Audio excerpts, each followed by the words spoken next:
Rick Nez is present. Honorable Thomas Walker Jr. Honorable Thomas Walker Jr. Honorable Key Allen Begay. Chairman Key Allen's here. Key Allen Begay is present. Honorable Herman M. Daniels. Honorable Herman M. Daniels. Honorable Mark A. Freeland. Present. Mark A. Freeland is present. Honorable Wilson Stewart Jr. Present. Wilson Stewart Jr. is present. Chair, you have 4 members available to constitute a quorum. Back to you. Thank you, Mr. Tahi. Honorable Freeland, would you do the prayer, please? Chairman, Chair, good morning, colleagues, adult staff, and everyone that's on this call as well. Let's go ahead and count our blessings like we do each and every day. We have a lot to be thankful for, Chairman, at this time. Our most heavenly Father, our gracious God, our Creator, Redeemer, our Savior, most merciful one, we thank you for bringing us together once more at this most important time, Father. We ask you for the continued renewal of your blessings. Give us the guidance, give us the strength, give us the courage, give us the wisdom, each and every one of us, each and every day, as we fulfill our obligations to our Navajo people, Father. We ask you to bestow these blessings upon all of our people all across this great land as well. Our veterans who are celebrating Veterans Day this coming week, may they continue to find hope and healing on their journeys each and every day of their lives, Father. Give them that hope as well. And as we celebrate the United States Marine Corps 246th birthday as well, Father, bless all of our veterans across this land, all of our elders as well, that wherever they may be, if they're feeling lonely, give them hope and give them happiness, give them an opportunity to smile at this time. If they're feeling cold, give them warmth. All of our children who are in school, protect them and guide them as they are future leaders of tomorrow. We ask you to protect all our leadership right now, President Jonathan Nez, Vice President Lizer, our Speaker Damon, and the 24th Nomination Council, as well as our Chief Justice Joanne Jane, and as well as the Associate Justice of the Supreme Court, and as well as all the district judges as well. Bless and protect our local leadership, our chapter officials, all those who are working right now, and then all the staff working the chapters as well, Father. We ask you to bless and protect our first responders, our fire, our Navajo police, our IHS healthcare workers at the service units, all those who are serving in capacity right now as well, Father. We ask you to continue as we continue to give you the glory and praise each and every day. Forgive us of any sins or any trespasses that we may have caused, or as we ask for your forgiveness, as we know we are imperfect at this time. Continue to guide us and give us that strength each and every day to carry on our business and our duties and our obligations to our Navajo people each and every day, Father. We ask these things through your Son, Jesus Christ, in the name of the Father, the Son, and the Holy Spirit. Amen. Thank you, Chairman. Yeah, Honorable Freeland, Announcements, Mr. Tahi, do you have any announcements for us? Good morning, Chair. I do have an announcement. This morning, Director J.T. Willie from the DED did ask that we postpone the November 12th work session on proposed amendment for the Navajo business site lease. I shared the information with RDC members on his request also. I did indicate to him that December 20th would be the next best date to do it, which he indicated that would be great for him. On next week, we have 2 work sessions with Navajo Land Department on the 15th and the 16th regarding the church site lease regulation and waive the water pipeline fees to use ARPA funds. On Wednesday, the 17th, you have your regular RDC meeting. On the 18th at 9 a.m., we have a leadership meeting with DJR Energy on hydraulic fracking and a tour of a drilling rig up in San Juan County, Utah. And on the 19th at 9 a.m., we have a leadership meeting with DNR, DCD, DED, DOT, and EPA to provide a plan for office spaces in all 5 agencies. Chair, that's my announcement for this morning. Back to you. Thank you, Mr. Tahi. Honorable members of RDC, do you have any announcements?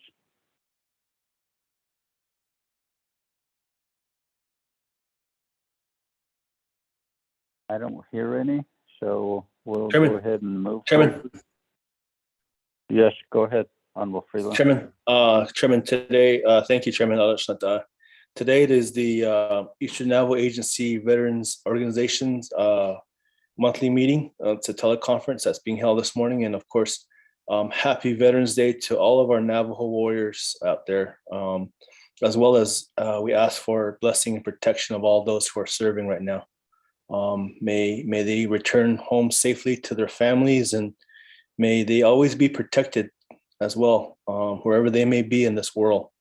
A lot of our Navajos are out there right now serving this country. So thank you. We are very appreciative, and of course, Chairman, you and yourself and my brother, Honorable Keelan McGay, both veterans, as well as Honorable Raymond Smith Jr. and Honorable Eugene So, veterans on the council. Thank you as well for your service, Shanata.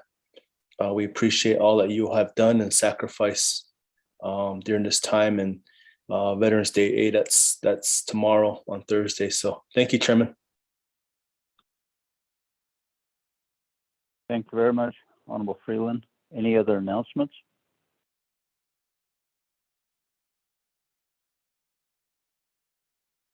None. We're on number 2 on the agenda. We'll have introductions for all, starting with RDC. Shananta. Honorable Freeland.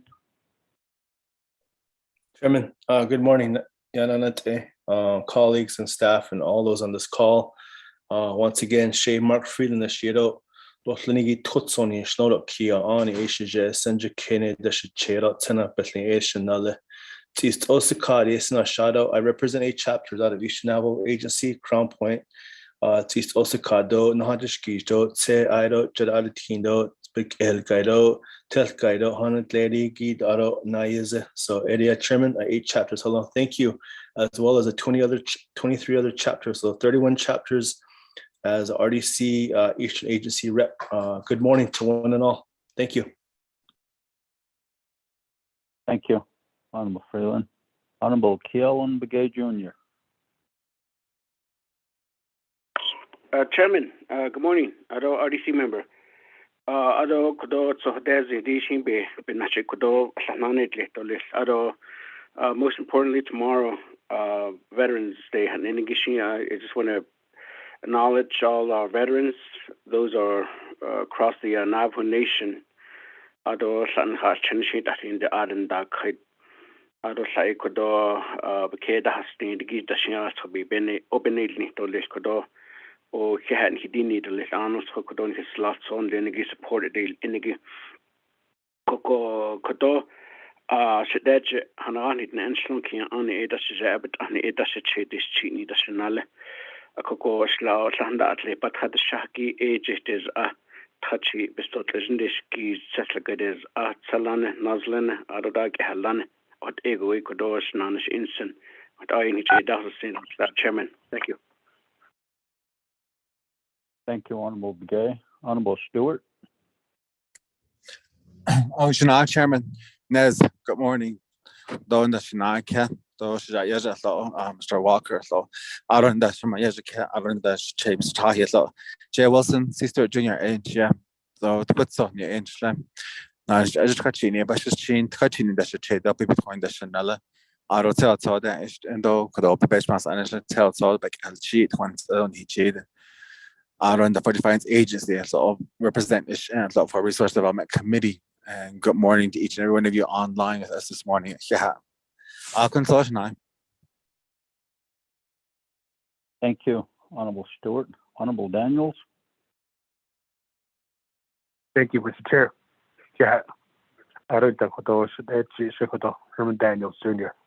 I don't know if you bit on the sun that's a Ska so does it say and Ska so does a null and that whole head lead does it say what a man's on the way all that short of weekend. I don't have nothing for me bananas. Sure, thank you. Thank you, Honorable Daniels. I believe Honorable Walker, Vice Chair Walker, will join us shortly here. He's in a meeting right now. Chair recognizing she has one or they touching Bashir Chin Sanabit Lisha Chedokian on the Tashanala without an inch. On the chapters, Spanish, Nashigi, Yaha, Hogback, San Juan, and Hanzar, Upper Fruit, and Burnham and Newcomb. Welcome, everybody. To all the veterans out there. Yeah, thank you, Nsago. Thank you very much for your service. Okay, RDC staff, Mr. Tahi. Good morning, Chair, members of RDC and those online. First, I want to say thank you, Chair, for your service and all those who serve in the military service. We greatly appreciate sacrifices you guys have done. My name is Rodney Tahi. I'm the Legislative Advisor to Resource and Development Committee. I'm Kia'ani and Senja Kine, and I'm originally from Steamboat, Arizona. Back to you, Chair. Thank you, Mr. Tahi. Ms. Woody. Oh, yeah, been Mr. Chair, do RDC members no Flinigi, Arnold Tonyan, Yat been Shidokodo, a Hehan Hidishnil, Ado, to love told and no Flini, the Kushi all branches. Yat Benedo, begin Hiltahalo, do let Hehan, La, Ado Lashin, Hachina, and the kite handy. Saibiketa Hasti, the Badajo, Baye, What in here in Hatata ho, what ya this che ya what tahini na chanda paho, what ya he habit addition, ho she ya Teresa Woodin, she had all tapan slow the Bethlehem Bashin, he on it as she chair out and a geneta should not let only who get it or steamboat at it. Go in a shot. What ya son it and she don't need it. That was a seat all this, Mr. Chair, back here. Thank you, Ms. Woody. Ms. Calm. Good morning, Yad Ed Analto. Yad Ed Resources and Development Committee members, Danothinigi, Ado Yad Ed Alto, everybody who is listening and joining on this call. Ahehet and Sago, Shiaj Naha Sodinzin, very well received by me and all those listening, I'm sure. She Mariana Khan, Dashijane. Towards Ado Tsejan be tohe hoye den nasha Ado kudent nihich ent bish be hashne.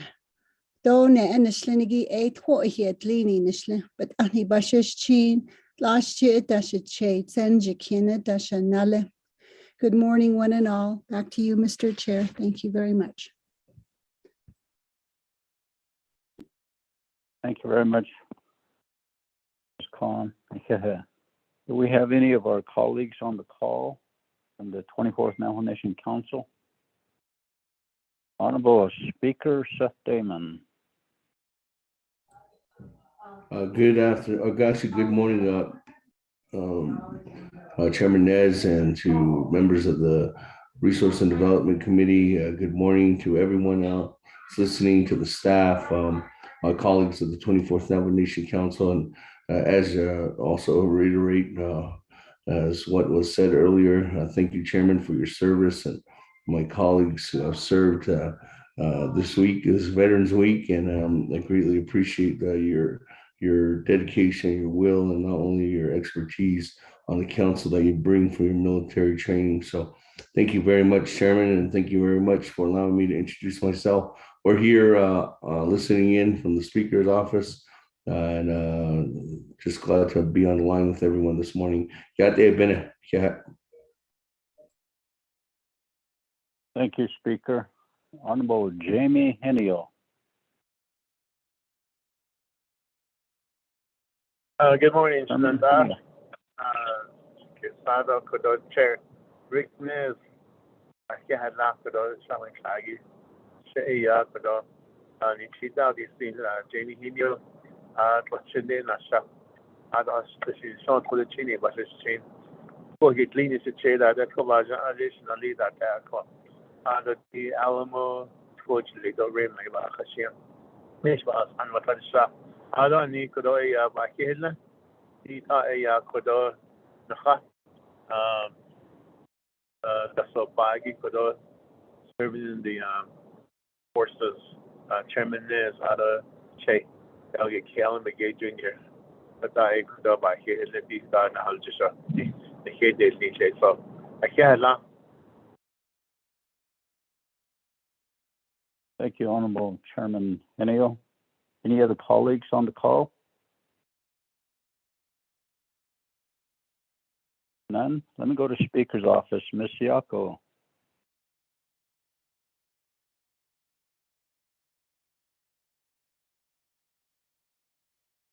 None. Hakushila BIA, Ms. Cheryl Curley. Good morning, Chairman Nez, RDC Committee, everyone on this call, Speaker Damon, Cheryl Curley, BIA Navajo Region, here to listen in for any BIA requests or topics of discussion where we can provide technical assistance. We're not on the agenda, but just here to listen in today. Yeah, Chair. Okay, thank you. Let me go back to Speaker's office. Ms. Yako. Can you hear me? Loud and clear.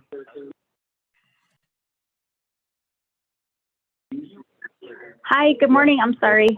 This is Melinda Arvizo Siako. Sana Jenin Shlong Kia Ani Bashichin, Twitch Ini Dashichedo Dashini Dashinella, Legislative Staff Assistant for the Office of the Speaker here in Window Rock, and thank you for having us on the call. Chairman and members of Resources and Development Committee, good morning. Yeah. Thank you, Ms. Yako. From the President's office, Mr. Filfred, are you on the call?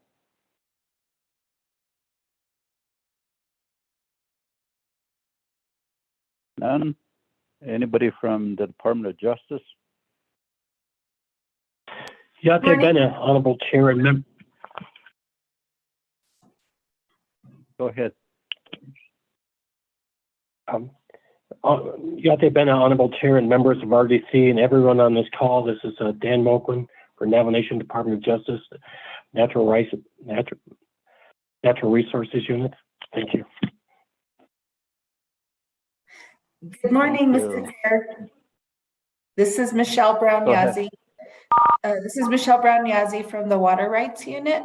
Tachi Nienshla, Anatlana Bashichin, Sinajani Dashache, Anatlana Dashanala, and I'm originally from the Torion chapter. Thank you. Thank you for joining us, Ms. Brown Yazzie. Anybody else from the Department of Justice? None? Do we have Dr. Crystal Tully Cordova? Oh, yeah, Chair. Would you like me to go ahead and start my presentation or just an introduction? Introductions? Oh, yeah, Crystal Tully Cordova Yanashia Twitch eating the Schlant Hatness and the Bashish Chin Hashkan had Zaha Edasha Chet Ho, Hicklini Edashanale, Besto Clegendish, Gisto Twatlagai, Dent Nasha. And I'd just like to say thank you for your service, Honorable Chair Nez, as well as Honorable Key Allen Begay for the service, and those who have served as well, and those who are serving. I appreciate the opportunity to be here today. Thank you. Anybody else on the call with us today that wishes to introduce themselves? Chairman Nez, that's it, Bene. Honorable Otto So, go ahead. Morning, that's it, Bene. We just got wrapped up with Title 17 meeting, and jumping on to here in Otto So and Shia. Oh, na kadna toy cleaning the oh, nan said a couple of buses. One in this today, but Bismarck and Schlido, or could it have Schlodo, Nado, Ja is either could the highlight. I represent one of the largest chapters on the Navajo Nation. So, yeah. Thank you. Anybody else? Mr. Go ahead. My name is Gary Fastwood. Shay, Nahonis, Yay, the Nanonis, and they don't understand on Mohawk, don't Lakota, what's his chain? I don't think you can just say, don't Lakota, don't Ojibwe, and I'm representing Fastwood School of Operating Engineers today. So, thank you. Thank you. Anybody else on the call? Good morning. Good morning. Yeah, Bene. Oh, yeah, they've been a Darlene Pinunske. Igis in a shade, ya Alamo, New Mexico. Ado don't Schlingy, she and Schlinger, Chichi, yeah, Ani, that's a chido for the Chini nationally. Ade, between I notice on Navajo Mountain Adin Strato, the chapter president in Stra, vice president Bunchler. Ado that the is Congress, a veterans, a quiche veteran, bay daily, she family, what all that cool, she cut on the veterans. Doing the is Congo, U.S. Marines, they call ship and happy birthday, they need all the U.S. United States Marine Corps. And she had. Thank you. Thank you for getting on the call all the way from Alamo, New Mexico. Anybody else? Okay, go ahead. Okay, I don't hear anyone, so may everybody please put your phones on mute. Terminus? Yes. Hello, can you guys hear us? Morning. We can. Before you could. Yes. Terminus. Can I introduce myself? Chair? Yes, who's this? Go ahead. Okay. This is Woody Bennett from the Sawmill chapter president. And then Mr. Vice President Shirley is here too. Our legislature is on the agenda, so my Honorable Stewart, he invited us to listen and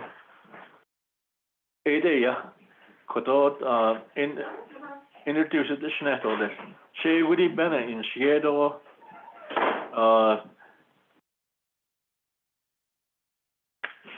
Kapaha and Schnedo to the chain national do Basis Chengate I mean, excuse me. Doing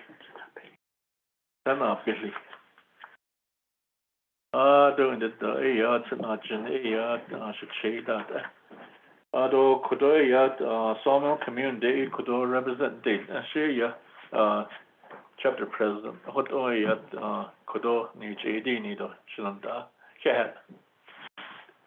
Go ahead. Ni Jindo Aro Ni Jinwin Lady Kashe, the Vice President Bahido Art. Okay, thank you, Mr. Chair. My name is Louis Shirley. I'm a son of business syndicated industry. Yes, I am the Vice President here. We were invited to listen in Equidale with that also. Happy Veterans Day to you. Well, all the veterans too. Thank you for serving, protecting our Constitution, our flag, our country, and the people here. Many thanks. Thank you. Yeah. Permanent. Happy Valentine's Day to all the veterans in Natiga. Yeah. Permanent. Anybody else? Leonard L. Sosi. Leonard L. Sosi, Navajo Nation Oil and Gas. Okay, thank you. Oh, yeah, it's den Adoshanat Arno Senegi, Shano Sihig, Shahosegi, Resource Development Committee members. Ado and the edition and the delegates the ones that are on the call. So happy Veterans Day to Chairman Nez and also Delegate Key Ellen with Resource Development Committee and others. So what they call Ahinani in the Ensnido and the Hotson Vashin, not what the Netachini Dashichedo Kia Ani Dashinella. And I'm the chairperson of Navajo Nation Oil and Gas Company. We do have a resolution or legislation on the agenda for today's meeting, and our CEO will call in later when we get to our legislation. Thank you. Thank you, Mr. Olsosi. Anybody else?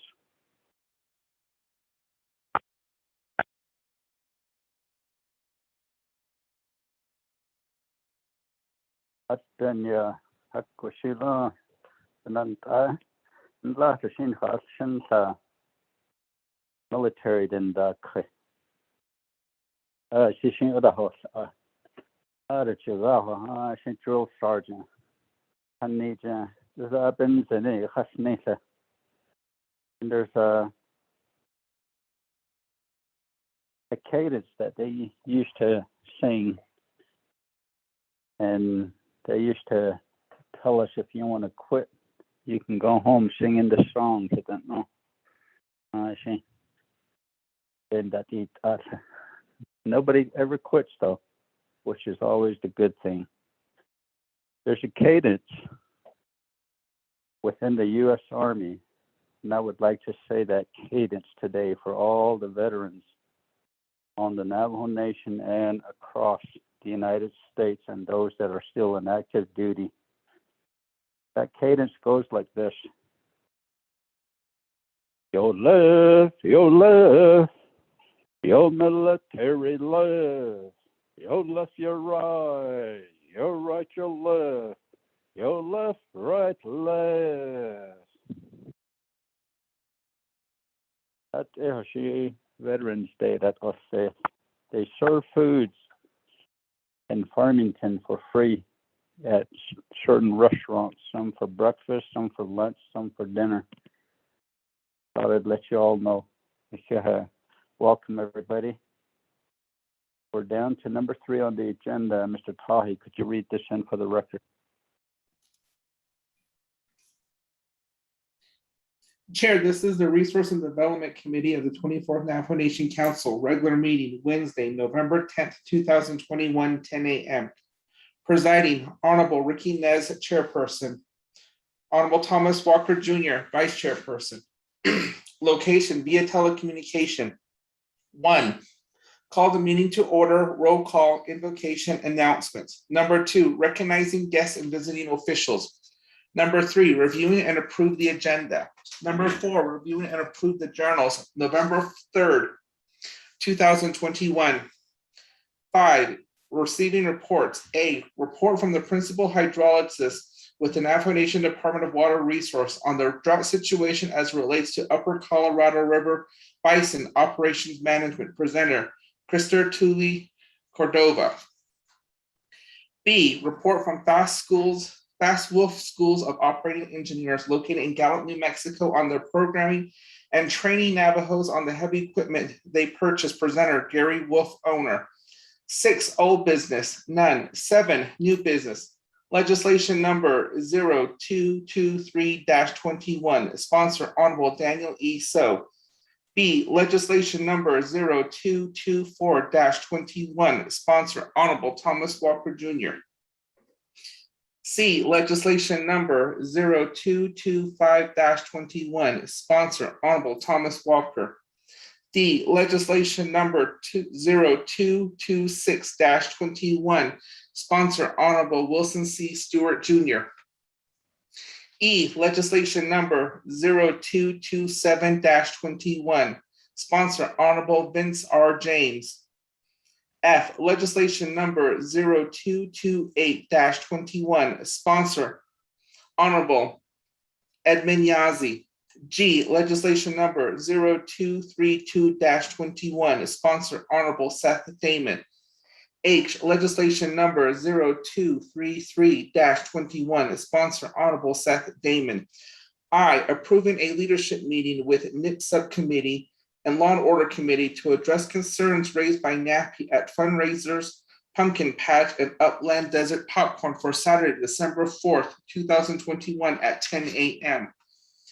J, rescheduling the in-person RDC meeting from Wednesday, October 13th, 2021 at 10 a.m. in Chinle, Arizona at the chapter house for the recommended date of Wednesday, blank, 2021 at 10 a.m. 8, close of meeting, announcements, and adjournment. Chair, that is the proposed agenda read into the record. Back to you. Thank you very much, Mr. Tahi, for reading that. Honorable members of RDC, let's have a motion and a second.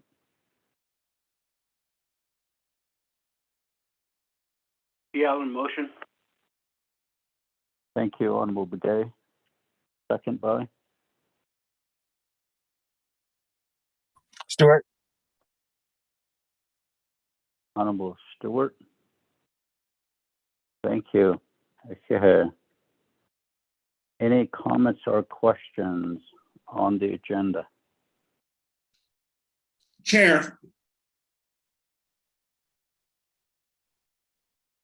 This is Mr. Rodney. We received notice from Edmund Yazzie, LDA, regarding his legislation. Item 5F, legislation number 0228-21. He asked that this be removed from the agenda today and moved to next week. Back to you, Chair. Okay, thank you. We'll take care of that. Honorable P. Allen Begay Jr., do you concur to remove that legislation 0228-21 at the request of the sponsor, Honorable Edmund Yazzie? Chairman, concur with the request. Thank you. Thank you. Honorable Stewart? Yes, Chair. Thank you. Chairman, Any other? Yes, Thomas Walker. Honorable Vice Chair Walker, go ahead. Okay, thank you, Chairman, though, committee members. Although staff, though, the officers that are with us, although the listening audience, got the echo. The agenda adopted. They have a request to remove a legislation, which is 0224-21. To take that off the agenda today.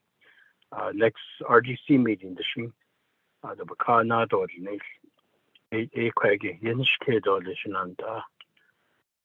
the appointee or the nominee for that legislation is not available today. That's my request. Thank you, Honorable Vice Chair Walker, for your request to remove legislation 0224-21. Honorable Gillen Begay Jr., do you concur? Chairman, concur with the second request. Thank you. Thank you. Honorable Stewart? Concur. Thank you. Any other amendments? Removal? Chairman, Delegate Stewart. Honorable Stewart?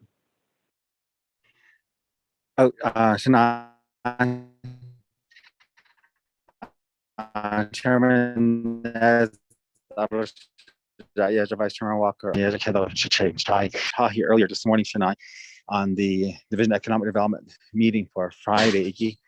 I want to request to change that to December 20th. DOJ at the opening other documents. So, okay, being a request is to remove it if it's not been removed, and then to also move the date to December 20th. Shania, Chairman Arkansas. Okay. Mr. Tahi, can we just amend the date since it was already approved? Can you just submit the memorandum to just change the date? Chair, members of RDC, yes, I can do that. Since it was approved, we can just move the date to December 20th. Okay, good. We'll just go ahead and do it that way so we don't have to have an amendment one to entertain that modification to that date.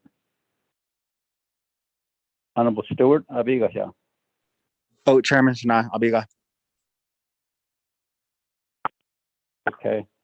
Any other comments or questions? Chairman, Thomas Walker. Honorable Vice Chair Walker, go ahead. Committee members, I have another request, which is to add on an item under new business, which is to take a tour of the Delcon, the new Delcon health care facility or Delcon Medical Center, a core leadership AD. So that the need there will be legislation that's forthcoming to the committee, possibly other committees, create requests for that relates to leasing the ownership that brand new facility called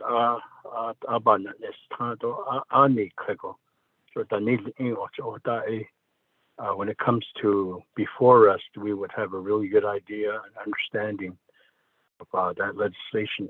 Even the education on that to add on that tour, scheduling a tour to Delcon, see the new Delcon medical facility. My request, respectfully, chairs or committee members or motioning party. Okay, so what we'll do now, Honorable Vice Chair Walker, is entertain an amendment 1. And you can motion to do that at this time to add this RDC tour onto the agenda for approval. Honorable Vice Chair Walker, you want to make a motion for amendment 1? Yes, let me do that. I motion do such. Okay. Thank you. Thank you. Is there a second?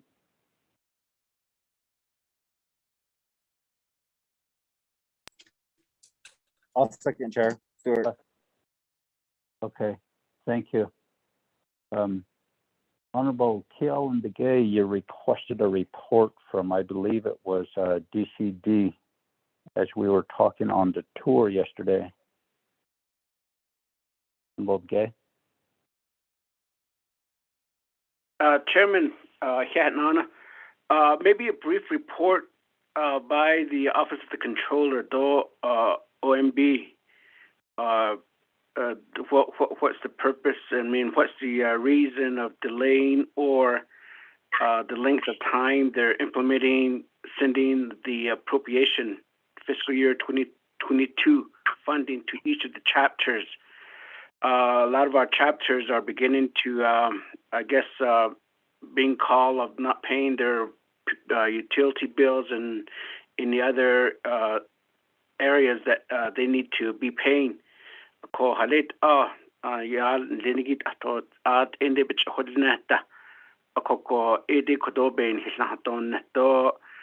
What's the expectation of the time that all of our chapters will be receiving the funding?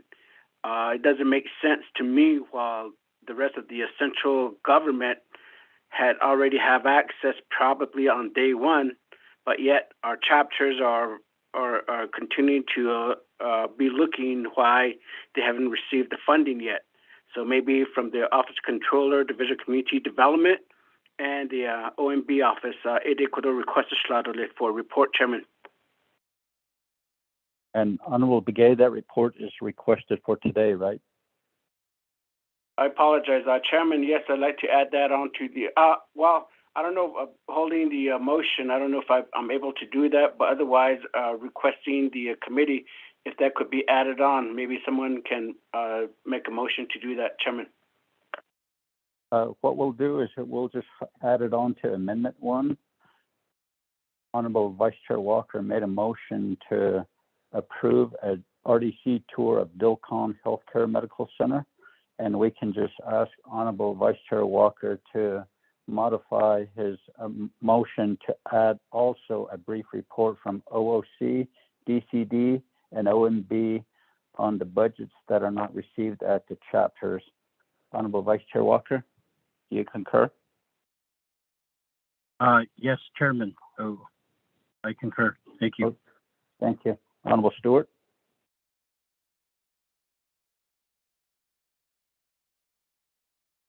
Honorable Stewart.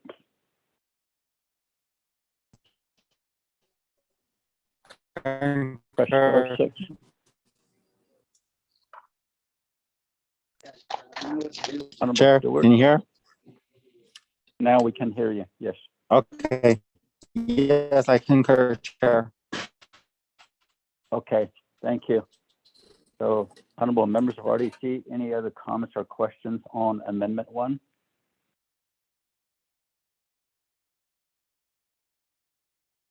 And we have 2 that will be added to our agenda today. We will, and 2 deleted. When we delete them, the letter A, B, C will shift. So the new additions to the agenda will be I, RDC tour of New Telecom Healthcare Medical Center, and then J, brief report from OFC, DCD, and ONB. There's no comments or questions. We'll go ahead and vote on it. Honorable Vice Chair Walker. Chair, I vote green. Thank you. Honorable Kealan Begay. Chairman Kell votes green. Thank you. Honorable Daniels. I vote green. Thank you. Honorable Freeland.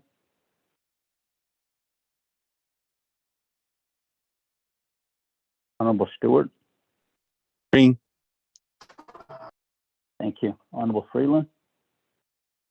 Green. We have a vote. Thank you, Honorable Freeland. We have a vote of 5 in favor, 0 opposed, chair not voting. Motion carries for Amendment 1. Back to the main motion. Any comments or questions, Shananta? None. We'll go ahead and vote on it. Honorable Vice Chair Walker, how do you vote? I vote green. Thank you. Thank you. Honorable Begay. Chairman Kell votes green. Thank you. Honorable Daniels. Green. Thank you. Honorable Freeland. Green.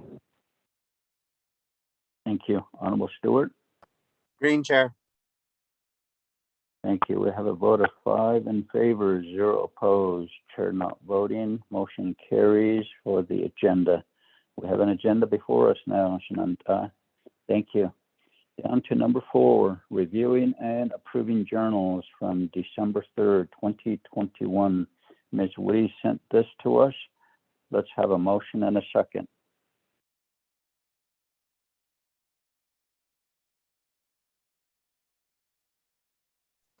Motion, Stewart. Honorable Stewart. Second, Freeland. Thank you. Thank you, Honorable Freeland. Any comments, questions, corrections? None. Honorable Vice Chair Walker, how do you vote? Chair, I vote green. Thank you. Honorable Begay. Chairman Kell votes green. Thank you. Honorable Daniels. I vote green. Thank you. Honorable Freeland. Green. Thank you. Honorable Stewart. Green. Thank you. None. We have a vote of 5 in favor, 0 opposed, chair not voting. Motion carries. We're on number 5 on the agenda, receiving reports. Earlier I said we'll place the report for J, but that report will be under reports. It'll be C, not J. So now we'll go to receiving reports A. Report from the principal hydrologist with the Navajo Nation Department of Water Resources on the drought situation as it relates to Upper Colorado River Basin operations management. The presenter for today will be Dr. Crystal Tuli Cordova. Ms. Tuli Cordova, you have 20 minutes. Okay, Chair. I'm going to go ahead and share my screen. I've asked Mr. Tahi to share with the members of RDC the presentation as well, because I do realize that some of you are on the phone. And I'll go ahead and get started. So I'll be providing an update regarding the drought situation. I know that this has been the drought in general has been of interest to members of the RDC, understanding that in July, there was a drought tour throughout the Navajo Nation.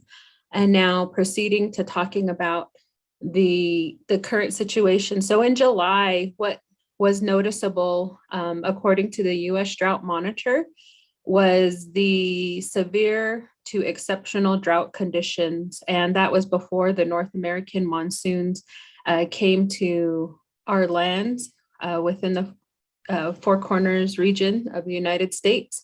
And then proceeding on to the end of the North American monsoon, things got a little better with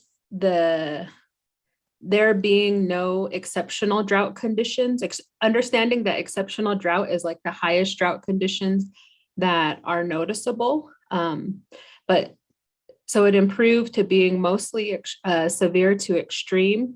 It has continued to improve to having, more occurrence of the severe, meaning the severity has decreased for drought with the assistance of precipitation that we've received in the region. To date, as far as the percentage, 42% of the Navajo Nation is in extreme drought, 51% of the Navajo Nation is in severe drought, and 7% is in moderate drought. And now proceeding to talk about the Lake Powell in November 9 to 2021. And for those on the call, as well as members of the RDC, the Colorado River Basin is allocated into two areas, the upper and the lower region of the Colorado River Basin. What I'll be primarily focusing on today is the upper region of the Colorado River Basin, essentially everything above Lake Powell. Lake Powell, I looked at the latest results. It's 156.3 feet below full elevation. The full elevation is at 3,700, and the current elevation is 3,543.7 feet. By content, Lake Powell is 29.37% of full pool.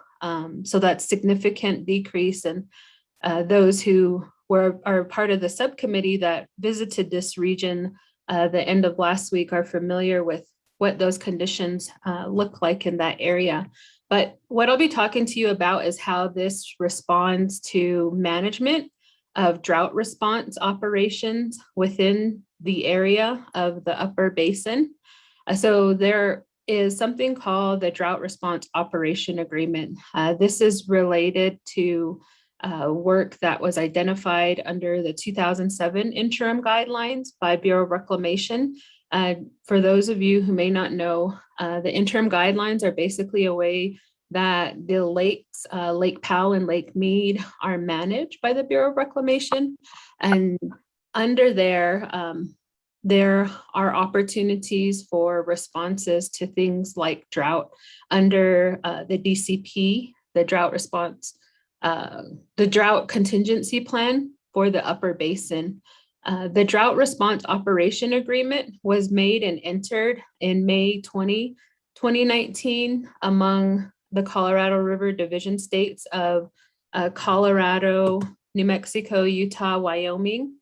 And it was through the Upper Colorado River Commission and the Secretary of the Interior. The Secretary of the Interior may delegate his or her duties to the Bureau of Reclamation. It's important to have this understanding because that also relates to a few things that I'll be elaborating upon regarding the Drought Response Operations Plan. But the DROA is one element of the Drought Contingency Plan, which is under the interim guidelines from 2007. The DCP, the Drought Contingency Operations Plan, is to address the possibility of reservoir storage at Lake Powell declining below target elevation, and the target elevation level is 3525. And that's related to the operation for which hydropower is still able to occur.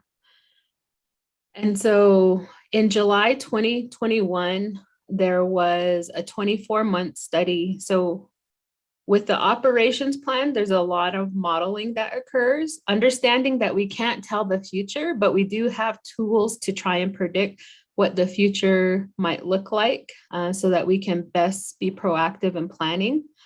So the Upper Basin Drought Response Operation releases were to be able to be consistent with the Upper Basin Drought Response Operations Agreement to protect the target elevation level at Lake Powell. So it's not only to protect hydropower, but also associated with hydropower comes revenue for different programs like the San Juan Recovery Implementation Program, which also assists with the recovery of 2 species, the Colorado pike minnow and the razorback sucker. And based on the 24-month study releases, the following was suggested, understanding that the drought conditions in the area have been significant. Therefore, there was a need to be able to increase lake levels at Lake Powell by using some of the upper basin reservoirs. And these upper basin reservoirs are Flaming Gorge, Blue Mesa, and Navajo reservoirs. And it was the recommendation under the DROA to be able to do emergency releases from July 2021 to December 2021, with the initial releases starting at Flaming Gorge, with the amount of starting at 13,000 acre feet to be released from Flaming Gorge. And then in August, there was a combination of Flaming Gorge releasing 42,000 acre feet in 14. And there continued to be releases in September and October from both Flaming Gorge and Blue Mesa. For November and December is when there was recommendations to be able to do releases from Navajo Reservoir, including 10,000 acre feet for November and for December of this year. There have not been any releases in November, and there is not planned any releases. I'll go into more detail about why. But in total, there was 181,000 acre feet of water that was to assist to be able to help with bringing up the elevation at Lake Powell.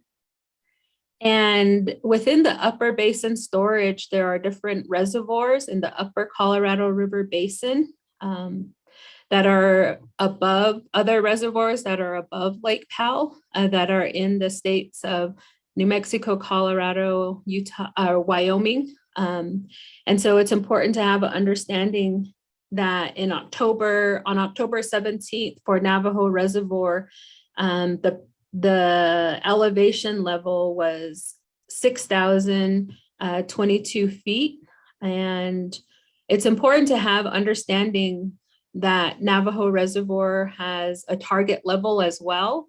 Not necessarily related to hydropower for those purposes, but to be able to meet contracts within entities that have contracts of water from Navajo Reservoir.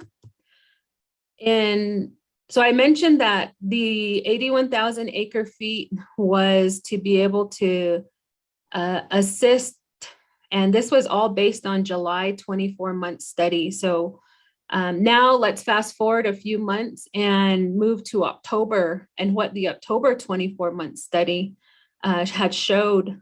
This graph that you'll see later for those who might not be able to see it now is a graph that was put together by Brian Westfall. And the 24-month study shows on the y-axis the pool elevation level of Navajo Reservoir, and then on the x-axis are the dates of October 2021 all the way to September 2023. And what the concern is would be anything near 5990 as the elevation level because of the NIP intake. And when projections are done with modeling, what are done is like the max probable, the most probable, and the min probable. And they're based on different probabilities, you know. So max probable would be if we receive a lot of precipitation, then that most likely would bump up the elevation level at Navajo by a significant amount. Most probable is, you know, more than likely what could occur for the elevation. And this is all based on the 24-month study. And then there's the min probable, you know, if it was to be a really dire situation and there was very minimal precipitation that had occurred, then minimum probable is what you would most likely see. And based under that minimum probable scenario, what it showed is that between the end of October 2022 and the end of February 2023, that elevation level would be around that 5990. And that allows for significant cause for concern because of the ability to be able to have an operational intake. So at NIP, there's concerns that if it would drop significantly below 5985, then there could be damages to the intake. So that's why it's important to have knowledge about what these elevation levels are, especially considering the conditions that we're experiencing with drought. But now let's fast forward. So that's what October 2024-month study showed. And now proceeding to the preliminary results of the November 24-month study. And remember, these are all estimations that are done by the Bureau of Reclamation, the modelers that they have. And what the preliminary results, and I say preliminary because it hasn't officially been shown, the report hasn't been released yet. They estimate that the official report for the November 24-month study will be released probably next week, around the 15th. And what the preliminary results show, though, is that the hydrology has improved some, and this is probably related to the precipitation that has contributed to the region within October, within the upper basin of the Colorado River Basin. So what the 24-month study now shows is that there will be no shortage for NIP, and that the Bureau of Reclamation is waiting to see how the December 24-month study looks before conducting emergency releases. So remember I said that November, no releases will be occurring. So that 10,000 acre feet that was estimated to be released in November, they didn't proceed with that release, but now they're waiting for the December 24-month study to be released before they consider making the 20,000 acre feet release.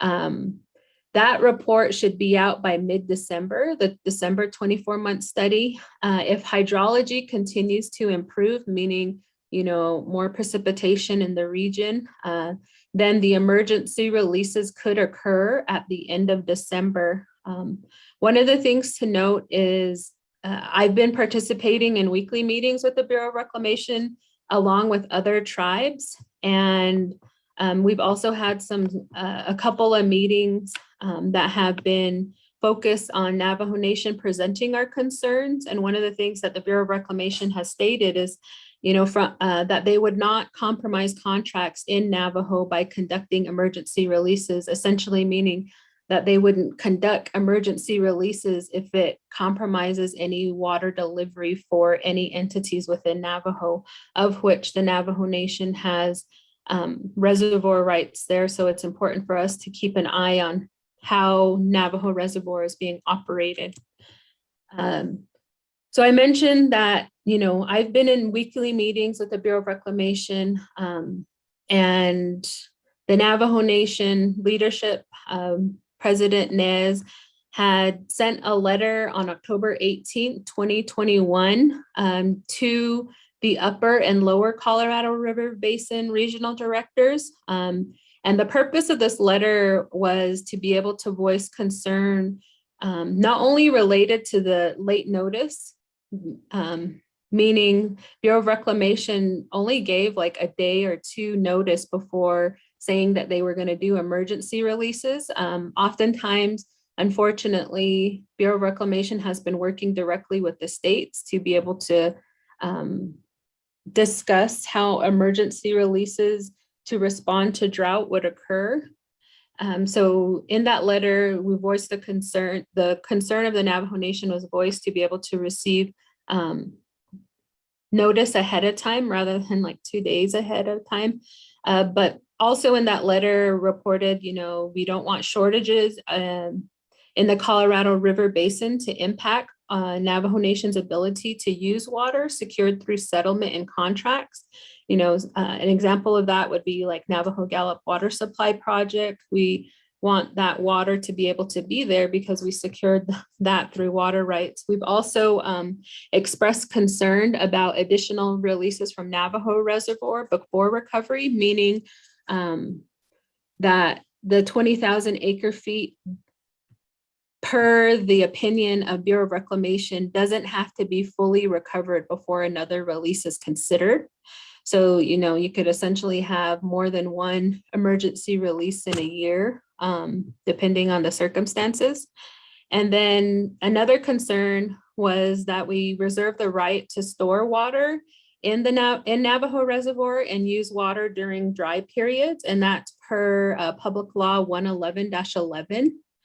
Additional comments and concerns that were shared was that the Navajo Nation receives substantial amounts of hydropower from the Western Power Administration. And so it's important that we keep affordable power on the Navajo Nation.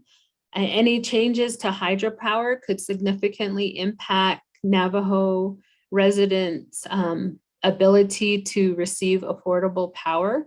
And so the Navajo Nation supports the goal of DROA to reduce the likelihood of the lake level elevation falling below the 35-25 feet, the target elevation level that I mentioned. And then also recommended was that we must maintain water levels at Navajo Reservoir that allow for diversion, including NIP.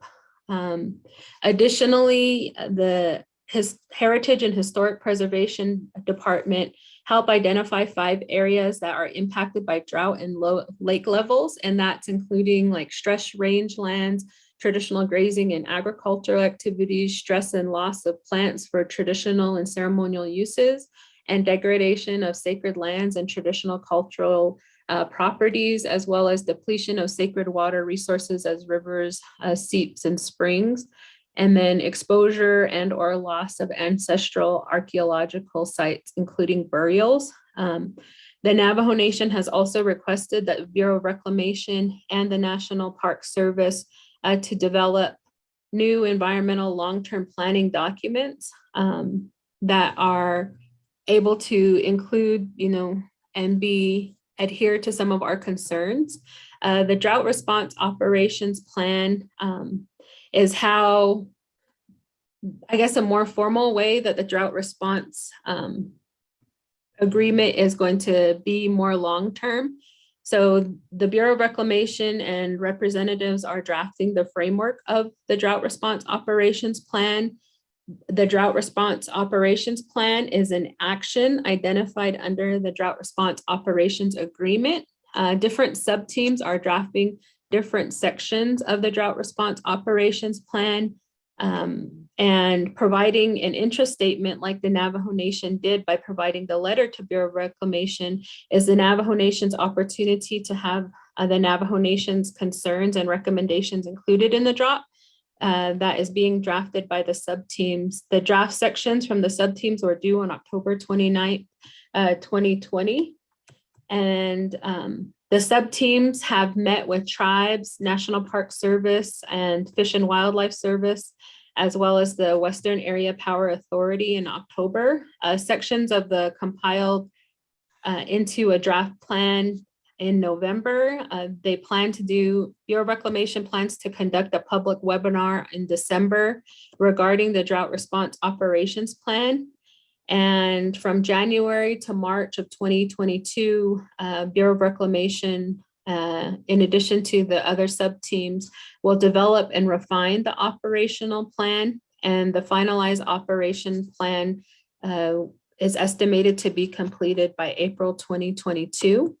One thing I wanted to close with are a couple of pictures, and to show that, to end on a happier note, that there are improved conditions in the Navajo Nation. I first started off with what that improving is, but then visually this is what it looks like.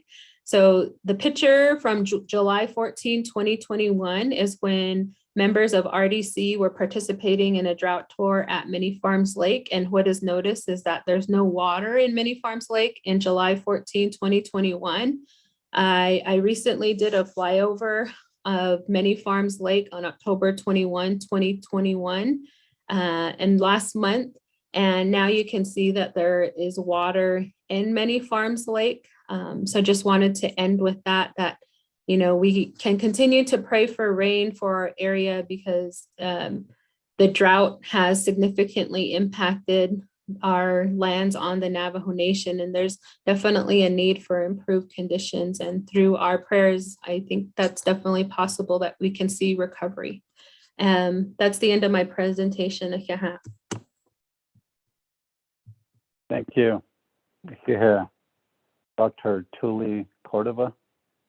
Honorable members of RDC, let's have a motion and a second.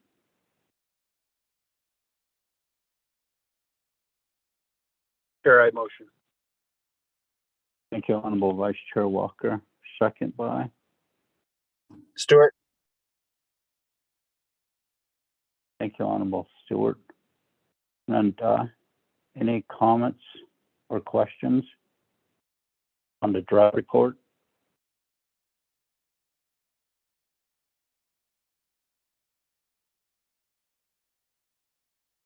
Then, Chairman Keelan. Honorable Keelan Begay Jr., go ahead.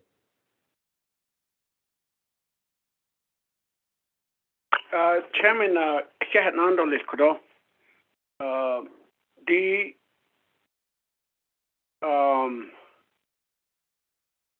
report Eliagi, Kodo, Mr. Tuli Cordova, Hiatolis, and Hachin and Hlinigi, Kwagib, the report update to the Resource Development Committee.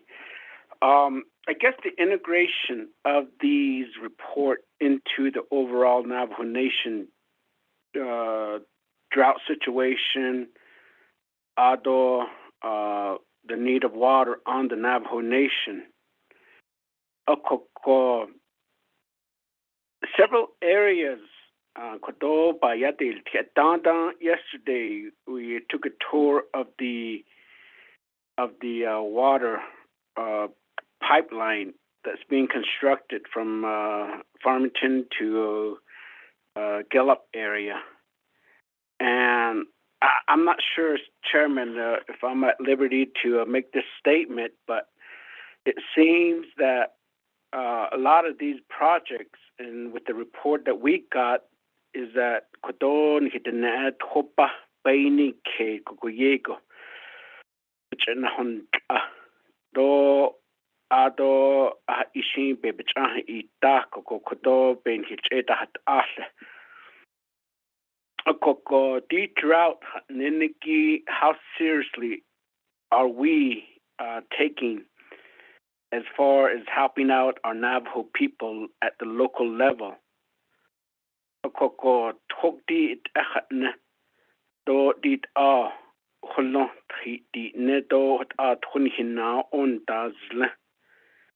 Koko, Hato Casto and lead locally at the dire need. Which Hulna Koyego Panahon Babichinahon Akoko Dada Bureau Reclamation Ado Aj Company Dale Nishiki Joe Agisiki, they were providing us the report about how the pipe is being constructed, how it's being put together, and so on. But as we're going through, and at the end of the tour, I mean, I began to start asking the question. Okay, I mean, along this line, I mean, along this pipe, I mean, dik at kon hit in different communities. It's going through several chapters, all the way from Shipwreck down to the south of Gallup, Red Springs, Red Rock, the whole year. Adon Lake, Quajet, east, along the 550, Aja chapter Namas, Neliki, the Quishi, Twin Liniki, Betahoyits. But Hadojo, Bahwas, and then hit the Nan Liniki, Twit, Hotol, neatly. A cordic a drought, Hatna, in hitch yet hit. How do we utilize these reports to justify, to say that to justify, to say that the need of getting water to the needed area? I mean, there's domestic water use. That's the key theme. And then we got the livestock. And for my area, I mean, that's one thing. Down Abahasi, to some extent, sometimes some Navajo people has more heart for getting water for the livestock. That's how much our Navajo people are involved with their livestock. Although the other area is Dag Kayapina and Shitun Linigiba. Okokodi Nihichat Aniki today report Eliaki Beben Nachiko. I late I don't know the governors that Kodo, the concerns that are brought up. And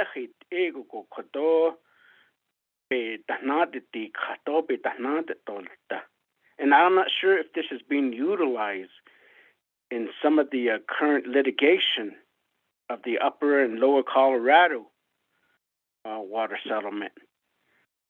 Or at on ko dit ego kodo o hayujit o that's epichenit ensen satte toto that's ego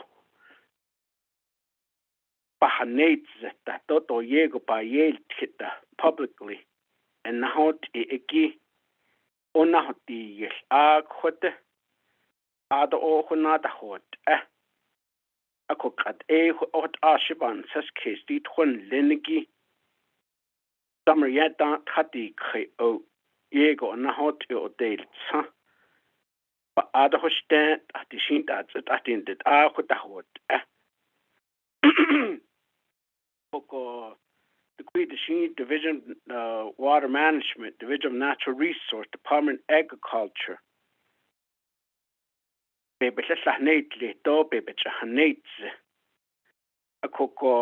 I mean to at the end, it all comes back down to the lack of resource and funding.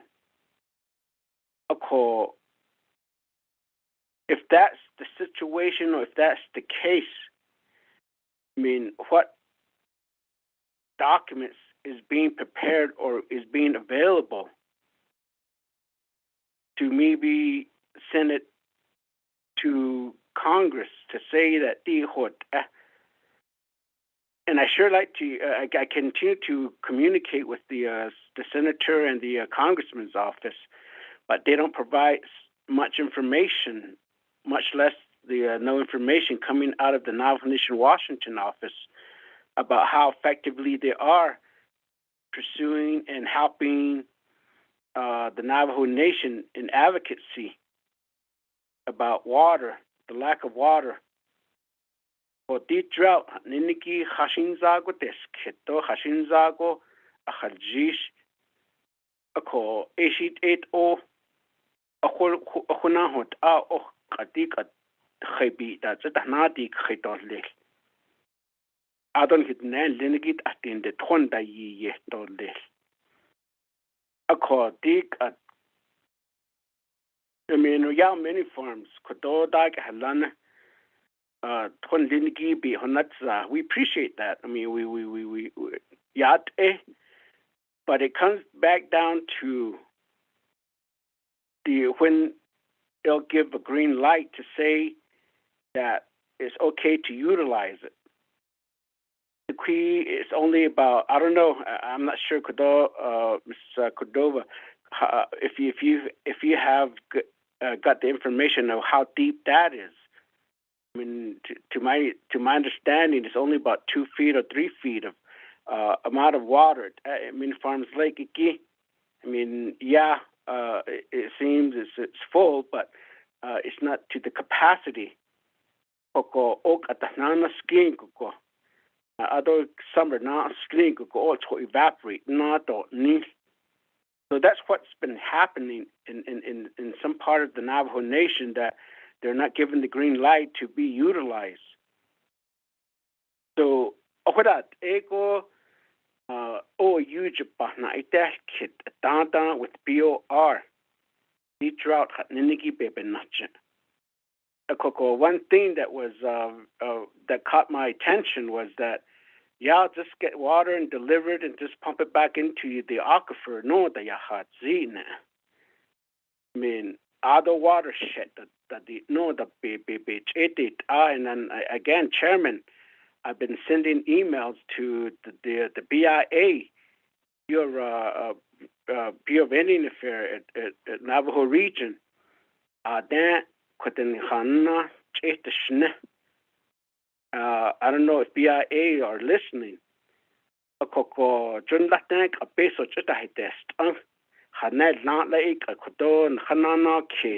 And I've been asking that the watershed should be one of the area that we really need to put in place.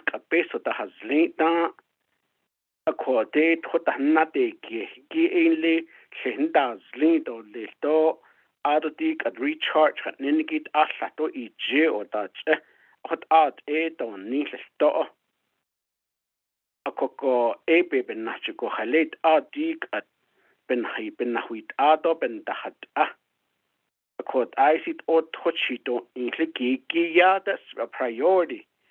But how about recharging the aquifers? How about establishing additional maybe a lake, just so that it's not for a purpose of recreation, but more of a recharging the aquifers. So,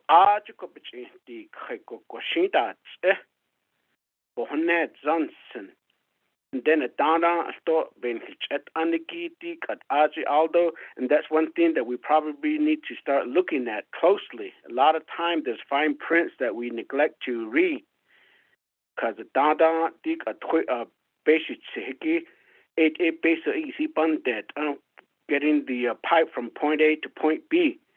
Out of its others, out of the we need additional more funding. Need. Yeah, nizin ad. If we go back to some of these press releases during that time, then hit nan lingi kadit hober that then hit nan lingi ton lingi which hota to new ga wishing the hotels slot a dada later hot us that's at the snow. When hit nan get at the end the shint hot hati the yeto leto con a year to ton lingi op Opahna that there's leaned on the drought situation. I mean, we continue to get the report, which we appreciate that. But how do we justify and utilize as our tool to say that, I mean, here's proof, here's evidence, here's science, here's,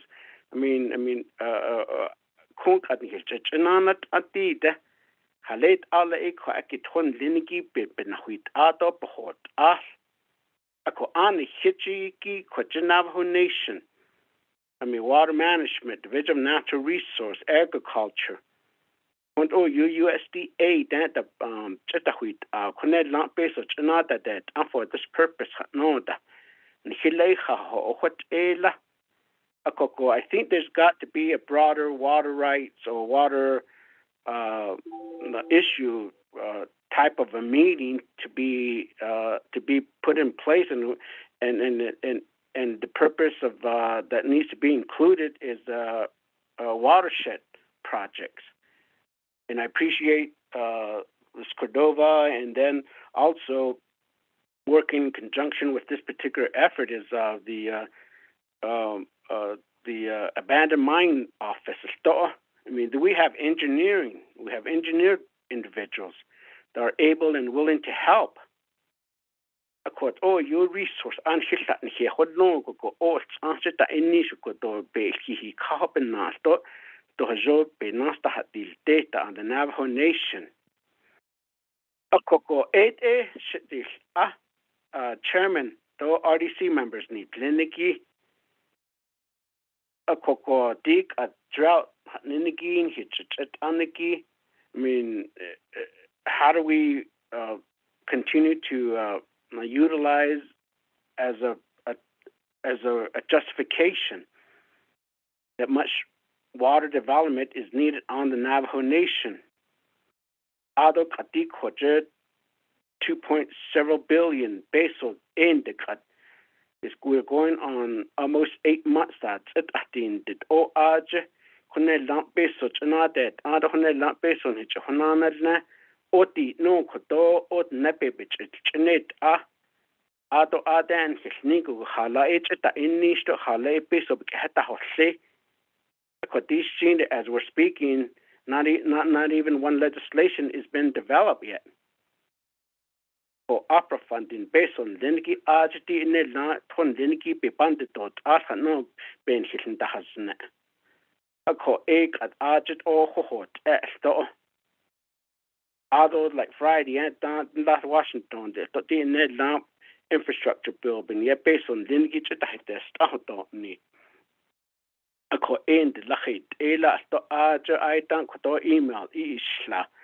How much is it specific for Navajo? In Ecuador, Nal Socia Hata Nela Hagila at Ashoyan, that's a sato based on Hapa Bandahi test. Judge is not the Shizazink. A co asked the Schnetic and laughed at Inish Washington. Anhit Nan Lingi ad the Inish go Halit all at ICA on his church and his church and hat after. O Ajit by the El Teto had the sheen. Senators, though representative, ishin not even in our district that epa the when neat open his nahan. The news that we got the morning before we get that back by the end of the week. The I don't so band that state doba is still a quadenda ben his nahan ocean is some of these press releases. So should this chairman? I mean the frustration. I mean. The shayat hokoto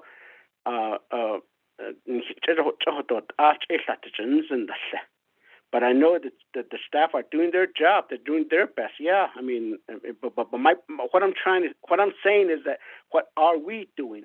We, the elected official, need Lindigi, the president's office.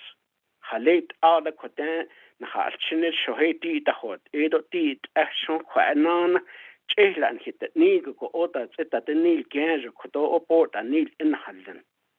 Oht aban seskis, bedin seskis, ashlato beg hash halit out opa hands to halit out by yan skit that latte.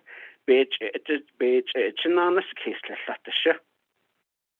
I mean, as an RDC, who has a huge effort and huge job to do. But I do appreciate the leadership that you have, Chairman. I know we do a lot that but at some point, sometimes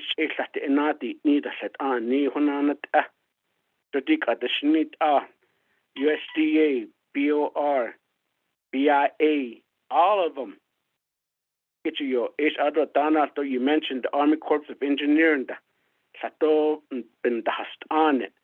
And I know there's some documents that have forwarded to the current administration that this is how the Army Corps of Engineering were ready to help fix a lot of these earthen dams, the flood controls that agility up a cut each what need an and the cut at then the what need a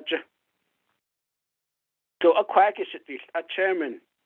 I mean, part of the blame, maybe 90% of it is me, but I mean, maybe help me out with the 10%. Maybe let's get this going. The snow chairman, so they can report it. So I mean, somehow we got to justify. For me, it's the central part of the agency.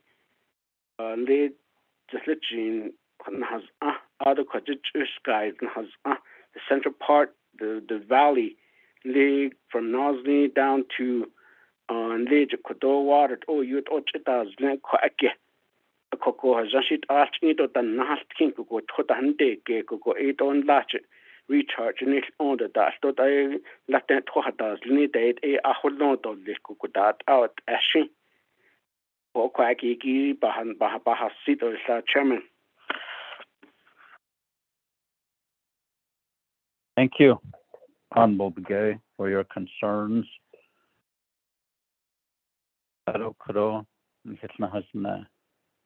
From Dr. Tuli Cordova on the Navajo Nation's Department of Water Resources has auto the drought response operations in the upper Colorado River Basin, which entails pretty much the 3 states.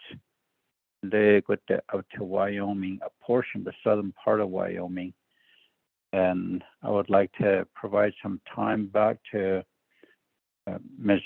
Tuli Cordova, perhaps to respond to some of what was mentioned by Honorable Begay. Go ahead. Thank you, Chair, and thank you, Honorable Kialan Begay, for your feedback. There are different ways so I guess one thing I wanted to start off with, our relationship with Bureau of Reclamation ranges with the different opportunities. You mentioned the Navajo Gallup Water Supply Project, of which they're helping with construction with. With the Bureau of Reclamation, there's also opportunity to receive funding through different funding opportunity announcements for different water-related projects, for different water uses throughout the Navajo Nation.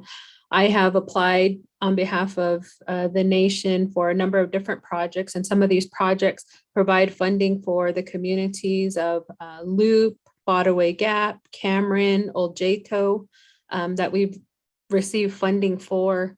And in addition to that, Bureau of Reclamation also has a relationship with the Navajo Nation, like on the water rights portion, when we discuss unresolved water rights and how projects are completed, whether they're fund-based settlements or project-based settlements. A fund-based settlement would be an example like the Navajo-Utah Water Rights Settlement Act. A project-based settlement would be similar to what the San Juan, New Mexico Settled Water Rights Settlement is. And in addition to that, Bureau of Reclamations operates and maintains the different reservoirs. And so you can realize, like, at different facets, like it's a complicated relationship.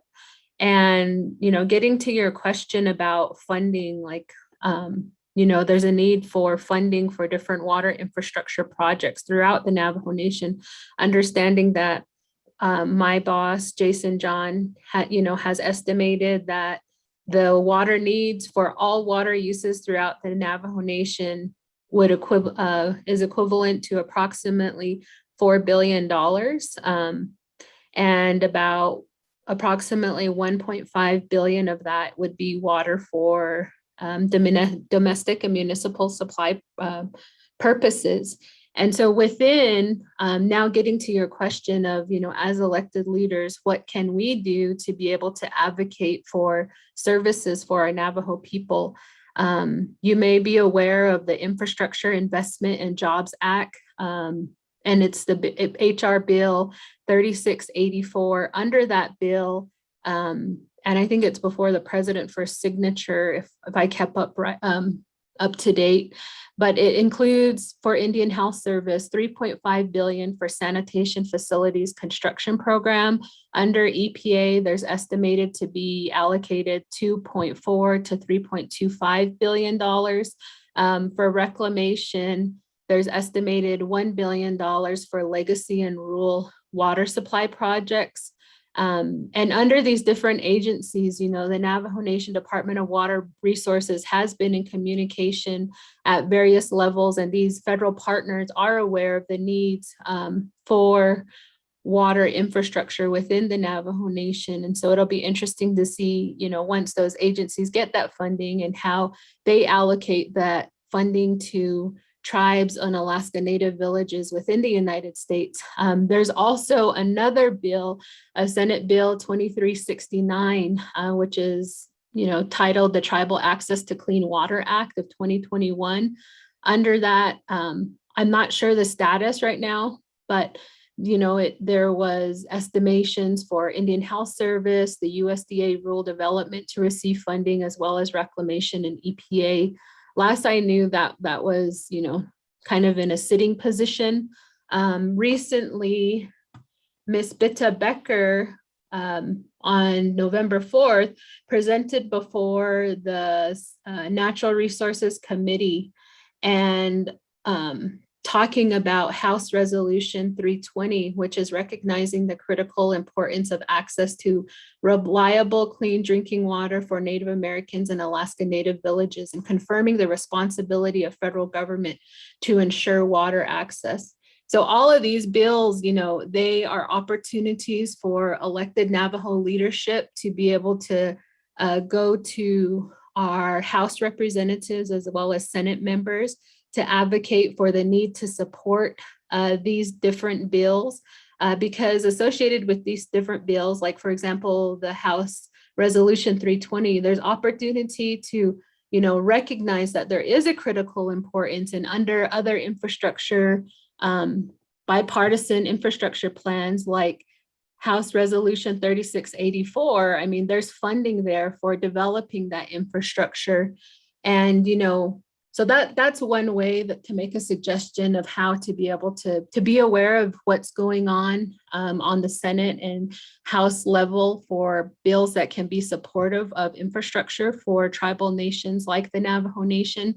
In addition to that, another place that I know members of RDC pre-pandemic did participate in is the meeting with the Commissioner of the Bureau of Reclamation. And there's an opportunity again, the Colorado River Water Users Association meeting is in mid-December this year again. And there's a proposed agenda to be able to talk about, not only the Navajo Gallup Water Supply Project, but to also talk about the Drought Response Operations Plan with the Commissioner and be able to describe our concerns. And it's a way to be able to describe one, like you said, Honorable Kialan Bigay, the status, the need that is there for different water use purposes. And then to be also describe, the need for securing water rights. We have resolved water rights, like the San Juan River and the Navajo-Utah Water Rights Settlement Act. But there are unresolved rights in the Zuni River Basin and the Rio San Jose Basin and for the Colorado River and Little Colorado River. And it's important that we continue to advocate for that. So that's also another way. I know that you've all heard the report from Assistant Attorney General Michelle Brown Yazzie, and so you're aware of that water rights portion, but that's also a multifaceted way to be able to advocate for not only for securing the wet water, but also to be able to advocate for funding for different water projects throughout the Navajo Nation. And lastly, I would like to talk about your inquiry about, using surface water to recharge groundwater. And, our department has been collaborating with the Bureau of Reclamation as well as the United States Geological Survey to be able to conduct a study on that, particularly in the Oljeto community, to be able to see, you know, one, alluvial aquifers are very vulnerable to drought, and it's important to have an understanding to, you know, be able to use surface water to recharge that. But additionally, you know, having understanding of drought, that the most vulnerable populations include public water systems and water haulers. And it's great to know that members of RDC, as well as the Navajo Nation Council as a whole, has invested, as well as the president of the Navajo Nation, in the infrastructure, both electrical and water, that can assist with providing water to Navajo communities throughout the Arizona, Utah, and New Mexico. Thank you. Thank you, Dr. Tully Cordova. Yeah. Honorable members of RDC, do you have any other comments or questions?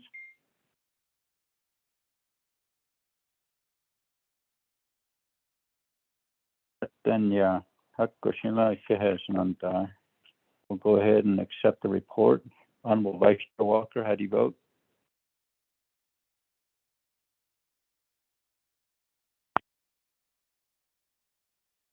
Press *6 to unmute.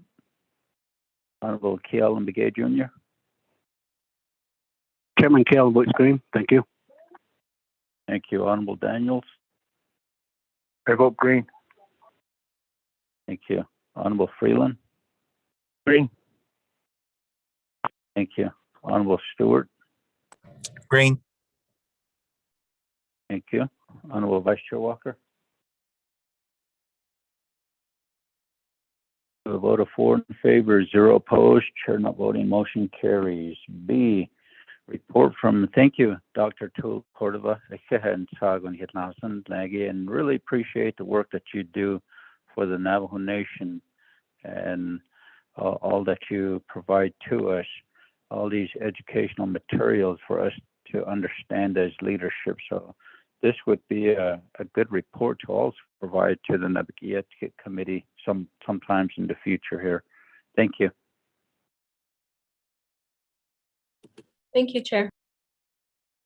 B, report from Fastwolf School of Operating Engineers located in Gallup, New Mexico, on their program and training Navajos on the heavy equipment they purchase. I believe just for everybody's information, this presentation this morning is not requesting any funding from ARPA. They just would like to know, they would like to just provide us information on the school as to how they operate and the types of trainings that are provided, and perhaps our chapters who have procured these heavy equipments, we can provide them the information needed this morning. So, Mr. Fastwolf? Yes, sir. You have 20 minutes, sir. Yeah. Good morning again to everybody. Again, Mr. Fastwolf, your volume is very low. Could barely hear you. What about now?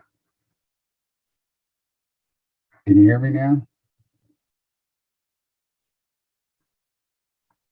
Can you hear me now?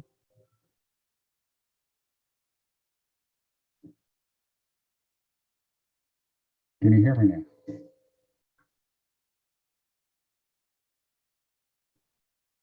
Gotcha.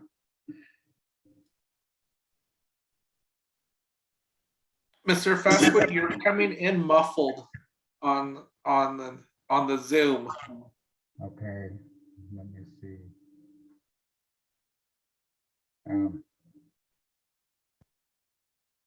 Now? It's still the same, sir. Oh, shoot.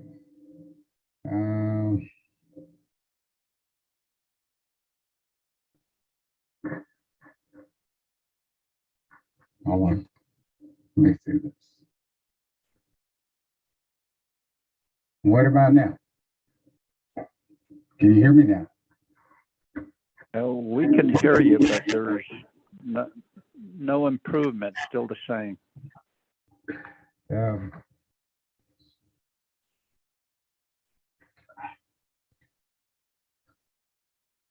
Let me,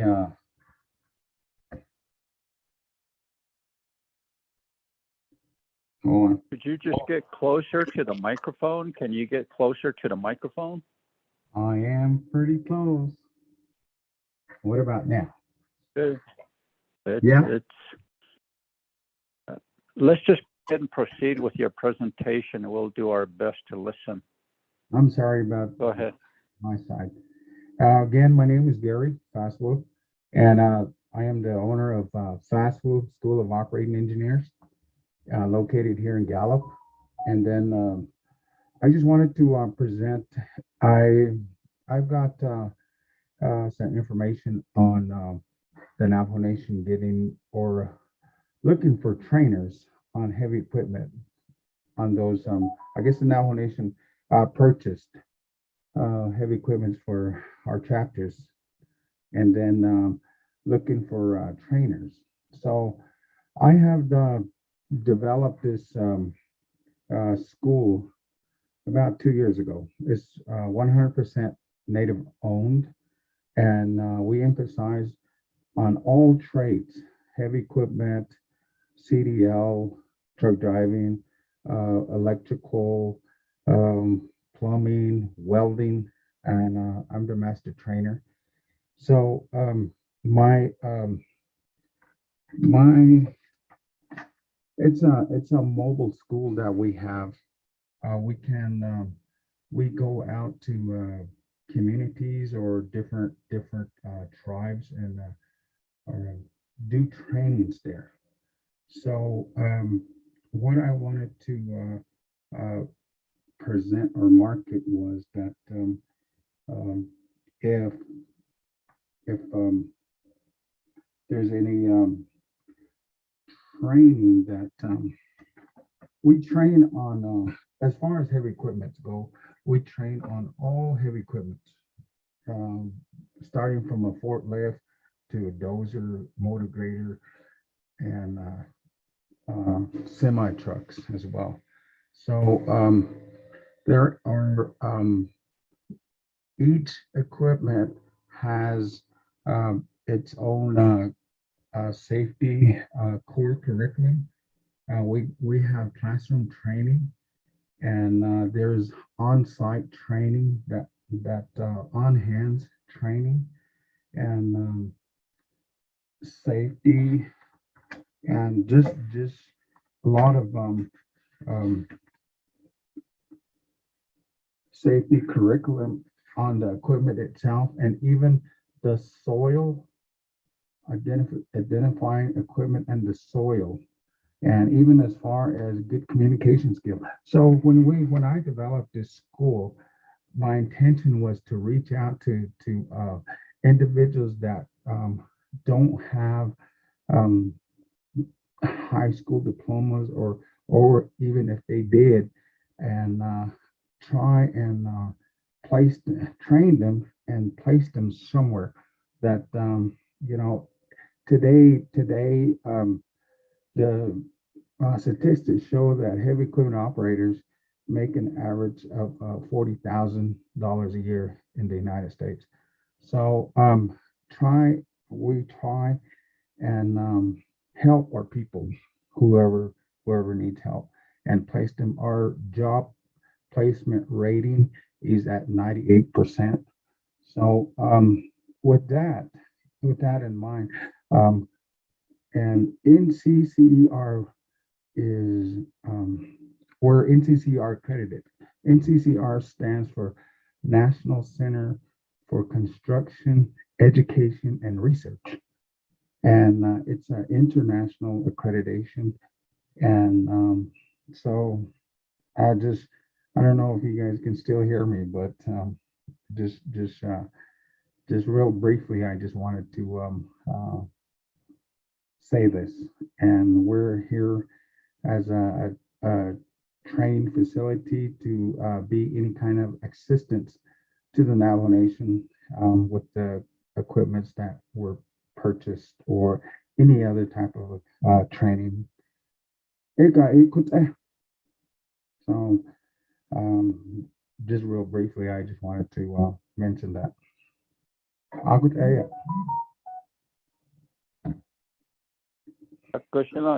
Thank you very much there, Mr. Fast Horse. Honorable members of RDC, let's have a motion and a second.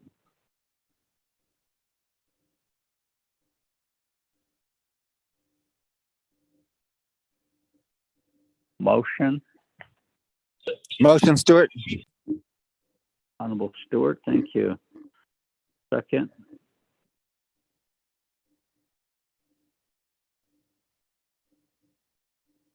There a second? Chairman, I'll second that. Thank you, Honorable Vice Chair Walker. And are there any comments or questions for Mr. Fast Horse? That's what. Fastwolf, I'm sorry.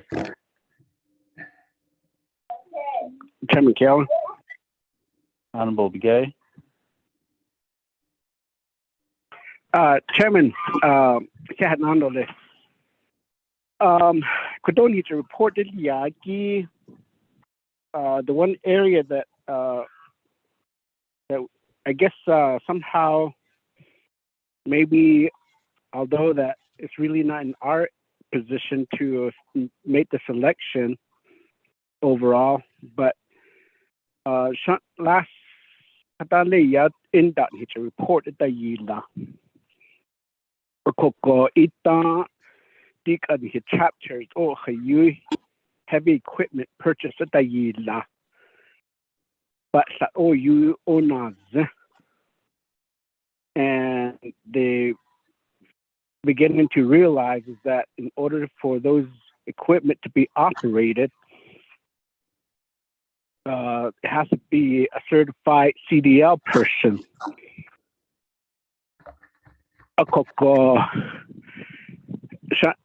In that, we asked them,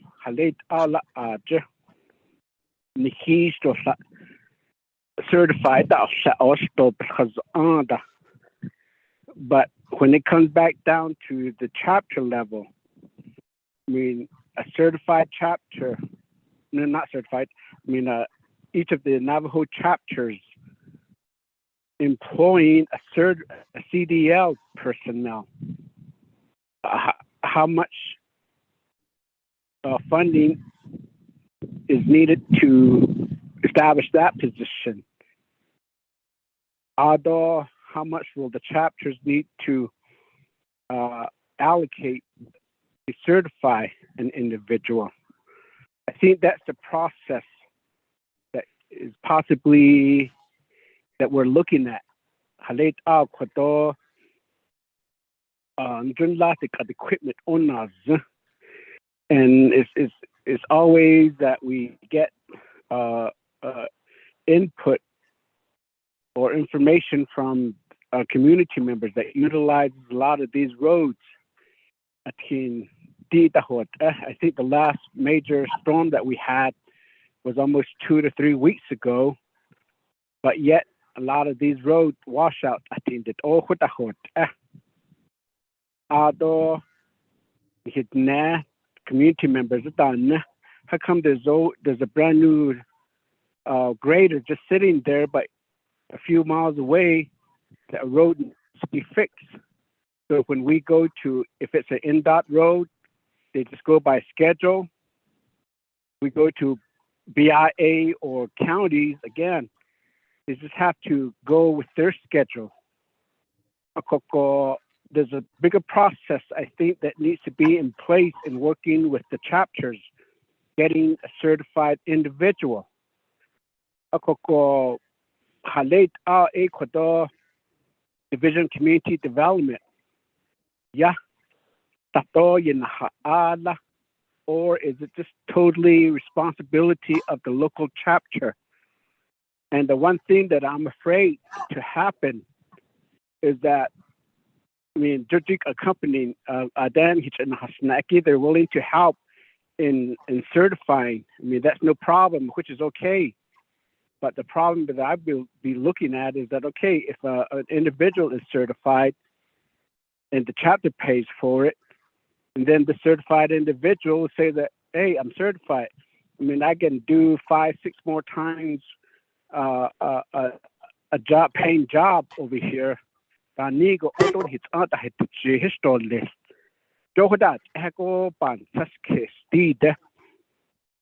what's the solution? I think that's one thing that we need to put in place in helping our chapters. And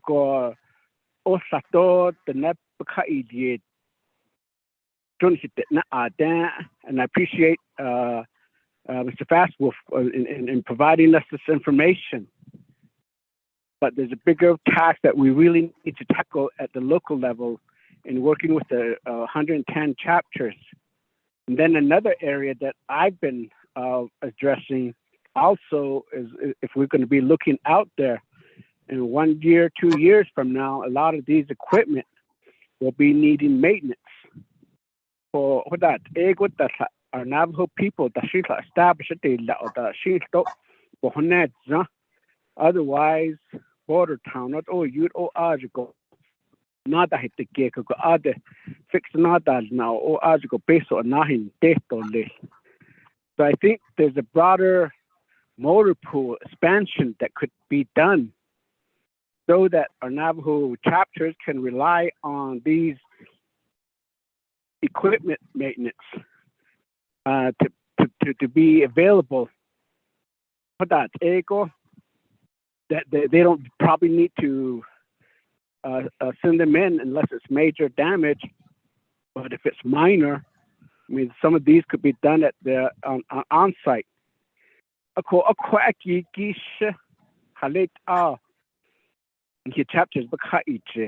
And how do we encourage such as Mr. Fastwolf about that they're willing to help, and how do we provide them guidance to say that this is the route that you need to take to see if your service could be available to the chapters.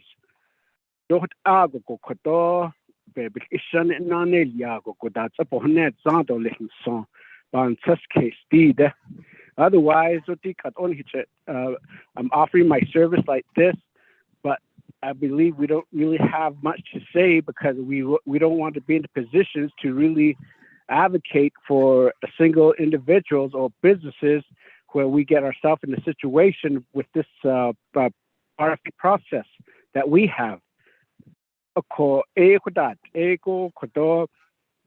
Maybe NDOT, Division of Community Development, local chapter, ASC could be able to provide us a recommendation how we need to move forward on having these type of service be available for Navajo people, for Navajo chapters. So otherwise, we'll be in the same situation that some of these equipment may not even be moved for several years because if there's no CDL operator don't list.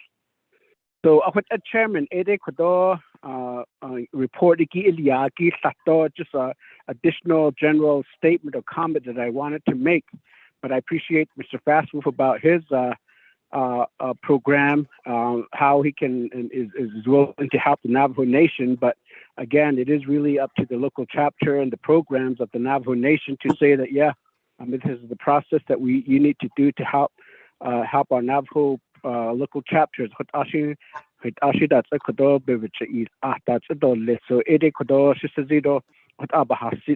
Chairman. Thank you, Honorable Begay. Honorable members of RDC, we did receive an email from Ms. Khan. Sometimes it's very difficult to vet the purpose of some of these presentations. We were cautioned to not allow businesses, if it's a business who makes money off the Navajo Nation and presenting to also advertise their business, we're informed that we're not supposed to, and therefore I believe Mr. Fastwolf needs to contact chapters on his business have training for and our recommendation would be to meet with NDOT as well as DCD and discuss how chapters that receive heavy equipment will have training for their operators and perhaps CDL licenses and how something like that can be offered to them so they could utilize their heavy equipment. So and so we'll not further discuss this presentation this morning, so we'll just go ahead and vote on it and move on to the next one. Honorable Vice Chair Walker, how do you vote?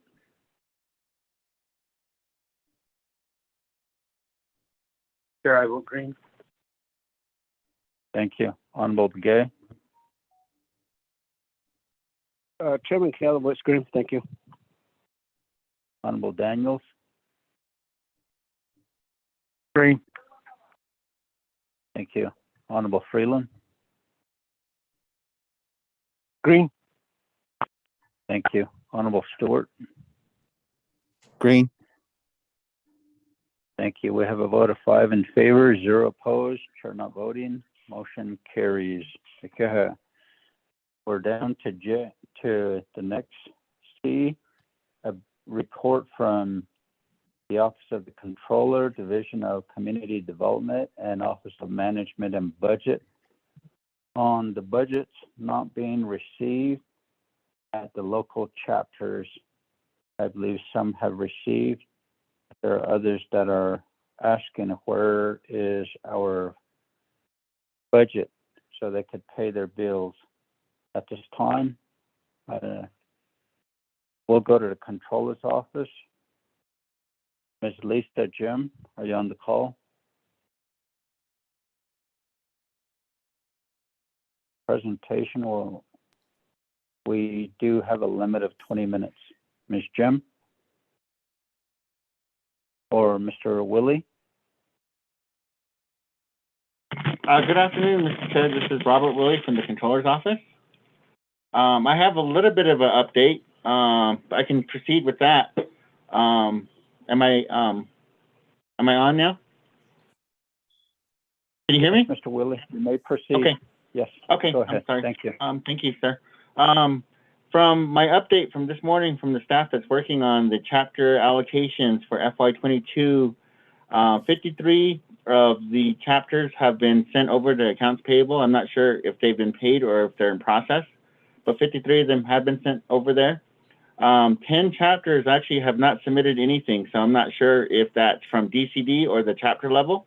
So that's a question for community development. We've received about 47 of them within the last week or so. So those are under review currently. So that's the brief update as far as what we've received here in the Controller's Office. DCD has more specifics as they work directly with the chapters of the delay. I'm not sure why there was a delay this year. I know that generally we try to get all the payments out before October 31st because we know that the chapters need this money for payroll to make payments and such. So that's, as far as my presentation, that's what I have to offer, Mr. Chair. Thank you. Thank you, Mr. Woolley. DCD, Dr. Yellowman.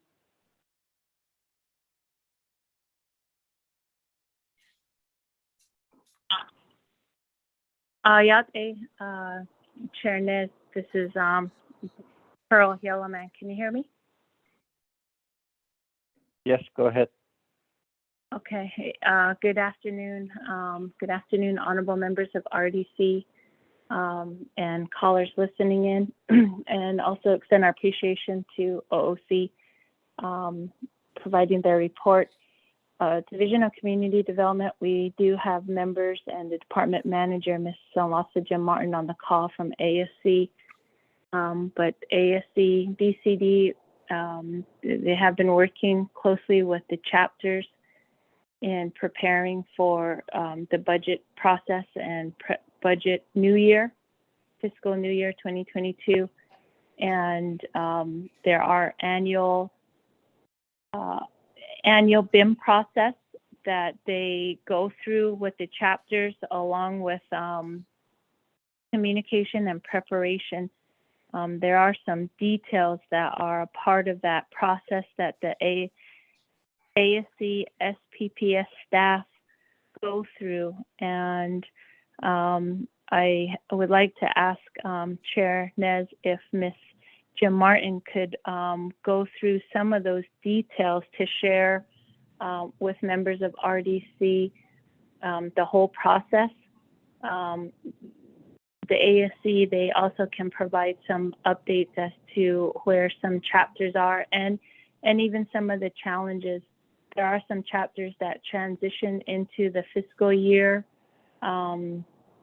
smoothly, I guess you could call that, and then there are some that have some challenges. A lot of it comes down to making sure that what recommendations that ASC SPPS provide, those can be red flags later, and I think they're just trying to bring some of that awareness to the chapter and chapter officials. In short, though, everybody has a part and everybody has a responsibility. ASC have responsibility, SPPS staff have responsibility, and so do chapter officials and chapter staff. We are fully aware of some of the chapters that have vacancies. Those seem to be some ongoing challenges that play a role in the checks and balance of the process. But to ASC and the chapters communication, they're able to resolve some of those challenges. So Chair, if we could ask Ms. Jim Martin and members of her staff to provide further details, I would appreciate that. Thank you. Thank you. Mr. Martin?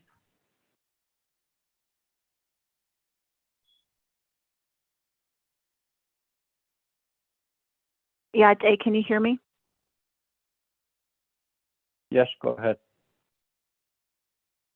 Thank you, Honorable Chairman Nez, and all of our RDC members.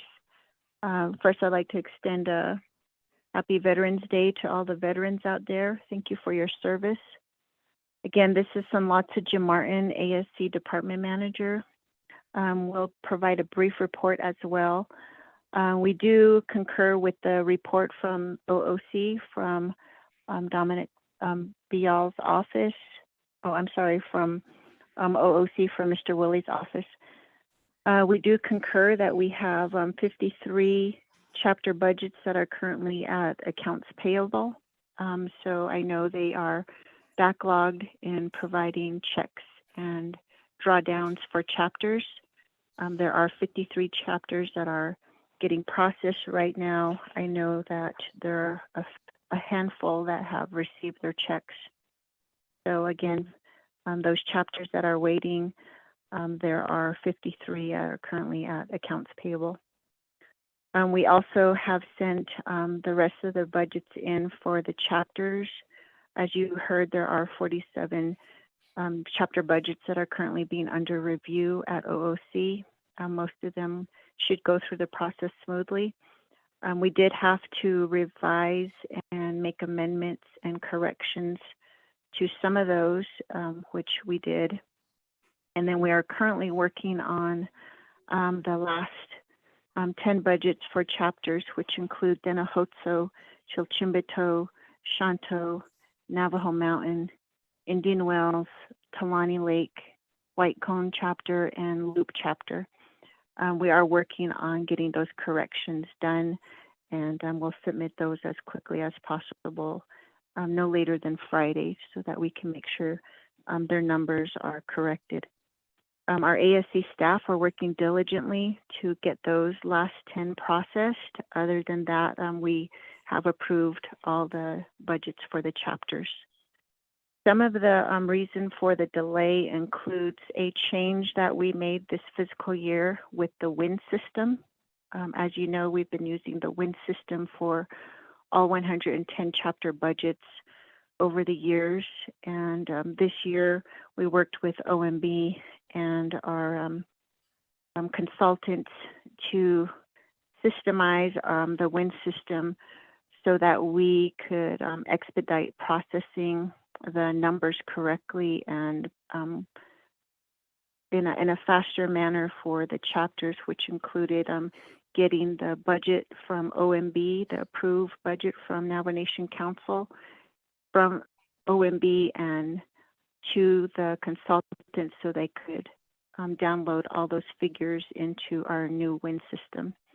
That transition did delay our chapter budgets, and we did share that with our chapters that there would be a delay due to that technology being changed. We do hear some good feedback from chapters that now that the budgets are already uploaded for them, there's a minimal numbers they have to put into the system. And then also as far as signatures, we've added signature lines so that we can expedite our signature process at DCD. And so a lot of that is helping us. It's just a little transition delay that we're having with the new WIN system. We also know that there have been some closures due to COVID. Some chapters had to delay their budgets. Other chapters had vacancies. ASC and DCD, we've also had vacancies. And so we know a part of the delay is also due to offices closing or being delayed due to COVID or the vacancies. We also know that OOC also had some delays due to that as well. So it's definitely impacting all of us during this pandemic. So those are also a big part of the reason for the delays. We know moving forward that the funding that we are setting up for the chapters and the system we've created with a new budget tracker is going to help us. And so we expect improvements moving forward. So with that, that'll be a part of our report. Thank you, Mr. Martin. Ms. Lisa Jim from OMB.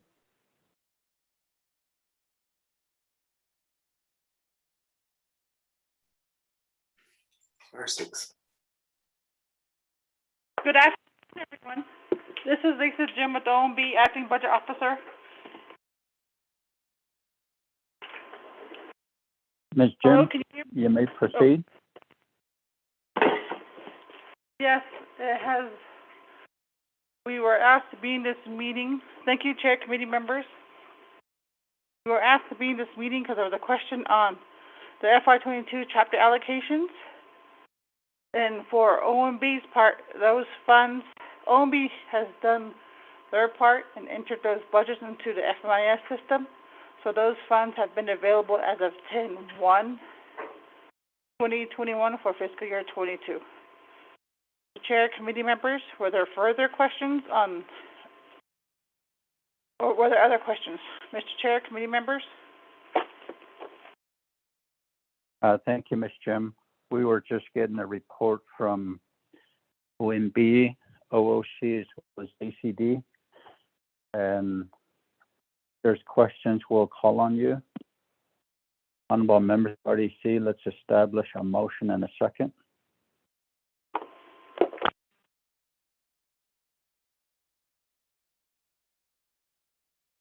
Motion. Chairman Kelly.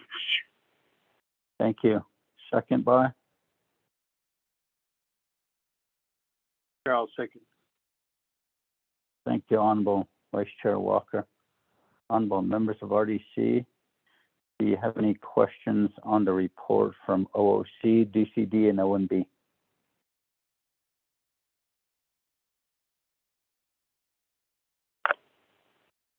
Chairman Kelly. Honorable Begay, you have the floor.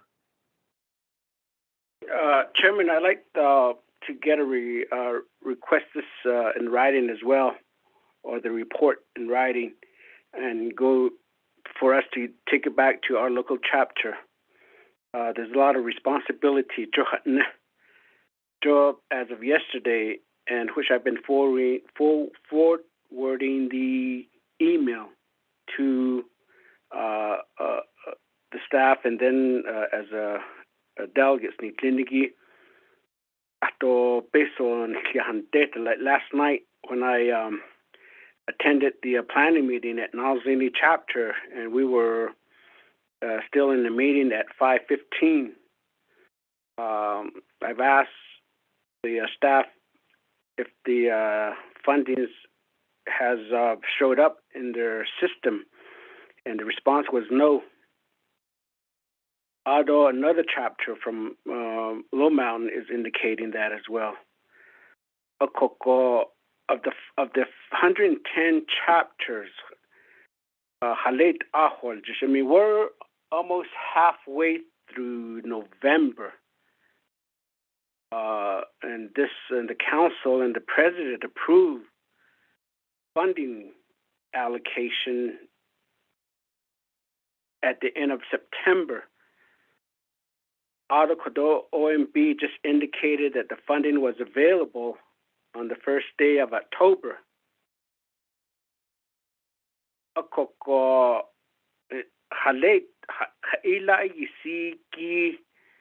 And I know I've been CC'd on some of the email exchange between ASC and the chapters.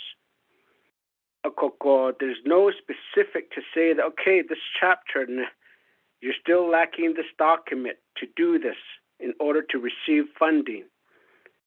Or we're still updating a lot of these progress. And I know as of last week, a lot of these chapters will be receiving their funding by the close of business without needing it. That was another email that I saw. Chairman, other committee members need Liniki. I mean, in a matter of trying to help our local chapter and them paying the whoever that they need to pay their bills. I mean, so I see the chapters bandaji na that's all yeah. It's always that our local chapter gets the end of anything, services by the central office.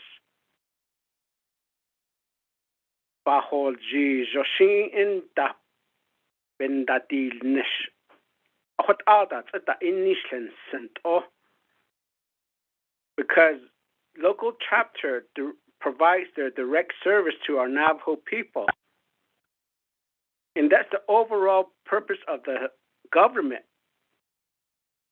Washington is Washington Latin hit the end Liniki base of a band on the stop a base of the paper card deal or any other service, non-funding services.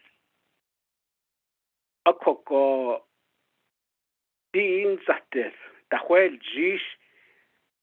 A coco halet what's the recommendation that from day one that these are available also overnight at the chapter government, and then they have 30 days to accept the funding. Documentation that's needed. I know they're asking for chapter resolutions.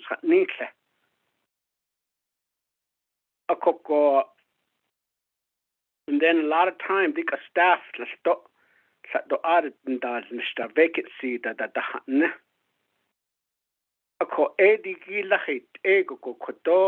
chapter Liniki article panahi na la that's a pohone Johnson adohit ego AD koto the layer of offices plato betajet ben dachel nistop bes koto ni local chapters yikin dadnish. Maybe ASC staff no Siniki, can you provide me right now how many of the Chinle agency chapters has received their funding and how many has not? And what are their main reasons that they haven't received the funding yet? specifically for each of the chapter. Chairman, that's my request.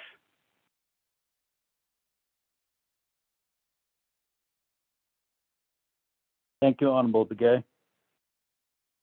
Mr. Willie, Dr. Yellowman, and Ms. Jim, may you provide a written report on the status of what you just provided the leadership here with RDC. I'll go ahead and go back to Mr. Willie and then Dr. Yellowman as well to respond. Mr. Willie? Thank you, Mr. Chair.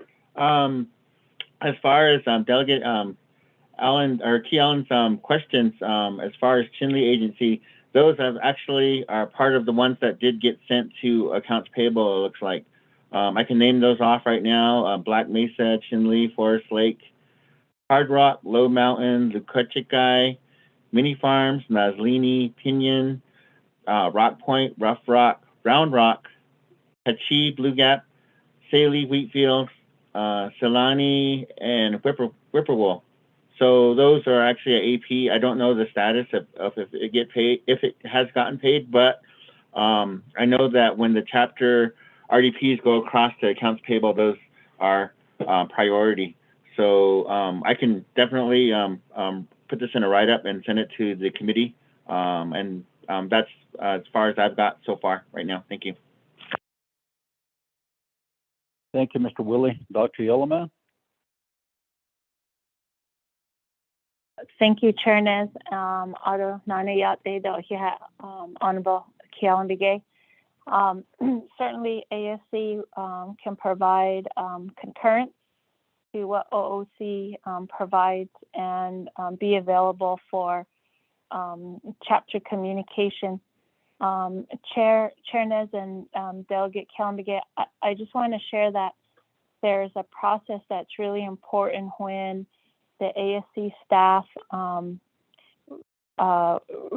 request for information to the chapters for some supporting documents or supporting information to help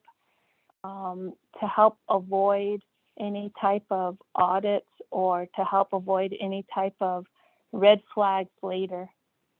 It's during that process that can be time consuming, or that's what I mean. There's a lot of responsibility on all the parties involved, and it's not just a magic occurrence, so to speak. A lot of times chapters are having to reconcile or having to go back into their documents and verify these funds or verify these purchases or contracts, whatever it is that they may be reviewing. That can be time consuming. But I do know that OOC, OMB, and ASC, they do communicate on the BIM process, and they also work very closely on improving the system.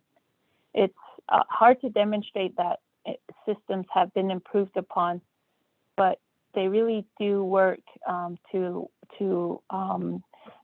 merge a system that helps improve and speed up the process. And it's just important to note, and I know it gets frustrating, but all parties have a role, and all parties do need to maintain or play their part.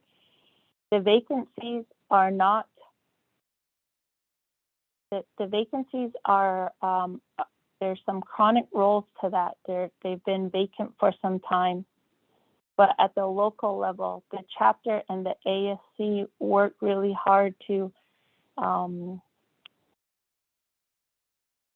coordinate in place of those positions. So we appreciate the chapters that have been working really hard, and to some chapters already received their funds. They're already in operation. Some chapters are working and awaiting. But sometimes we do encounter challenges at the local level. And so we ask that the chapter staff, LDAs, work respectfully with our administration. Thank you. Dr. Yilman, so will your office also send a written report to the leadership, please? Yes, sorry. Yes, we'll follow up with a written report. Thank you. Okay, thank you. Honorable members of RDC, any other comments or questions?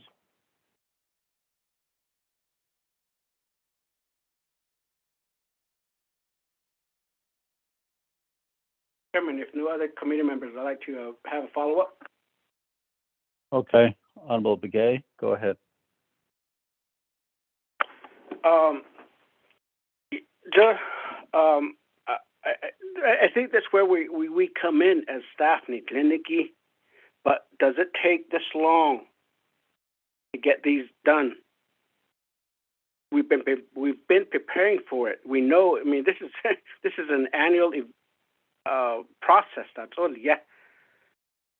That it's a given that this has to be done on a yearly basis. By the end of September, they're ready. By October, I mean, everything should be available at the chapter level. So when you say audit, can you be more specific on it? What audit is it that they're potentially that they would have a finding to receive the fund? What are the specific red flag that you're talking about? I mean, will a short funding allocation or more funding, amount of funding allocated? Often, out the BIM process, I mean, specifically for each of the chapters. So, I mean, I haven't heard any of the programs, our local programs. I mean, why is it? I mean, I'm trying to, I guess, find out that, I mean, we have this whole Navajo Nation government. You got the judicial branch, you got the executive branch, you got the legislative branch. All of them have no problem in having access to the budgeted funding that they receive. But when it comes to the chapter, we're more than a month late in not even getting these funding out. So if it needs to have a policy change, I mean, make that recommendation. Don't let it be just an area where we know that it's going to delay funding to be sent to the chapter. So the process, the niniki, why is it so? I mean, I don't know. I mean, I'm sure this is a stupid question, but why is it so different of a chapter receiving the funding than like your program, like the council's program, like the courts program? Why aren't they having problem of getting or having received these funding? What's the major difference?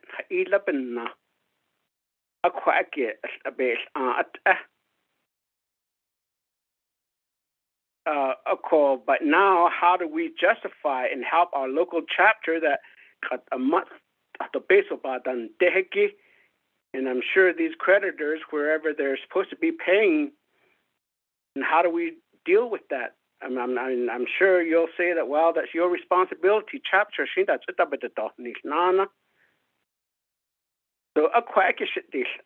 Chairman, I'm sure it's not going to be resolved. I'm sure it's just me just talking about it again and nothing's going to happen.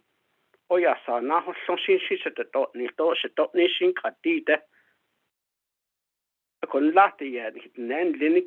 I mean, she does it. And that's it. Hajo atol ni to party ni le koto bebna nen yen hita at to yen hita khayata hita to ibna to kwake bna to kadit yash hita halit how can we resolve it? And Chairman.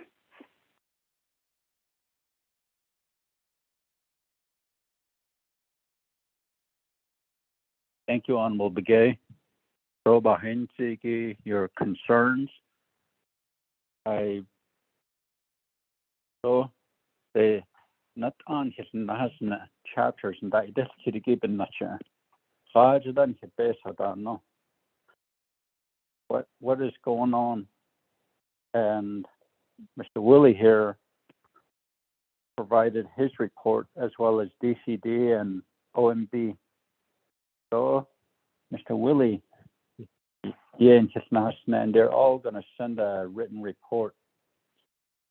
But how can we better expedite the process for our chapters is the question. Dr. Yellowman, I know ASC are located at each agency.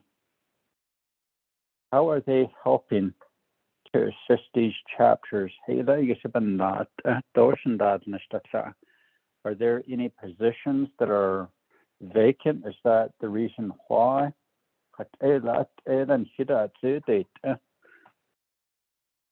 And Honorable Begay is correct in saying that late at the end of September, right before then, the budget is approved and then signed by the president.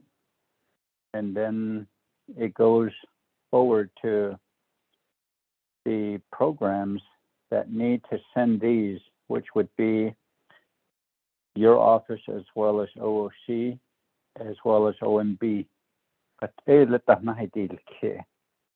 How can we make these corrections? He also stated, Dr. Yellowman, that we also made changes to the wind system. Can you kind of make some clarifications on that? Go into detail as to what changes? Is that what's causing the delay as well? And I noticed that when Mr. Willie stated that some were sent for processing, and then the 10 chapters that have not, because of the delay, 10 of them are all from Arizona. I'm just wondering how that happens. I'm wondering which agency they're from. So we would like to hear some solutions as to how we can approach this next year, next budget season, which will be upon us here within about 7 months again.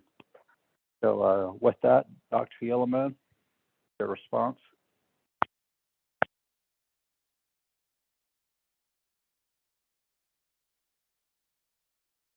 Thank you, Chair, and thank you all members of RDC, Delegate Keelan Begay. I know you always do speak on behalf of your chapters, and we are all working to move a massive amount of information and a massive amount of budgets through, and these things do happen annually. There's an annual process to things. For DCD ASC, the approved 2022 budget was uploaded into the WIN system the end of August. and then in October, the middle of October, additional information was uploaded into the WIN system, such as the GWA. So those things were part of the larger Navajo Nation budget system. Those were some changes that were made, and then adjustments had to be added or incorporated into the WIN system. And then, of course, it gets signed into law, and then we upload it into the WIN system when that's all when it gets signed into law and made available. But there's also some differences, and I do want to call on Mr. Martin here in a minute. There's also some differences between what ASC does and then what the chapters do. And you mentioned my comment about the audit. Just for example, and I want to be careful how I to not specifically identify any chapters or anything to the general audience, because some of these are are information that's still being processed. But for example, an SPPS or an ASC staff will ask a chapter, where are these specific funds? If you're trying to carry them over, where are these specific funds? And you'll have to, they have to be in your, you literally have to have those funds to carry them over. And if the chapter, at the chapter level, if they can't make the adjustments or if they can't reconcile that, that can be a problem later. That can be, it can turn up to be a finding. If the ASC allows for a chapter to be a budget to be approved and there's some red flags there, then the ASC, they're not doing their part in compliance and making those corrections. And we can sometimes turn out to be we get accused of holding money or withholding money, and that's not the case. I think the ASC and the SPPS are saying this is where you need to reconcile. Just like anyone would be telling, telling finance, saying you want to make sure that what you're writing this check for, you have that money in the bank. Sometimes it can be working with numbers and financing can be a very complicated task. And sometimes we have new administration, new chapter officials. So a lot of it too is a learning process as well. And sometimes errors get made, and you have to go back and make those corrections. But I do want to call on Mr. Martin to speak a little bit more about some of the details of the BIM changes that were made.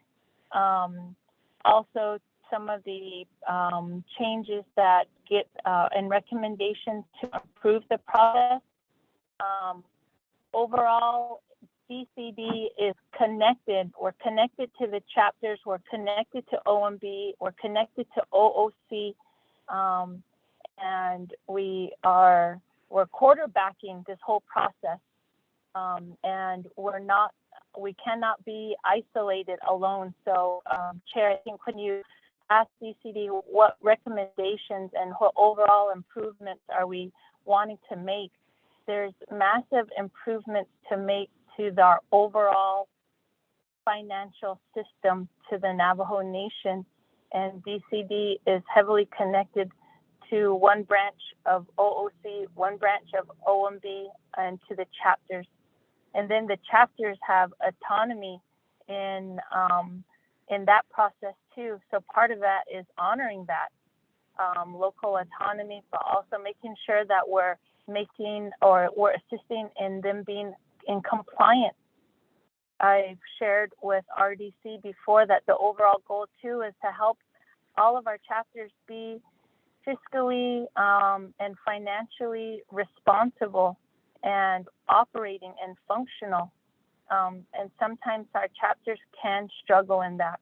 We want overall all of the chapters, and that's new leadership coming in and teaching the new leaders these systems, or even having to improve that system. So it's a large task. But I know that the ASC, they chip away line by line and review the BIM and chip away at making language changes, or because they're in the trenches with the chapters, experiencing the laws that get made. The laws that get made in Windarot, they get implemented at the grassroots, and that's where ASC and the chapters have that experience. So they know firsthand some of those recommendations.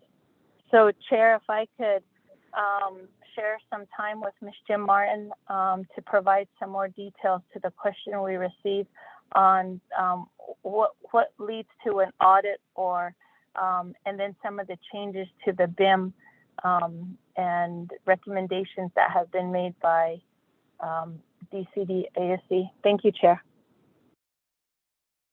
Thank you, Dr. Yellowman.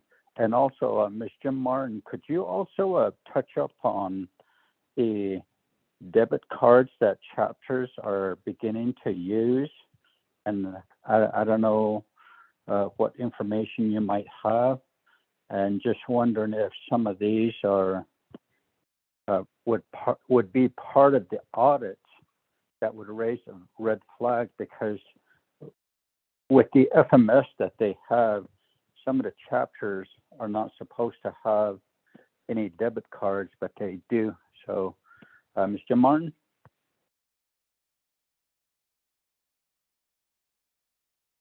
Yeah, Shannon, again, this is Samwatsa Jim Martin, ASC Department Manager. Thank you, Kialan Bigay, our Honorable Delegate, for your questions, and also to Chair Nez, thank you as well. I think Dr. Yellowman did a good job explaining some of the answers to your questions. I'll just add to it that when, in terms of the WIN system and the changes that we made this fiscal year, a lot of it, again, was to expedite the uploading of the chapter budgets in our WIN system. Prior to this new fiscal year, chapters were manually inputting each figure and each number into their forms in the WIN system.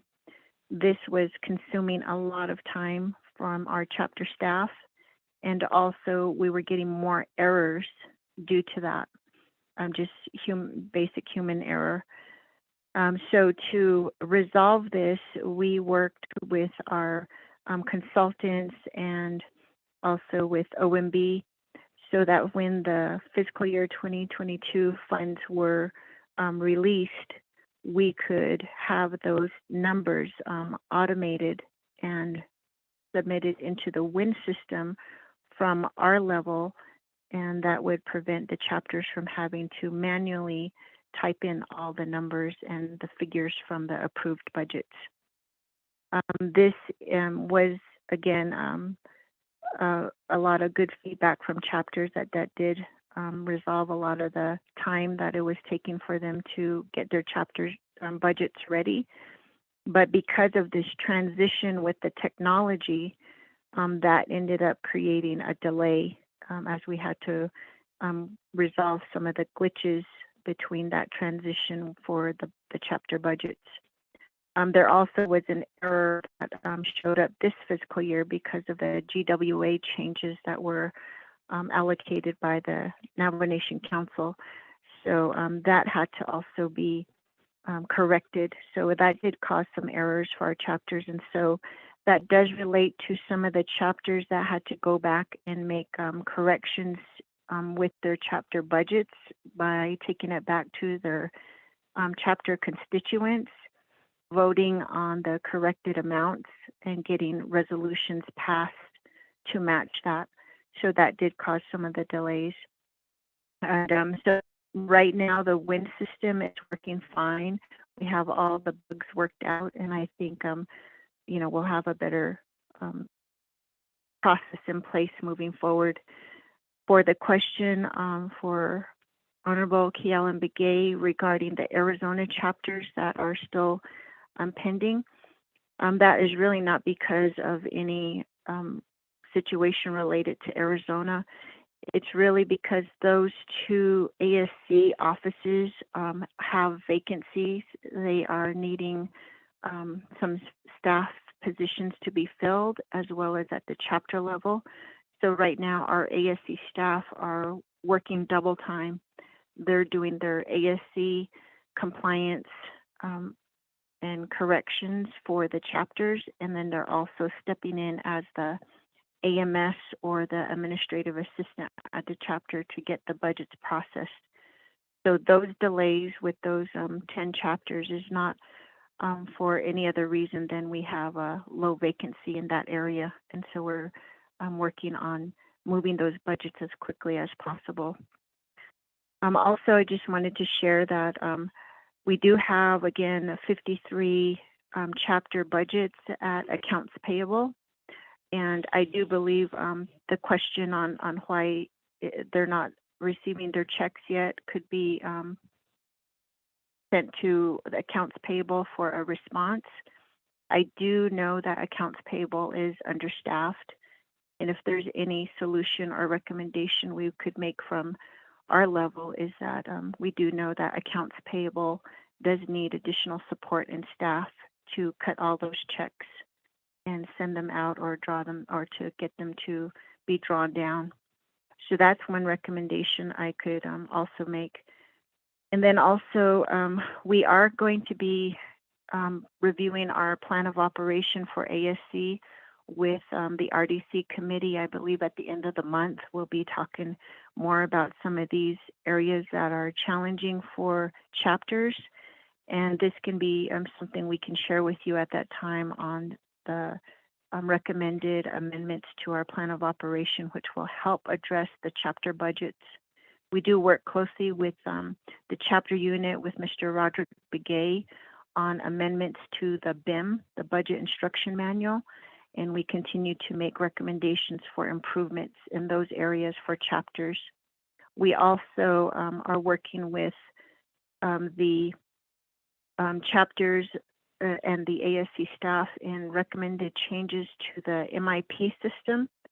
And the MIP system, we have implemented 5 systems for 5 agencies so that we can monitor the funds within MIP, which previously we were taking multiple trips to Albuquerque or Phoenix or wherever to get consultants to assist us with MIP. Now for this fiscal year, we have 5 MIP systems stationed at the 5 agencies so that we can take care of those internally ourselves. So we are making some progress in improvements in those areas so that the chapters can start to reap the benefits. Lastly, for your question on debit cards and credit cards at chapters, that has been a concern from the Office of the Auditor General. We are having meetings with the Auditor General, Helen Brown, regarding this situation with chapter credit cards and debit cards. So we want to set up our next meeting with the Auditor General to look at the situation right now and provide a report to the RDC committee members, as I don't have specific details right now on each chapter. We're still compiling that information. Thank you. Thank you, Ms. Jim Martin. Honorable members of RDC, do you have any comments or questions? Chairman Freeland. Honorable Freeland, go ahead. Chairman, thank you. Good afternoon, Shantado. Thank you for the report. Mr. Willie, Dr. Yellowman, Mr. Martin. Just a comment more or less than thinking about personnel. You know, let's remind ourselves, Shantado, that each chapter is different. And for myself, I'm fortunate to have 8 chapters that are all in unison, but there's not personnel each 8 of those chapters. Each of them don't have CSCs or AMS. So we're thankful for the help of Mr. Murtis out there in Crown Point. So he's been very helpful to our chapter. So I want to say thank you to him. Each of the 110 chapters, you remember, we need to remind ourselves that each of them are different. The function is different too. So just the personnel matter is a huge issue. So area chairman want to make that comment. Thank you. Thank you, Honorable Freeland, for your comment. Honorable members of RDC, any other comments or questions? None, Ty. Honorable Otto So. Thank you very much, Chairman. Can you, first of all, can you hear me? Yes, we can hear you. Go ahead. Okay. Well, I'm glad that this discussion is ongoing with the Oversight Committee and pertaining to the chapter issues and why monies aren't going out, funneling out to the programs. But what I am getting to is that I guess we got an opinion from Department of Justice that the chapters are not part of the 3-branch government.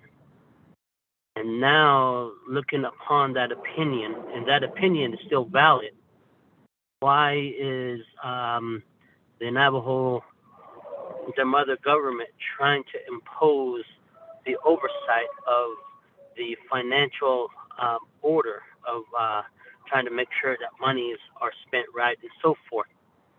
If the chapters are not part of the three-branch mother government, these monies that we appropriated should be in a grant form.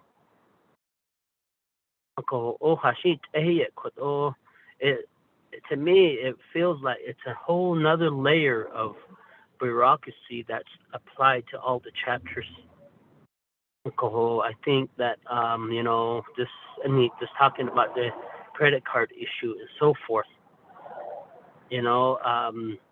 If the chapter is not part of the mother government, any part of the government, that should be handled by the Auditor General's office and the Attorney General office to make sure that these chapters receive funds, comply with the rules. But now you have another program that oversees the chapter to a certain degree, trying to make those financial oversights. And like I said, it's just a whole nother bureaucracy, and we need to look at. This morning, we were on Title 17 meeting amendment, and I talked about the chapter for a bit, and how can we address that in RDC. We're going to have to address that at some point, because the Navajo Nation managers, whether it's through Auditor General and the community development, which right now has an office that works with the chapters, they know what chapters are red flag, and they allow the spendings to happen. And does that allow ethics to be charged on the division director and the manager of the oversight, so that we could hold someone accountable? The truth is that we were talking about the finance issue. So, case, and we will be reaching out to Resources and Development Committee to have that conversation. Honorable Vice Chair Walker was on the call with us, and we had a small discussion pertaining to this matter.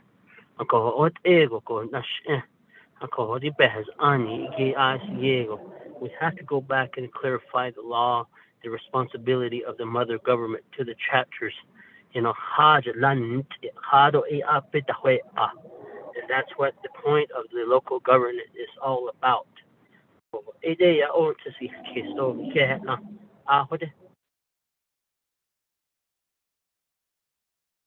Thank you, Honorable So. Honorable members of RDC.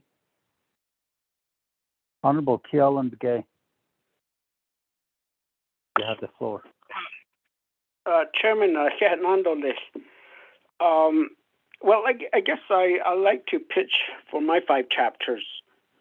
While we're speaking, I got confirmation that all of my 5 chapters haven't received any of them. But Office of the Controller, Mr. Willie, had indicated that he named 5 of my 5 chapters that the funding has been forward. Maybe my next question, I'm sure I'm wasting time on something that I could speak directly with the office about the situation, but I don't want to consider it as a waste of time. But I believe that a lot of things that needs to be discussed in public of how our Navajo Nation chapters are being treated in a way, or that the base balance on your house a big kid up in the stole. So that's it. And so I'll be questioning some of my colleagues why their chapters were their fundings had been allocated first than mine. I mean, all 5 of mine chapter hasn't been haven't get their money yet.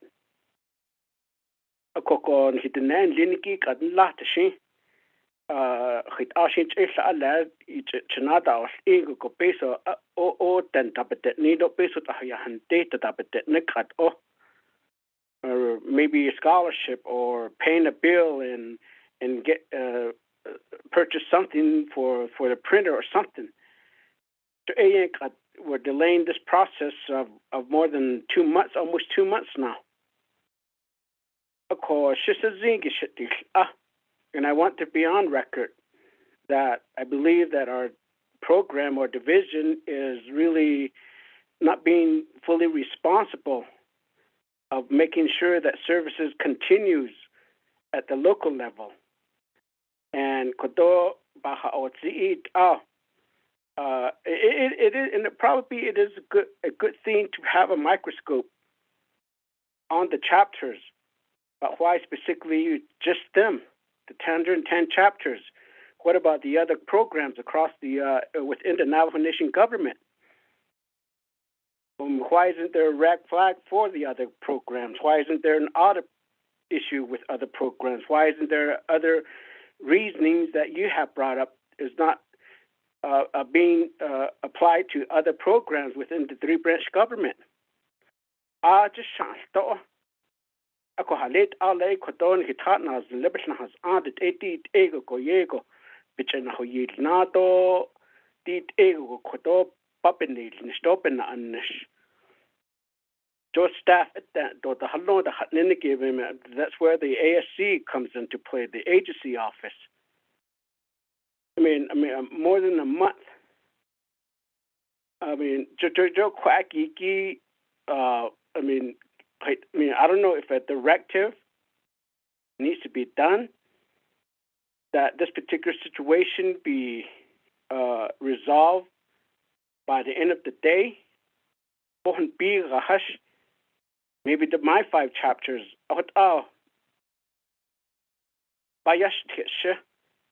Low Mountain responded saying that they haven't received it. Touchy Blue Gap responded saying that they haven't received it. Talana Cottonwood responded saying they haven't received it. Noslini chapter indicate they haven't received it. And even though they're certified, funding should come directly to them. As a certified chapter, the mini farm hasn't received their allocation yet. So it troubles me.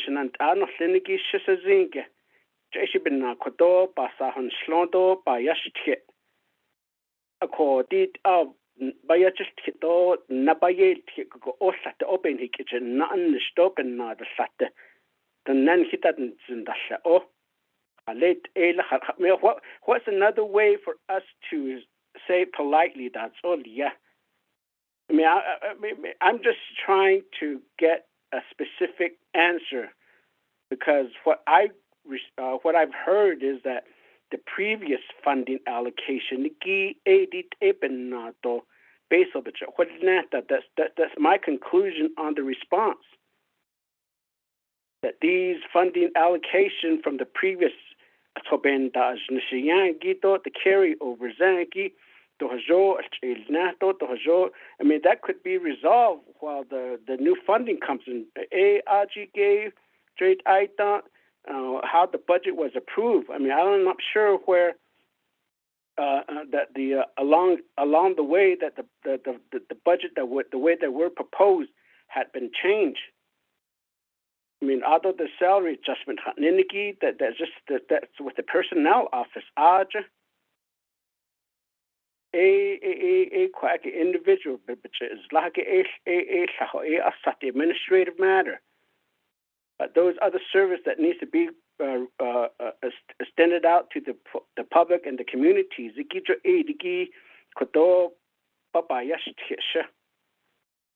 So again, Chairman, I believe that I'm not getting a straight answer on some of the reason.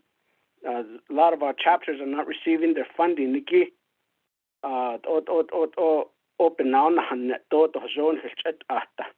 So maybe my request is just to go ahead and for me specifically, the Chile agency, and then maybe the rest, those that haven't or haven't received funding and be more specific that this particular funding is, the reason be sent to each of the chapter.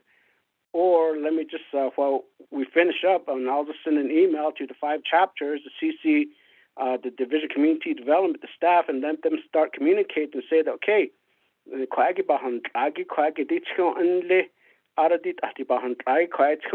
email and they scan and they forward and they so in last one button because the funding would be to be to show up at your account. Has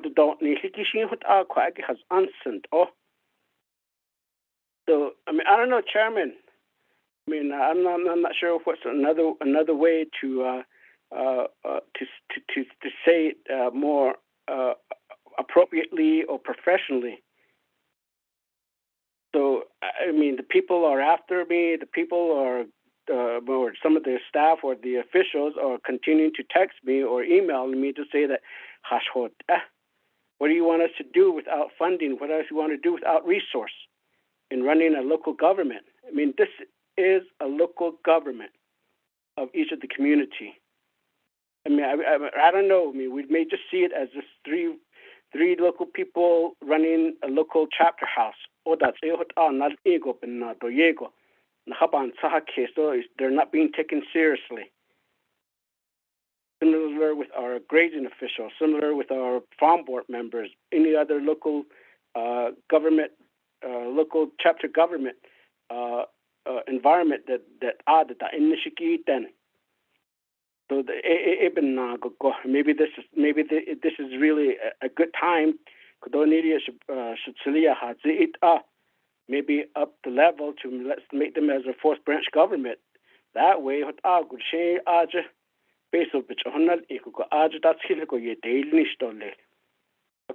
have several local elected officials not being officially being recognized or acknowledged. So that's my frustration, Chairman, and I apologize if I looked down or made any negative comments, but that's not my purpose. But I'm just frustrated that our local government is not being addressed appropriately and properly and efficiently.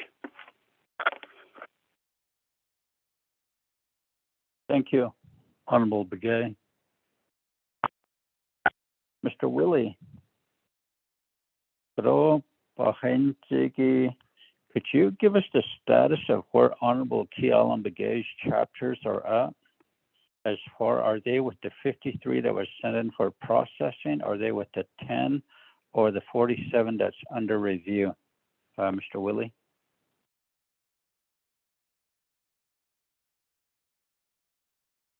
Mr. Chair, can you name the chapters that he was talking about again? I believe Honorable Begay's 5 chapters, which is Mini Farms, Kalani, Cottonwood, Nuzlany, Low Mountain, and Blue Gap, Kachi. Okay, thank you, sir. Those were part of the 53 that we sent over to accounts payable. So I'm not sure what the status is on that side, and I'm not sure if they received checks or electronic funds transfer. That's the other thing. So we'll have to do more research on that to give a clear answer on that. But I'm compiling the list right now for the written report, and I can forward that to you this afternoon. Thank you, Mr. Chair. Thank you. Most of my LGA certified chapters received their funding directly into their account, so that's good for LGA chapters, Akwagi, Hotahegi, and appreciate that. Let me go back to Dr. Yellowman.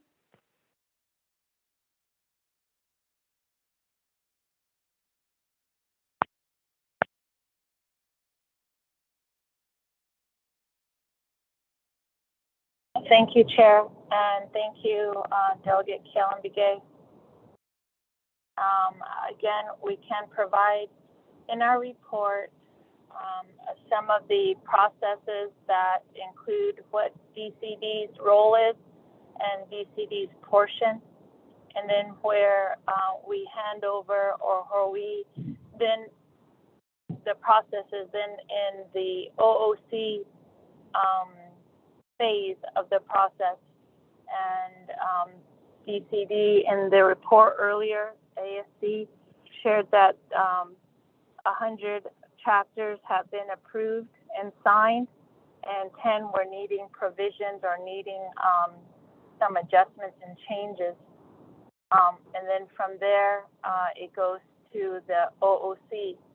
So there's those are two different branches, two different divisions, but we work with them, and we can share those processes in the report. So Chair, we can provide that. I don't really have a lot of comments about not respecting the chapters or chapter official. I feel that we advocate for the chapters, but I'll speak mainly about the fiscal changes and the fiscal budget process that we're trying to complete and get out to the. We are thoroughly what the chapters are needing to pay. They're needing to pay employees and staff. They're needing to pay utility payments. So we're fully aware of that, and really want the process to be completed so that the chapters can resume and maintain their daily operations. Thank you. Thank you, Dr. Yellowman. Also, when you email these chapters, reminding them to make adjustments as well as changes that are needed, my recommendation is to also carbon copy the delegates that represent those chapters. That way, the delegates or their legislative district assistants can assist those chapters wherever Okay, thank you. it is needed. So thank you for that. Honorable Freeland. Chairman, can you hear me? Yep, go ahead. Thank you, Chairman. Just a comment. I wanted just to ask if we could get a written report. Dr. Yellowman mentioned that there's 100 chapters that were submitted. What's the status of those 100 chapters processes of their budgets at accounts payable? Really a question for OOC and Mr. Willie. Maybe even get a report from OOC and maybe accounts payable. I don't know, that would probably take them away from processing these checks. But what is the status of those 100 chapters right now at accounts payable? That's my question, Chairman. Thank you. Thank you. Mr. Willie?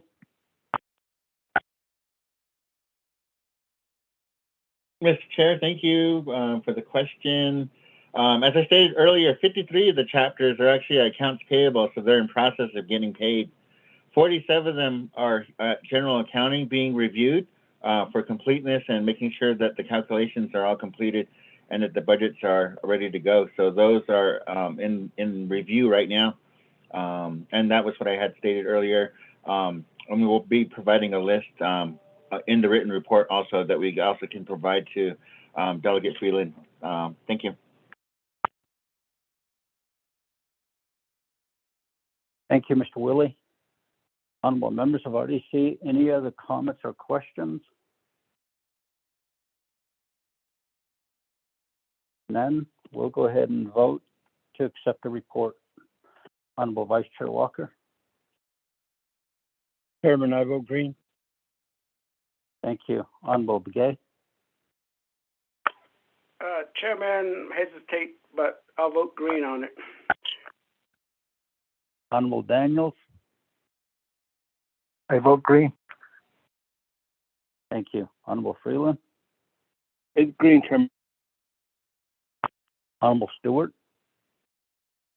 Green. Thank you. We have a vote of 5 in favor, 0 opposed.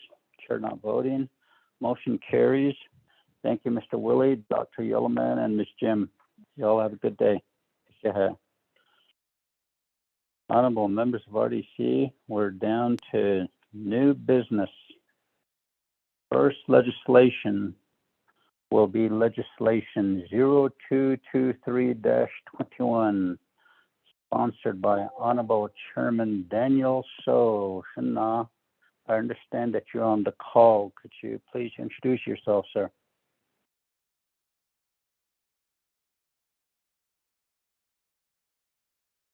Press star 6 to unmute.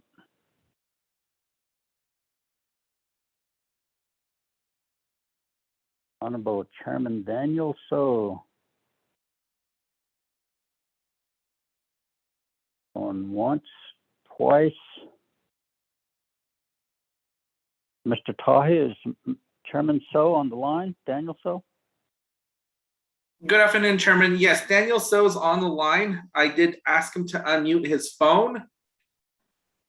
Let me text him right now too. Okay. Chairman Daniel So?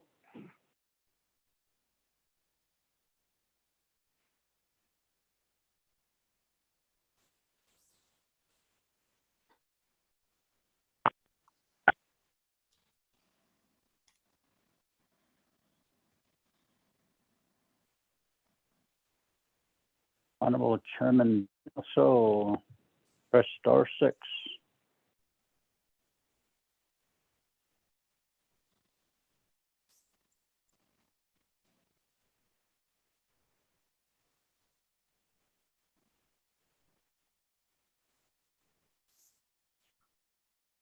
Mr. Tahi, is Honorable So still on the call?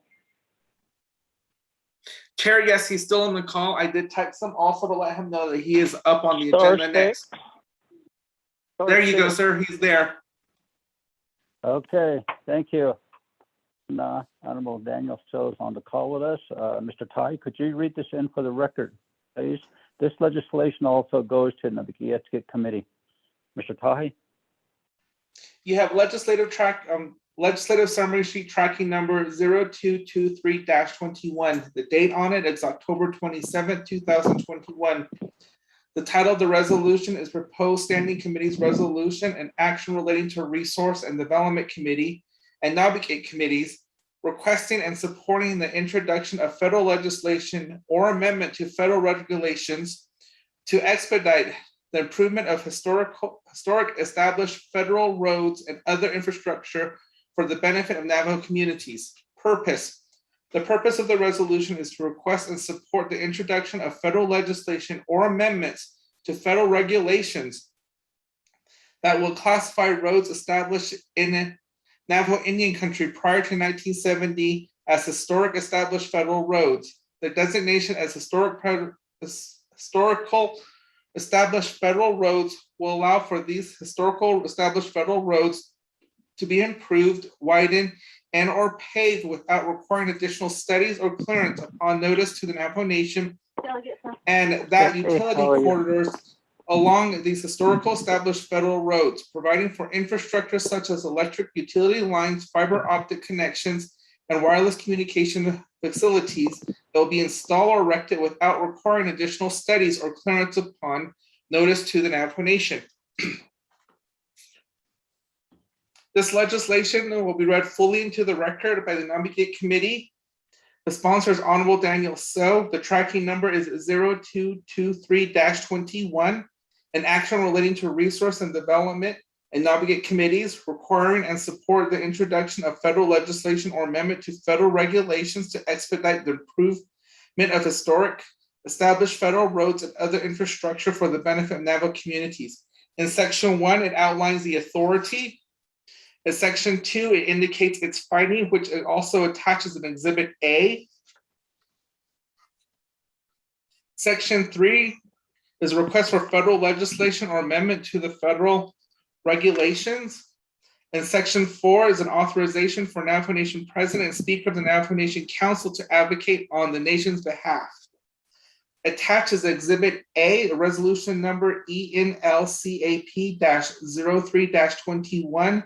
It's a resolution from Eastern Navajo Land Commission. Title: Supporting the introduction of legislation or regulatory changes to expedite the improvement of historic established federal rules and other infrastructure for the benefit of Navajo communities. You have also the Navajo Nation Legislative Branch Internet Public Summary for this. It was posted on November 1st, 2021 at 6:29 p.m. The 5-day comment period ended on November 6th, 2021. You have one comment from Torreon Star Lake chapter supporting this legislation. You have no comments opposing this legislation. You have no comments or recommendations on this legislation.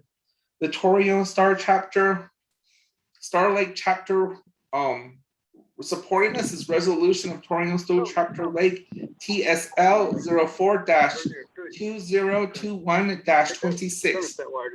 Chair, that's the legislation read into the record. Back to you. Not sure this wall and there you guys can reach it tonight. Please mute your phones.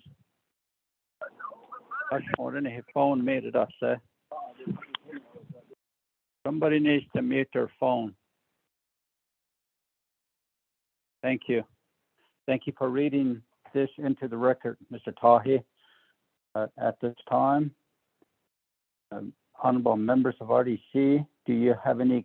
Let's establish a motion and a second first.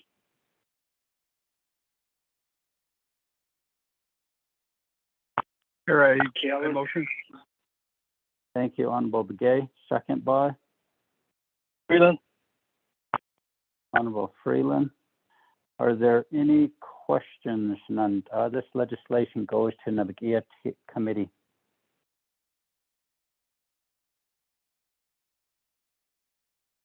None. We'll go ahead and vote on this legislation. None.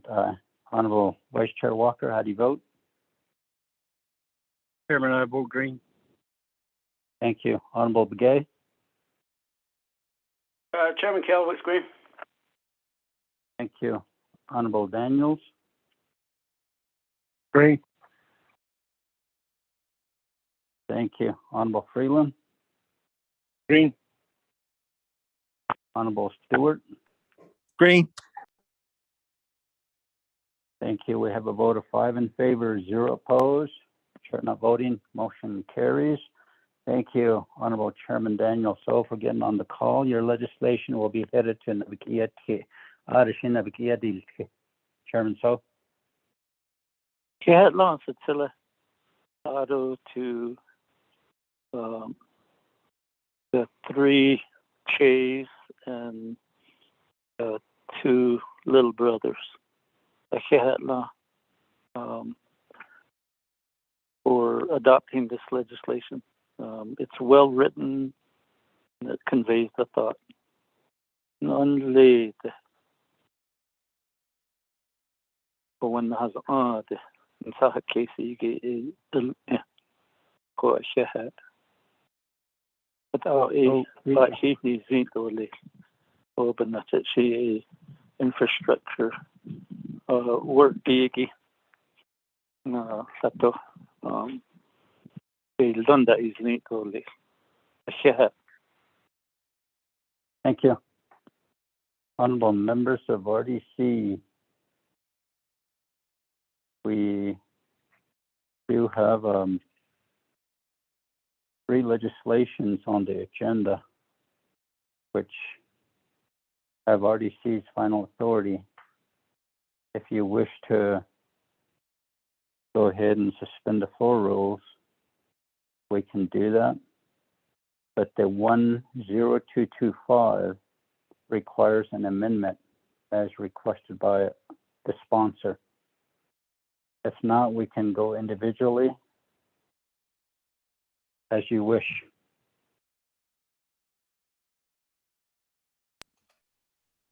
Chair? Yes, this is Mr. Rodney.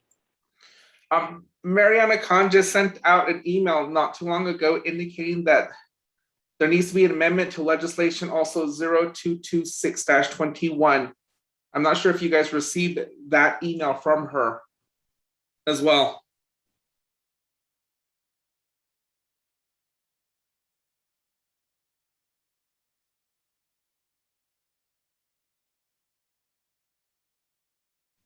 Back to you, Chair. Thank you, Mr. Tahi. So there is an amendment to legislation 0226.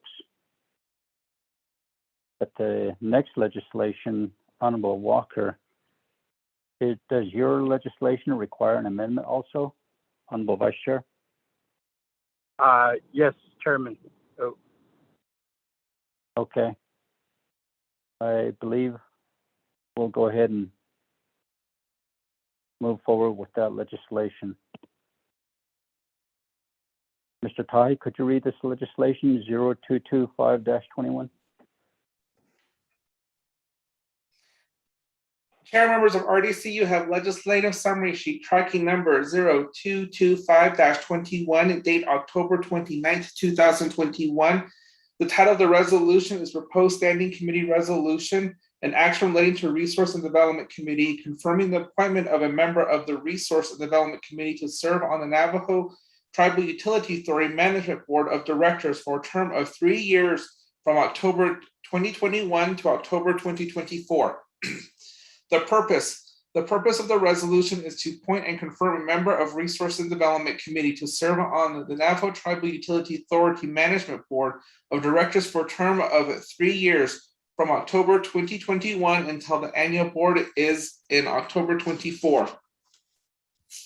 Resource and Development Committee has final authority over this legislation. This legislation is sponsored by Thomas Walker Jr., tracking number 0225-21. An action relating to Resource and Development Committee, confirming the appointment of a member of the Resource and Development Committee to serve on the Navajo Tribal Utility Authority Management Board of Directors for a term of 3 years from October 2021 to October 2024. Be enacted. Section 1, Authority. A. Pursuant to 2 NNC Section 501B9, the Resource and Development Committee has the authority to grant final confirmation of appointments to enterprise boards. B, pursuant to 2.1 NNC Section 9A, the member of the Navajo Tribal Utility Authority NTUA Management Board are formally appointed by the Government Service Committee of the Navajo Nation Council, whose authority to confirm appointments to enterprise boards has been since delegated to the Resource and Development Committee pursuant to 2 NNC Section 501B9. See also resolution number C0-45-12. Section 2, findings. Pursuant to 21 NNC Section 5A, 1 through 6, NTUA has established with the general purpose to operate, maintain, and promote existing utility system, furnishing electric, gas, water, sewer utility service, generation and telecommunication and information services for the benefit of the resident of the Navajo Nation, including the establishment, ownership, operation, and maintenance of electric generating, telecommunication, and information services on or off the Navajo Reservation, and to provide utility generation, telecommunications, and information services on a nonprofit basis and at a reasonable cost to residents of the Navajo Nation consistent with the economical operation of the enterprise. B, pursuant to 21 NNC Section 7A1, the NTUA Management Board shall have the authority and responsibility for the management and operation of the enterprise, among other powers and duties. C, 21 NNC Section 7A 2 through 13, 21 NNC Section 7B 1 through 13, and 21 NNC Section 7C. C, the 24th Navajo Nation Council Resource and Development Committee previously appoint Mr. Mark Freeland pursuant to resolution number RDCJN-022-19 for a 3-year term from October 2019 to October 2021. See resolution number RDCJN-022-19. D, pursuant to 21 NNC Section 9B1, 4 of the directors that shall be members of the Navajo Nation who speak English with fluency and who have significant education and experience to qualify them for learning utility business practices and procedures and making sound judgment. E, pursuant to 21 NNC Section 9C2, term appointment shall be for a period of 3 years. F, the resolution of the Management Board of the Navajo Tribal Utility Authority NTUA 2521 recommend the reappointment of Mark Freeland, Resources Development Committee member, to the Management Board of the Navajo Tribal Utility Authority is attached as Exhibit A.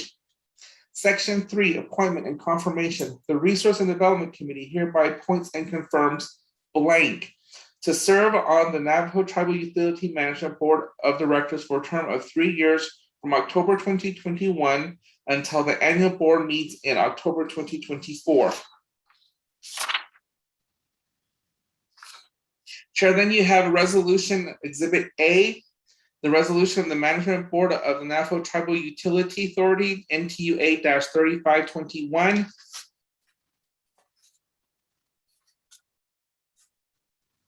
Then you have the Navajo Nation Legislative Branch Internet Public Summary Review, which was posted on November 1st, 2021 at 6:37 p.m. The 5-day comment period ended November 6th, 2021. There was no comments supporting this legislation. There was no comments opposing this legislation. And there was no comments or recommendation to this legislation. Chair, that is tracking number 0225-21 read into the record. Back to you. Thank you very much, Mr. Tahi. Honorable members of RDC, let's have a motion and a second.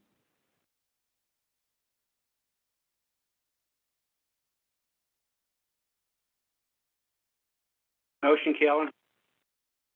Thank you. Second by?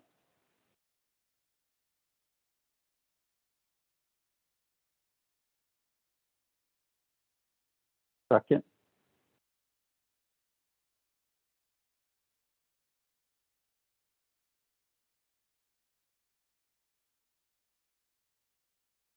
Mr. Tahi, is RDC Freeland? member still on the call? Thank you, Honorable Freeland.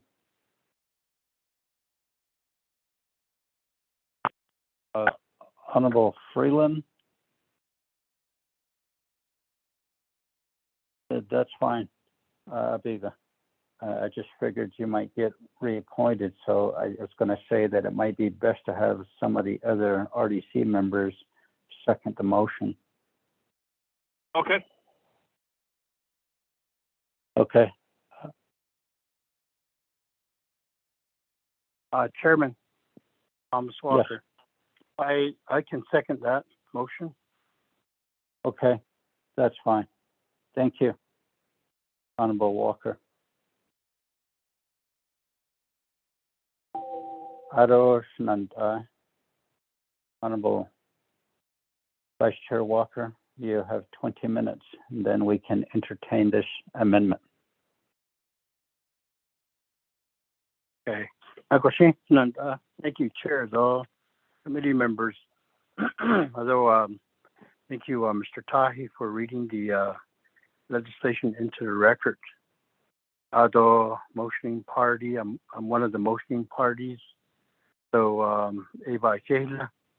although the legislation before you, Resource Development Committee members 225-21, about appointing one of our own members to the NTUA Management Board.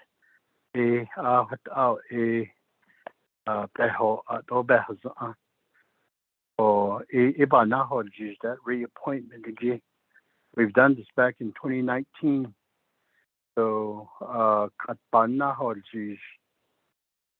even the legislation called Adalia, posted for comments, and then now it's on the committee's agenda. Appointments.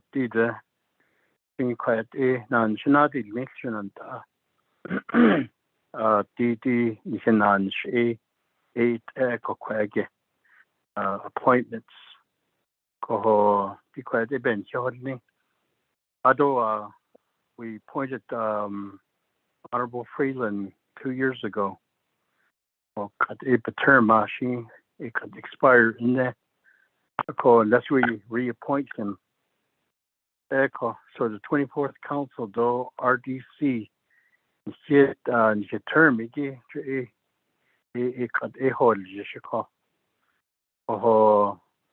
I get Honorable Freeland Bananji Yila to for representing RDC to NTUA Management Board. Koho Bansas Kesoshe says for continuity for consistency. Nigi as legislators can they Nishigi don senior representatives igi beseda ilnitle Ninan Chato de Liaja So as we know that our members they serve on various boards, commissions. For continuity and consistency purposes, no interruption. So amendment page 2, line 28. There's a fill in blank. Filling in the blank. Representative nada dilnis.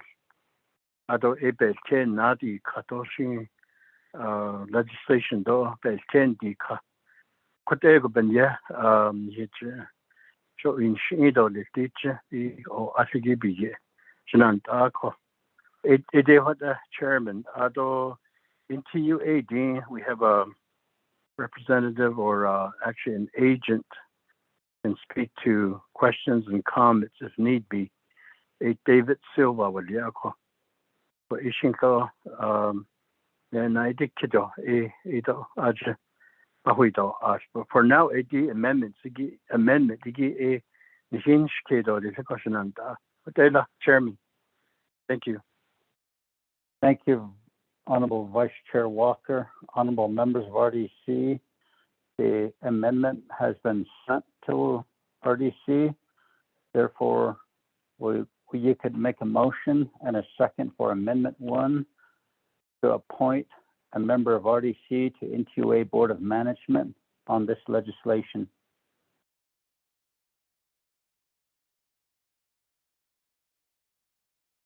Mr. Tahi, for the record, could you read the amendment, what is written? Chair, members of RDC, this is for Amendment 1 on legislation 0225-21. 1. On page 2, line 28, insert the name of Resource and Development Committee member in the blank space. Section 3, appointment and confirmation. The Resource and Development Committee hereby appoints and confirms blank to the serve on the Navajo Nation Tribal Utilities Authority's Management Board of Directors for a term of 3 years from October 2021 until the annual board meets in 30 October 2024. Chair, that is the amendment read into the record. Thank you, Mr. Tahi. Honorable members of RDC, what are your wishes? Do you wish to reappoint Honorable Mark Freeland, or do you wish to have someone else in there? I believe Honorable Walker stated that the consistency should be good to follow as well, all the way to the end of our terms. Is there a motion? Mr. Chair, this is Delegate Daniels, a motion. Okay, Honorable Daniels, do you motion to appoint an RDC member?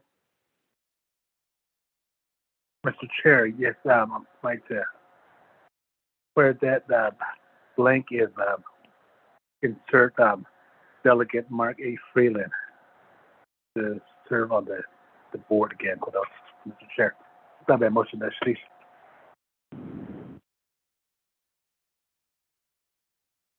Allen, second.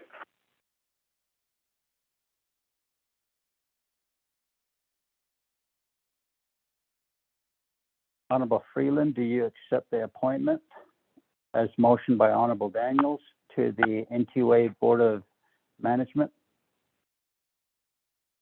Yes, Chairman.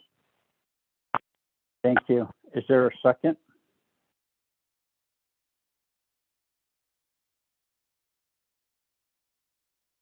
Chairman Kellen. Thank you, Honorable Begay. Honorable members of RDC. Legislation 0225-21 has an Amendment 1 motion by Honorable Daniel, seconded by Honorable Keelan Begay to reappoint Honorable Mark Freeland to NTUA's Board of Management.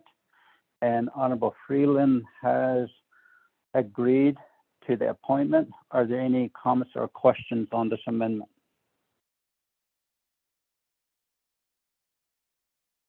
Then, Honorable Vice Chair Walker, how do you vote, sir? Chairman, I vote green. Honorable Begay? Chairman Kell votes green.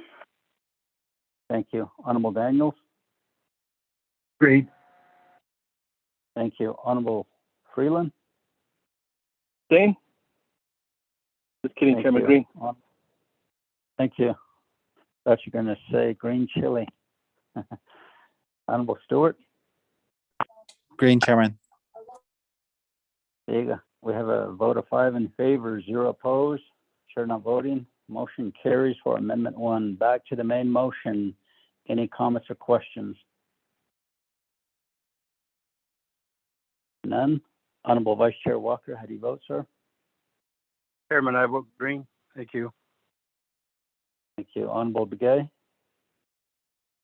Chairman Kell votes green. Thank you. Honorable Daniels? I vote green. Thank you. Honorable Freeland? Green. Thank you. Honorable Stewart? Yeah, Green. the one with no. Thank you. We have a vote of 5 in favor, 0 opposed. Chair not voting. Motion carries for legislation 0225-21. Honorable Freeland, congratulations. Continue to do a good job on NTUA for us. Honorable Vice Chair Walker, thank you. Thank you. Oh,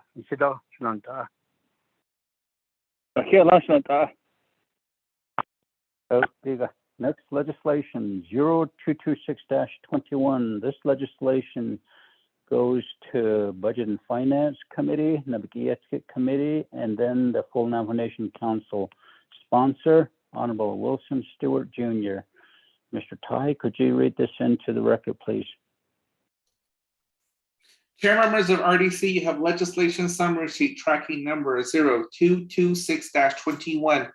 Date on it is October 28th, 2021. The title of the legislation: an action relating to resource and development, budget and finance, nominating committees, and Navajo Nation Council allocating $50,000 in Shihasan Fund to Capital Project Management Department, CPMD, for the planning construction of the CPMD renovation phase 2. The purpose of the legislation is to approve an allocation of $500,000 in Shihasan Fund to the Capital Projects Management Department for the planning and construction of the CPMD renovation project phase 2. Navajo Nation Council has final authority over this legislation, which in its entirety we read into the record. Honorable Wilson Stewart Jr. is the sponsor of this legislation. This is tracking number 0226-21.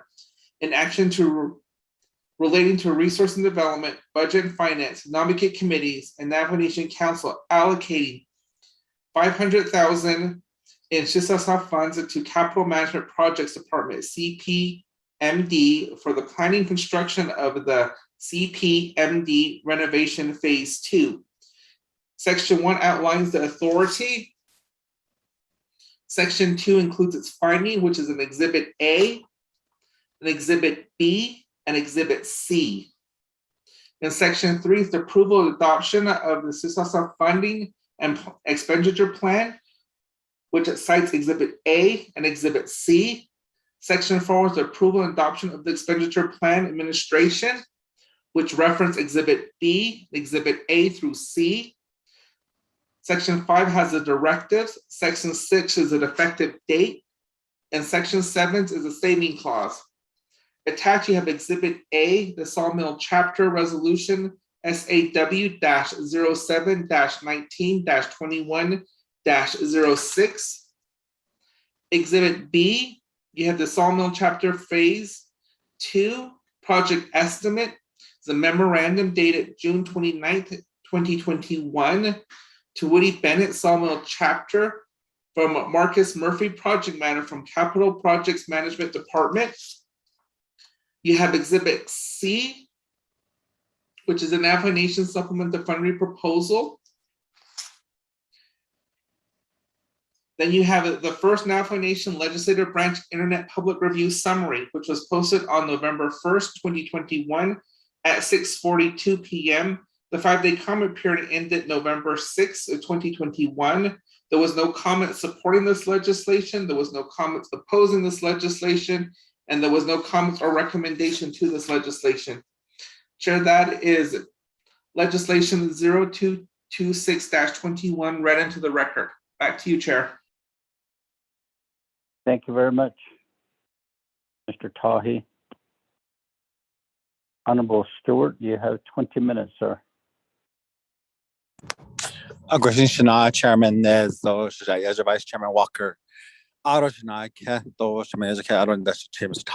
for reading the legislation and all the exhibits as well, and the comments and no comments portion for this legislation 0226-21. And as we all received, the amendment is just a typographical error, so request for the amendment to be added in as well with this legislation. But this legislation is, again, from the sawmill community. We are moving forward with a renovation project. Ever since I became a delegate for this community, we have been pushing to get them out of audit, which we did. Can you hear me? Honorable Stewart? Yes, no. Yes, I hear you. I apologize for interrupting you. I think I'm going 100 miles an hour here. I would like to establish a motion in a second. My mistake. Okay. Motion? Freeland. Thank you. Second by? Second. Thank you, Honorable Vice Chair Walker. Honorable Stewart, you may proceed. I apologize. It's okay, Chair. Let's see. So anyway, as I was saying, we have been in office for 3 years as the 24th Navajo Nation Council, and through that, we've seen Sawmill improve a lot as far as getting out of sanction and moving forward. They are moving on the renovation, and this is something that the community members and past leadership and have talked about, and they wanted to build a new chapter house, but in talking with the elders within the community and whatnot, they decided to stay with the current chapter house that they have, that they've had for years. And it was one of the first chapter houses there in the area. So they continue to use, they want to just renovate that one. So that's what they're doing. And right now we do have our Aristo Construction up there renovating it.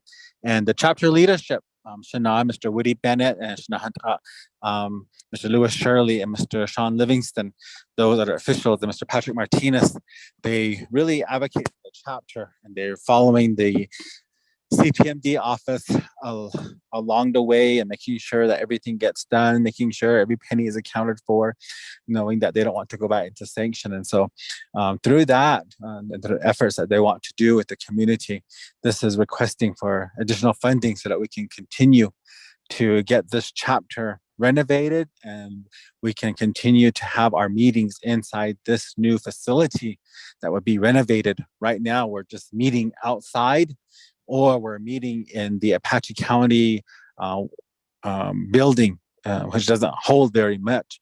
There is a garage, but that garage has rodents in there. So we're trying to locate somewhere to have our meetings for this winter. And so I think with the continued funding that we can seek from the nation and request from the nation, knowing it's Navajo Nation government, I think that would help us out a lot to continue with the efforts on that. And that's why I had asked our former delegate, Mr. Woody Bennett, to be online as well this afternoon and this morning, as long as that's up, Mr. Shirley. And I'm glad they're online to do that. And I think Mr. Murphy might be online as well, the CPMD manager for this project.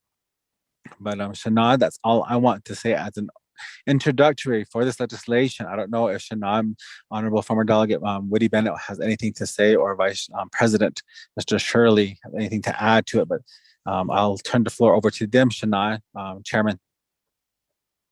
Honorable Stewart, what we can do is this legislation goes forward to Budget and Finance as well as Navajo, and then the full council. Perhaps at the full council, they could do a presentation, or when requested by other committees. We would like to go ahead, Honorable Stewart, if it's okay to go ahead and entertain Amendment 1 on this. That's fine, Chairman. I'll be got tonight. Okay, thank you. Mr. Tahi, could you read the amendment language that was sent at 107 by Ms. Khan into the record, please? This is Amendment 1 to legislation number 0226-21. 1, on page 1 at line 15, make the following changes in the title. And construction of the CPMD renovation phase 2, strike through Sawmill chapter renovation project phase 2, underline. Number 2, renumber or reletter succeeding paragraphs, sections, and exhibits as necessary and appropriate.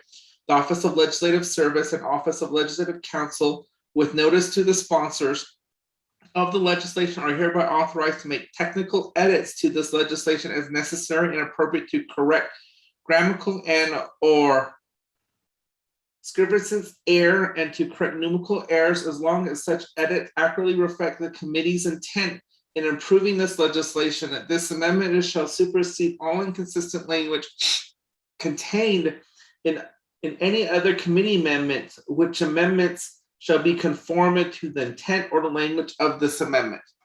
Chair, that is the amendment read into the record. Back to you. Thank you very much, Mr. Tahi.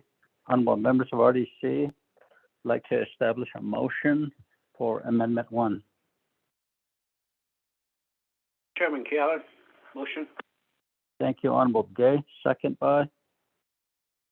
Chairman, I second. Honorable Vice Chair Walker, thank you. Any comments or questions on the amendment? None. Honorable Vice Chair Walker, how do you vote? Chair, I vote green. Thank you. Honorable Begay? Chairman Keller votes green. Thank you. Honorable Daniels? Green. Thank you. Honorable Freeland? Green. Thank you. Honorable Stewart? Green. Thank you. We have a vote of 5 in favor, 0 opposed. Chair not voting on Amendment 1. Back to the main motion. None. Any comments or questions? I hear none. Honorable Vice Chair Walker, how do you vote? I vote green. Thank you. Honorable Begay? Chairman Keller votes green. Thank you. Honorable Daniels? Green. Thank you. Honorable Freeland? Green. Thank you. Honorable Stewart? Green. Thank you. We have a vote of 5 in favor, 0 opposed. Chair not voting. Motion carries. Thank you, Honorable Stewart. Thank you, Shania. Thank you. Oh, biga. We're on to legislation 0227-21. Honorable Vince James, are you on the call?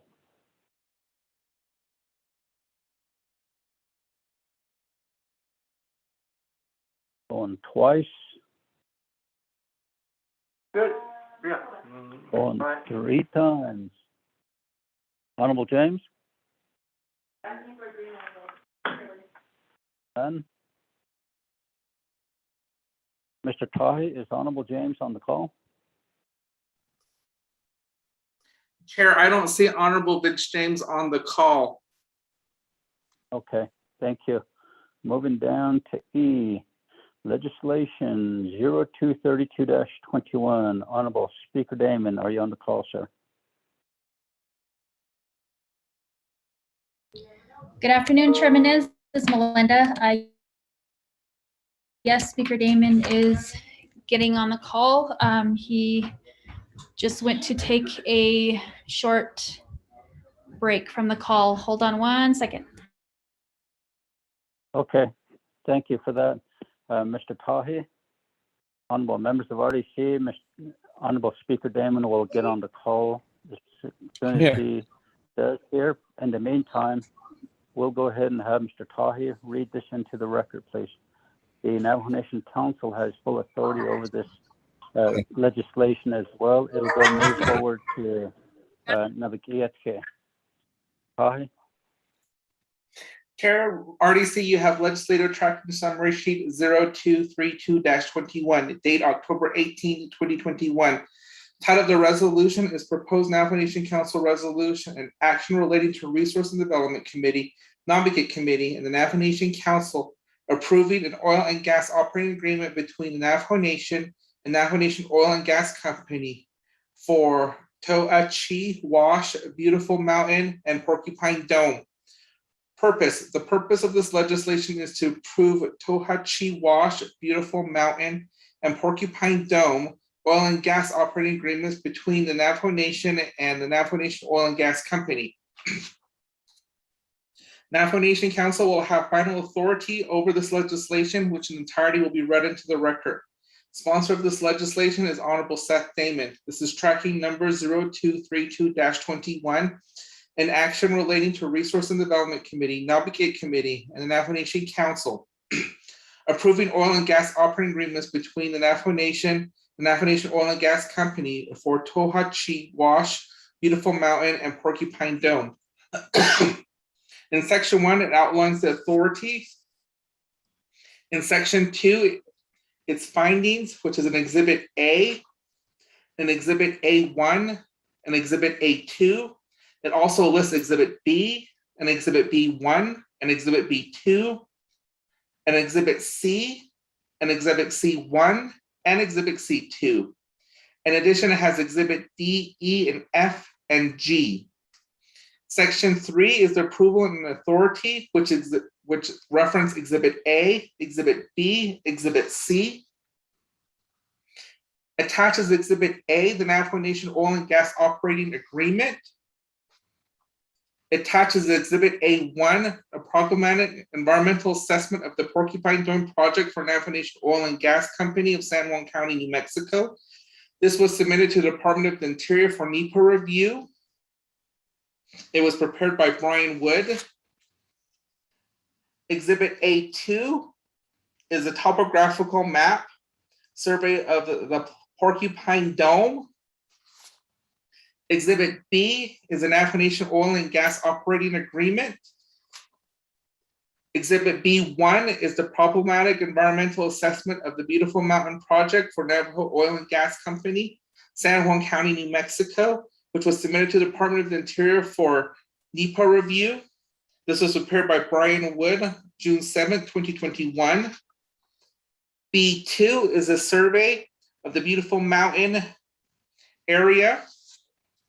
C is a Navajo Nation Oil and Gas Operating Agreement. Exhibit C1 is the problematic environmental assessment of the Toachi Wash project for Navajo Nation Oil and Gas, Apache County, Arizona, which was submitted to the Department of the Interior for NEPA review. This was prepared by Brian Wood, May 9th, 2021. Exhibit C2 is a survey flat of the Toachi Wash. Exhibit D is a resolution sponsored by TSNSPOS chapter, resolution number TNP CH07-09-17R61. Exhibit E is a resolution from TSNSPOS chapter, resolution number TNP CH-06-13-2019 R76.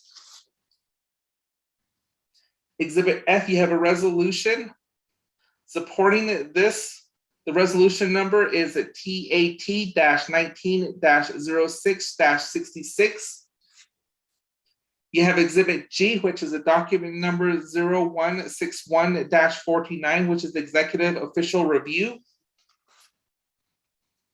Then Chair, you have the Navajo Nation Legislative Branch Internet Public Review Summary for legislation number 0232-21, which was posted on November 4th, 2021 at 10:39 p.m. The 5-day comment period ended November 9th, 2021.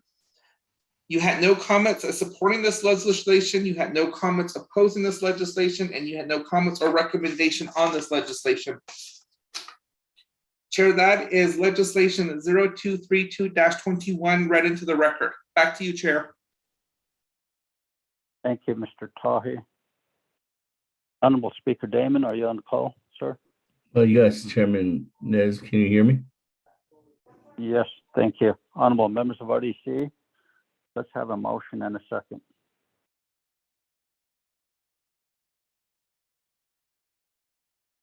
Chairman Kellen. Thank you, Honorable Begay. Second by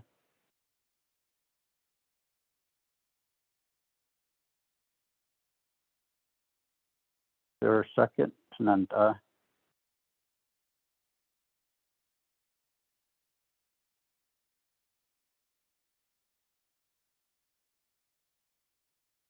RDC. Chair. Yes. Can you hear me? Who's this? Honorable Vice Chair Walker, do you second? Oh, yes. Yes, sir. Before I go to Speaker Damon, do you have any questions on this legislation? Then, yeah. Mr. Chair, this is Mariana Khan. Ms. Khan, I recognize you. Thank you, Mr. Chair. Mr. Chair, I was listening to Mr. Rodney Tahi's reading of the legislation into the record, but I don't know if he read all 3 pages of the resolution. He did went into the exhibits, and I'm just not sure if I missed it or not. And if I did miss it, I'm sorry for interrupting, but if I didn't, would he please read the 3 pages into the record? Mr. Chair, thank you very much. Ms. Khan, normally when the full council reads it, that's where it's written to the electronic recording. So the committees, we just read the basics. I'm so sorry, Mr. Chair. When I saw Lisa's automatically, I had thought that it was RDC, and now I recall, and forgive me for taking up the committee's time, and you are correct. I automatically went into RDC as final, and that's the reason I brought that up automatically. Excuse me there. Thank you. Okay. Thank you, Ms. Khan, for your concerns. Appreciate it. None.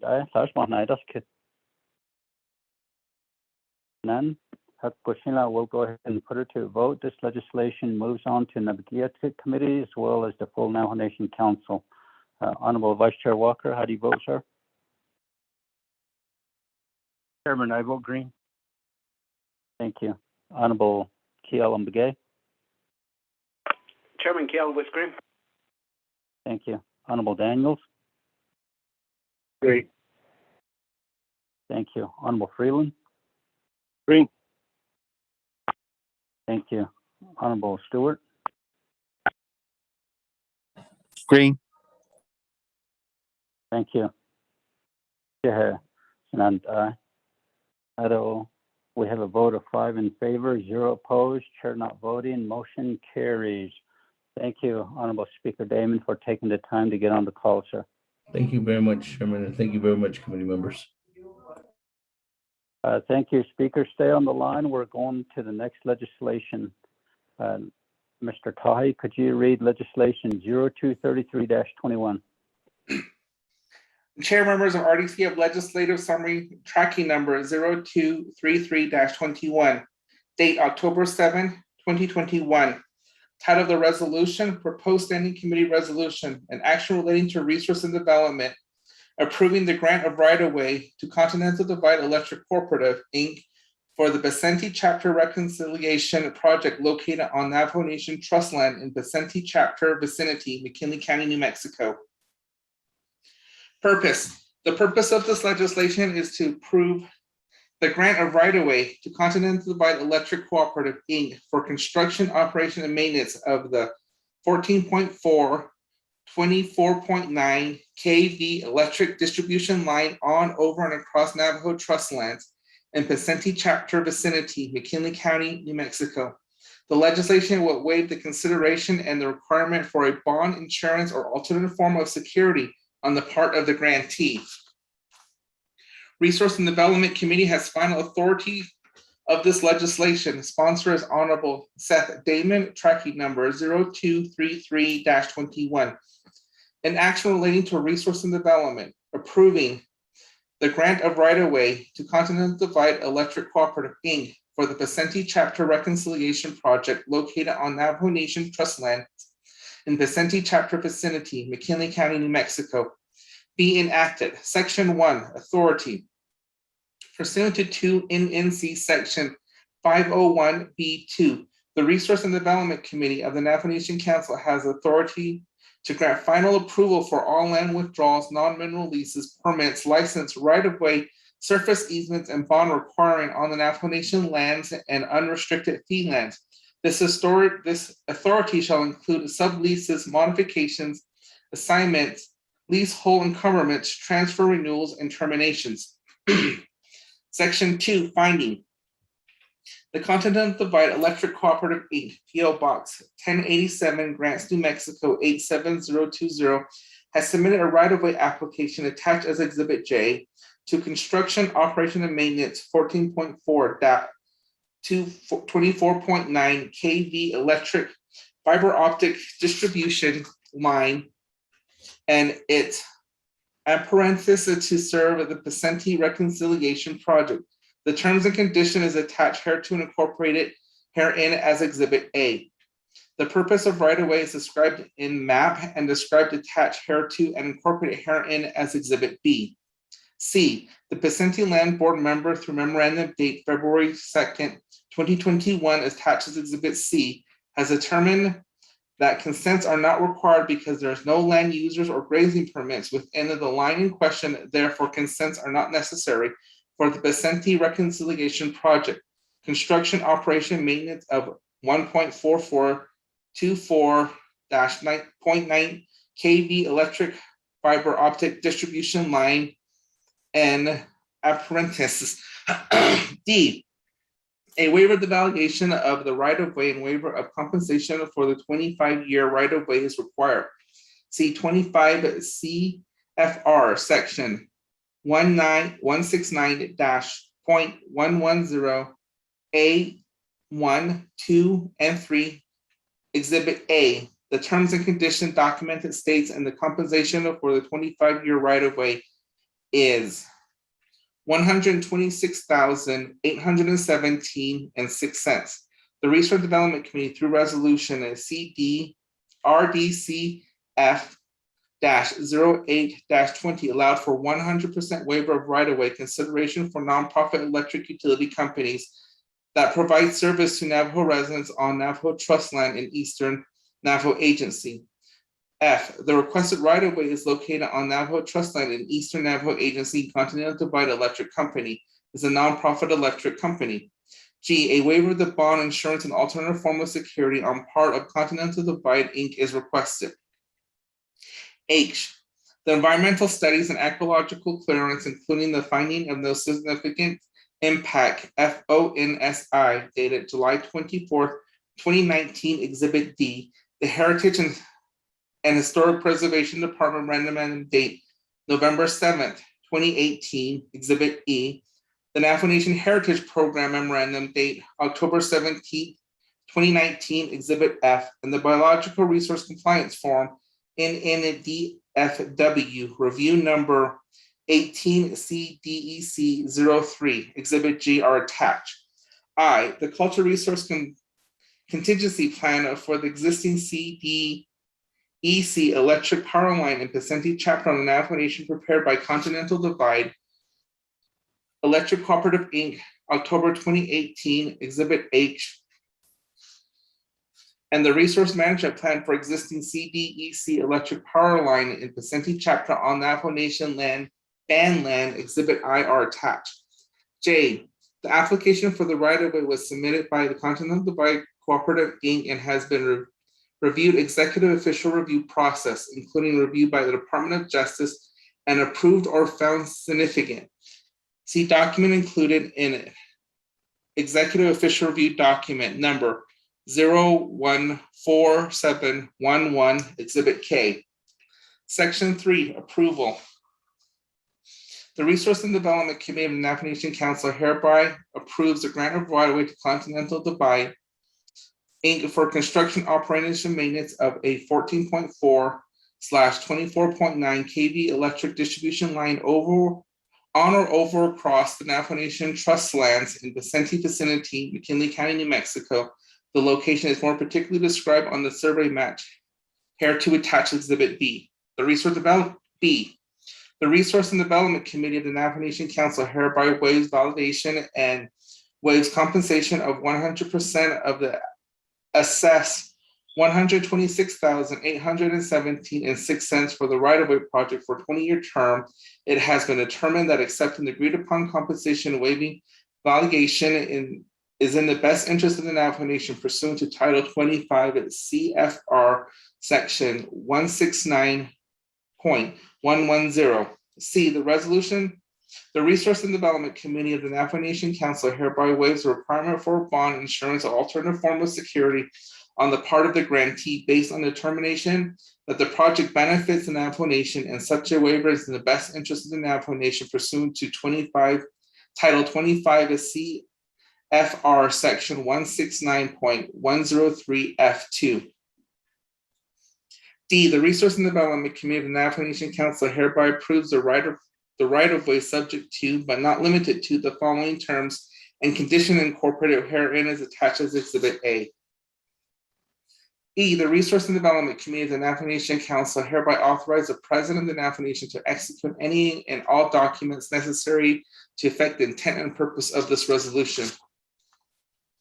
Chair, members of RDC, attaches Exhibit A, which is titled Navajo Nation Right-of-Way Terms and Conditions Continental Divide Electric Cooperative, Inc. Grantee with Vicente Chapter Reconciliation Plan.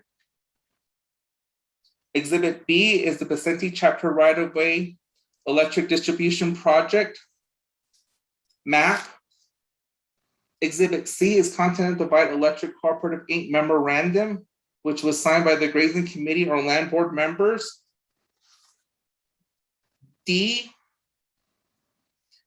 is a letter from the U.S. Department of the Interior, Bureau of Indian Affairs dated July 24, 2019, regarding the resources and management plan of Continental Divide. Exhibit E is the Navajo Nation Historic and Heritage and Historic Preservation Department letter dated November 7th, 2018, regarding the Cultural Resource Contingency Plan for the existing Continental Divide Electric Cooperative Electric CDEC power line in Vicente Chapter Navajo Nation. You have attached Exhibit F, which is from the Navajo Nation Heritage Program, dated October 17, 2018. The subject is CDEC Vicente Chapter power lines. Attached, you have Exhibit G, which is the Biological Resource Compliance Form, Navajo Nation Department of Fish and Wildlife, P.O. Box 1480, Windrock, Arizona, 86515-1480, which is NNDFW, review number 18CDEC03. Then you have Exhibit H, Continental Divide Electric Cooperative, Inc., the Cultural Resource Contingency Plan for the existing CDEC electric power line in Vicente Chapter on Navajo Nation. This was prepared by Continental Divide Electric Cooperative, Inc. on October 2018. You have Exhibit I, Continental Divide Electric Cooperative, Inc., the Resource Management Plan for existing CDEC electric power line in Vicente Chapter on Navajo Nation band land, prepared by Continental Divide Incorporated, Inc., December 2018. Exhibit J, the United States Department of the Interior, Bureau of Indian Affairs, the right-of-way application identified And the applicant name is Continental Divide Electric, Inc., PO Box 1087, 200 East High Street, Scranton, New Mexico 87020. You have attached Exhibit K, which is the document number 014711, which is the executive official review. Then you have the first report, Navajo Nation Legislative Branch Internet Public Review Summary for legislation number 0233-21, which was posted on November 4th, 2021 at 10:44 p.m. The 5-day comment period ended November 9th, 2021. There was no comment supporting this legislation. There was no comments opposing this legislation, and there was no comments or recommendation on this legislation. Chair, that is legislative tracking number 0233-21 read into the record. Back to you. Thank you, Mr. Tahi. Honorable members of the Resource and Development Committee. Let's have a motion and a second. Motion, Stewart. Chair, I motion. Honorable Stewart, motion, second by Honorable Vice Chair, I Chair second. Walker. Yeah. This legislation, Resources and Development Committee has final authority. So I'll give some time over to, it's for the right of ways. Ziki, are there any questions? Let me ask that question first.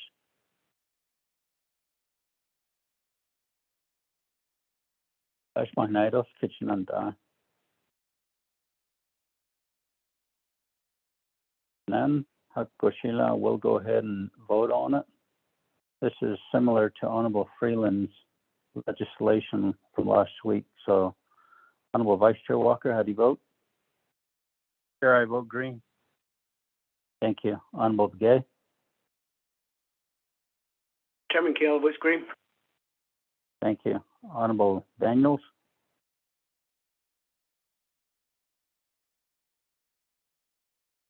Honorable Freeland? Green. Thank you. Honorable Stewart? Green. Thank you. Honorable Daniels?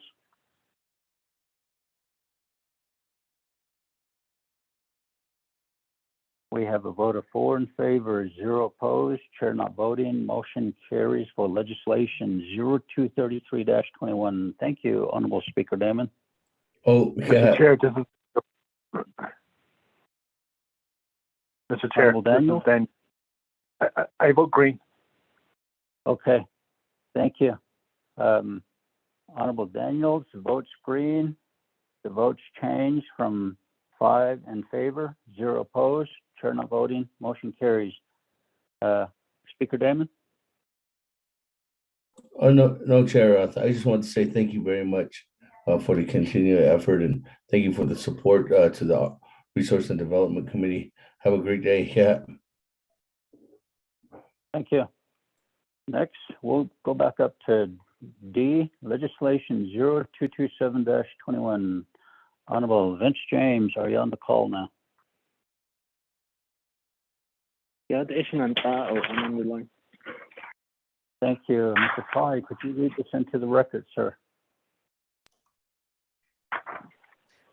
Chair, members of RDC have legislative summary sheet tracking number 0227-21, date October 12th, 2021, titled the legislation and action relating to the Resource Development Committee approving project cost savings of $2,317,120.42 from the NTA power line project to be used by NTA for other projects in accordance with the Sis Hassan Funds Power Line and Chapter Project Expenditure Plan as approved in Navajo Nation Council Resolution CAP-35-18.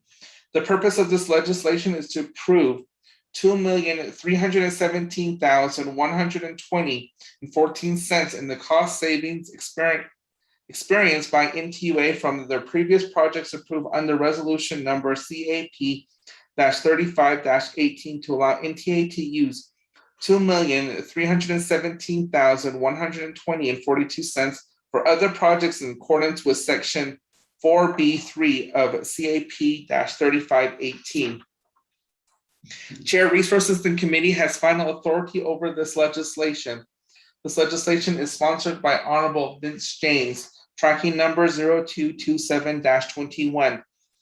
An action relating to Resource and Development Committee approving project cost savings of $2,317,120.42 from the NTU Power Line project to be used by NTUA for other projects in accordance with the Sishasan Fund's Power Line and Chapter Project Expenditure Plans as approved in Navajo Nation Council Resolution CAP-35-18.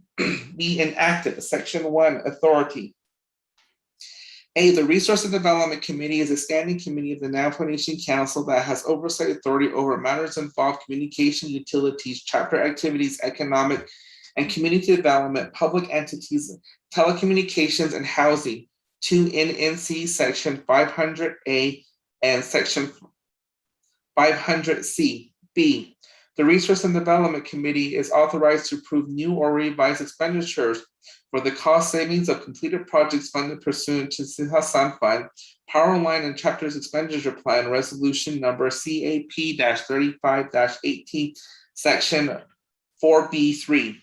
Section 2, Findings. The Navajo Nation Council approved the Sishasan Power Line and Chapter Projects Expenditure Plan. In Resolution CAP-35-18, the Sishasan Expenditure Plan governed capital expenditures from the Sisha Fund in the total amount of $100,600,000, less the amount that were line item vetoed by the Navajo Nation President, with a total of $18,696,787.92 allocated to Navajo Tribal Utility Authority, NTUA, for dozens of power line projects for Navajos across the Navajo Nation. In resolution number CAP-3518, the Navajo Nation Council provided that, quote, with the approval of the Resource and Development Committee, any project cost saved or reduced through the leverage and otherwise shall be available for expenditure on or other projects within the respective chapter deemed construction ready by CPMD, Capital Projects Management Department. If there is no construction-ready project within the respective chapter, then the approval of the Resource and Development Committee, the saved or reduced cost shall be available for expenditure for other projects within the respective district, unquote. Resolution number CAP-3518, Section 4B3. C. During 1 year of the expenditure plan, NTUA initiated 15 different projects in 8 Navajo Nation communities and realized cost savings within such projects through an initiative such as Light Up Navajo Nation Project and also the Coronavirus Aid Relief and Economic Stimulus CARES Act. D. Under the Light Up Navajo Project, NTUA partnered with American Public Power Association with the shared goal of connecting Navajo families on the Navajo Nation to the electric grid for the first time.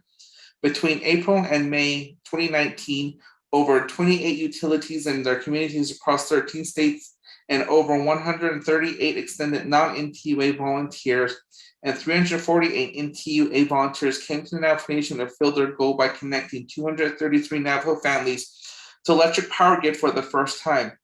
The Navajo families that benefit from Light Up Navajo project are located throughout the Navajo Nation within the state of Arizona, New Mexico, and Utah. E. In March of 2020, the federal government passed the CARES Act to help address the negative economic impacts of the COVID-19 pandemic. The Navajo Nation received $714 million in CARES funds, resolution number CMY-44-20, approving the CARES funding expenditure plan for Navajo Nation using its allocation portion of the CARES fund. NTUA was able to connect 737 Navajo homes to the electric grid. F. From its previous project approved pursuant to resolution number CAP-35-18, for which NTUA received allocation from the Sishasan Fund and the Light Up Navajo project of the cost saving identified by NTUA, was $2,317,120.42. A line item breakdown of this particular source of the project is attached here to Exhibit A. As a result of the cost-saving measures achieved by N2A under this project, the $2,317,120.42 is now available to connect more Navajo families to the electric grid. Section 3, approval. In accordance with resolution number CAP 35-18, section 4B3, the Resource and Development Committee hereby approves expenditures of $2,317,120.42 in cost savings for the N2A power line project, as shown in Exhibit A.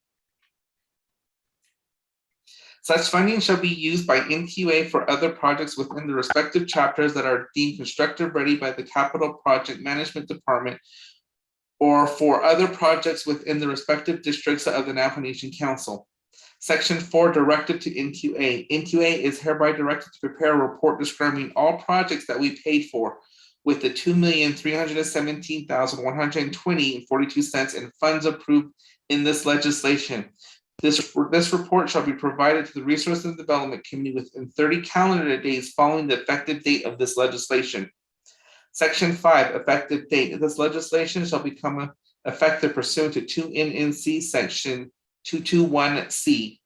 Section 6, savings clause. If any provision of this legislation is determined invalid by the Supreme Court of the Navajo Nation or by the Navajo Nation District Court without appeal to the Navajo Supreme Court, the provisions not determined invalid shall remain as Navajo Nation law. Then, Chair, you have attached as Exhibit A, which outlines the cost of the $2,317,120.42.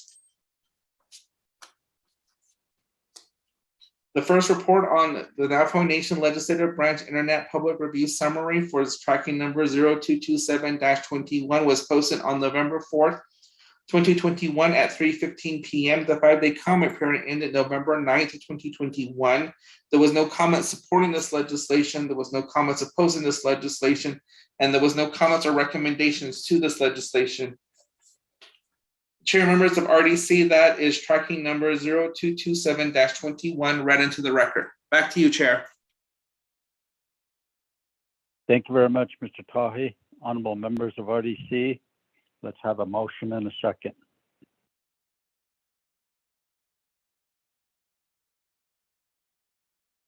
Chairman Callan. Chair, I second that.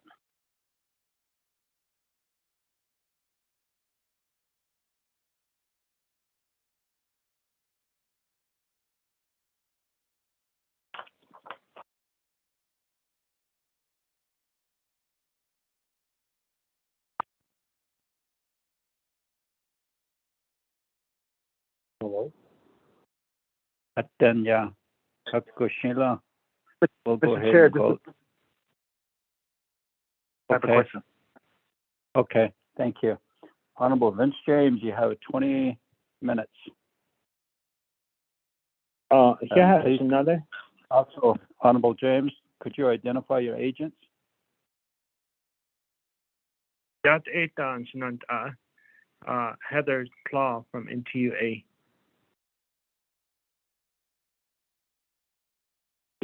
You may proceed.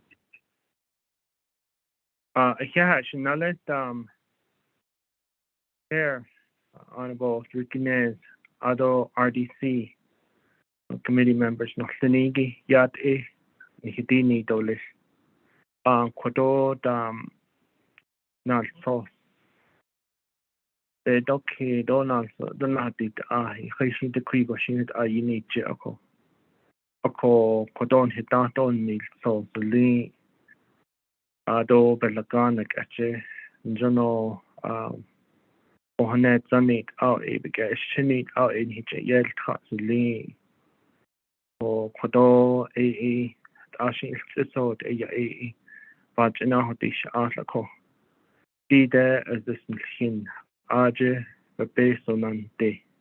Kodo Beshma Ane Niglido Ade A Hut A Bela as Lee Do Quache Halchine Nihik A, Dale Nashiki, NTU A, RJ A, based on the Qualia, a call B there, based on his Queen Nahiki, A D there, RJ net obviously hata is E paper card or loss. RJ based on Cheetos. Hala hit the Nandlaniki or Hayud A. A job at Denzin, based on Chi. A call. Okat ao shikha $8 behos azisha $1 benahonik asigi shingo ado benahonik dohigo hiko ndikaso ohat any dosha $1 strategi it quigo shi has na halchinda ni hide yokedo ko deepest cheat up in saki sila change all ayat $8 all beniya the quigo shi had ko adon his last thought and lenita na ho peso you cut dash ko na le federal that na has ado state that na has ko ado now nation basically chi bi ja hat se bi hat le ero ta kodo hat ishi bench na hot e counseling that he did basically chi bi ja ko honetza ako indo na hoben yet on nada but that known his last so ko hashit asian that ego baby card that is what's the do ko baby card was hot aya hin hijen da ho is egi ni na ko hayu but just it end that akut aho e or just ano e hit dish asa ko kot ai ni hit the name leniki ko donut on ni kliniki peso ni hit ya na de to peso ko do na halche sinna ligi jo kot ba ya bacha alia ya NTU bacha kwalia ako the quigo sheet based on liniki ai da chitaus in ka be kan da lo has ande ako koni la based on liniki na te at o that has ade job but the whole loniki peso ye inda lo edo that akodo NTU based on luniki hot on hit in the lini not neshoda hot but yeah that is a link or in based on luniki ador sa hot so does in the ako mini farms as anje shinale honorable key alan bk ajit hot but in the end luniki the quishi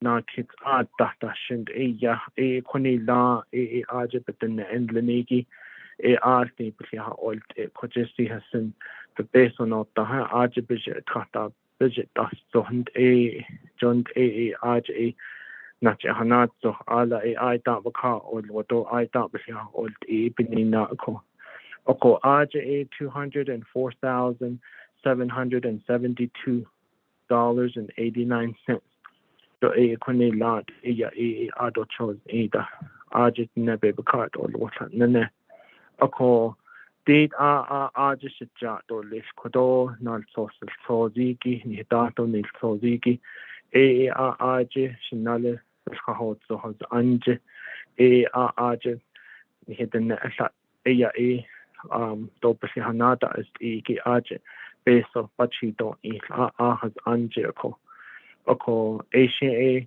cutting is ka kodobe la so she do she cutting is ka beke do she in the hut be peso ado chose don't have a lot so be ka non hit ni do less but banana ka to Elmer beke ajito and chatabas has anje ajito the quilt Asian has handled out that shin alti bakata is what over hata is na ado baka or aje peso $160,188.63 upon a lot ado chores ida upon the aje bahahoto shitabe hahoto aje what ajinane do do hata is do akonado nis Asian cutting James Cow Kodobe La so or she in his Ishan and not the Hatleto list into Adot Ashesizan Kodo Esto She Aje Shitin and Lenigi Shada is Neliki Edo Aje Asto Sata Hilt Ego Aje Ado Ea Hot our base of Deos in the Hala Ka or what I keep in I steamed. Dobia oil, but yeah, 8 RGK $213,630.52. A Quini Land, A Aje Ado chose either. Ado Nana Shinale Behahozo, Honorable Raymond Smith Jr. Ajeto A has told out Ado A base of Chios either, but yeah, 8 Gibinina, $165,820.09. Ado Unda Shache, Paul Begay, I thought Ajibasnast, Anifto Honanat Echo. Ya Tat Ata, Aje, Ya 8, hit the end Leniki, but he had that as ill. Nina Aje peso Ado chose Ida Ako ya $261,397.45 stole $441,155.54. Shache Paul Begay Aje Bahot so has Aniki Ako Ado Unda Akon Nana Shinar Aje Bahana Hot so has Anje ya has told out if you nada as penina a base of the added ado chinanos in the $440,374.61. Adonana dash is not Ash Honorable Thomas Walker Jr. as to Ajit a Ashlal L a Ashton Piata as penina as to a Aj $429,780.69. Ado chose either ako quit out quado zogo $2,317,120.42.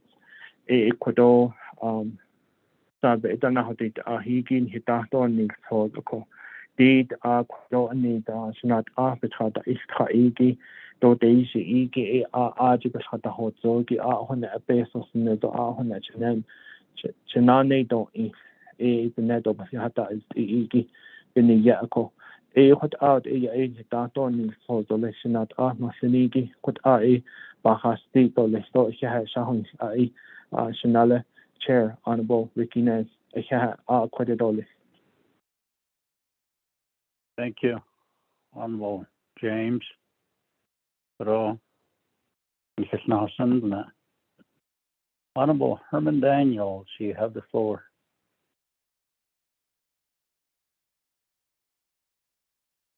Mr. Chair, I can't go. I don't know the not honest, and I get without resources at the Development Committee. Yeah, that so.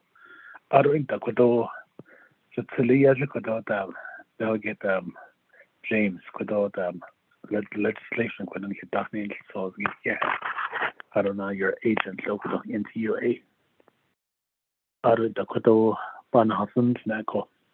Benighted this killing Sunday 8 baby twins Snacko. I don't know Shanant Amasheniki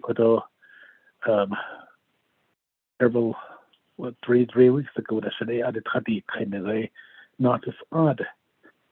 Oko HA could up the big basis above Geholi and then a very significant funds. The great echo the great 4.1 million per delegate region out at Hubgeta Holi and Deho. With my chapters, get the 4 chapters that I represent with a $1,041,666.67. 66 cents. What I is ego is Jota. It has to do kids of that yes, not at the star. So the rain not on a hota peso gihota of Geholia. I don't know the rate that CARES Act dollars straight like a need daily. So there's a cost savings. Again, the question is 400,000. That should be the 18. My brother Delegate James so ya halmegi ada tadi kaya bahono link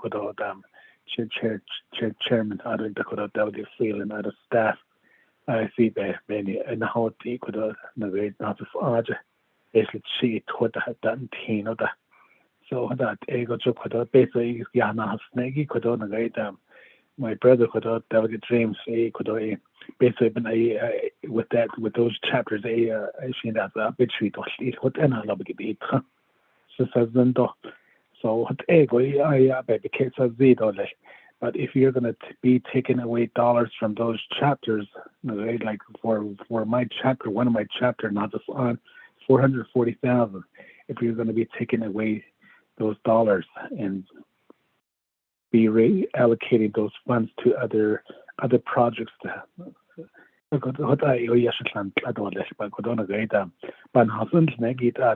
dollars are going to stay with those chapters then made so I bet cases so it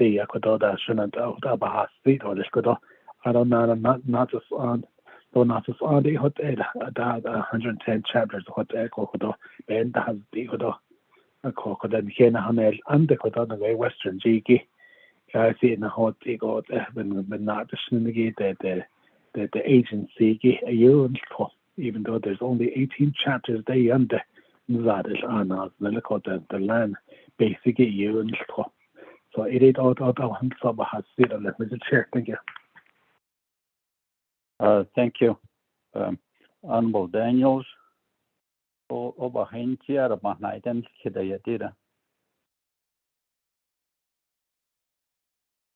Mr. Chair, so to Delegate James, so how I understood this is the dollars are going to stay with those chapters. Mr. Chair, thank you.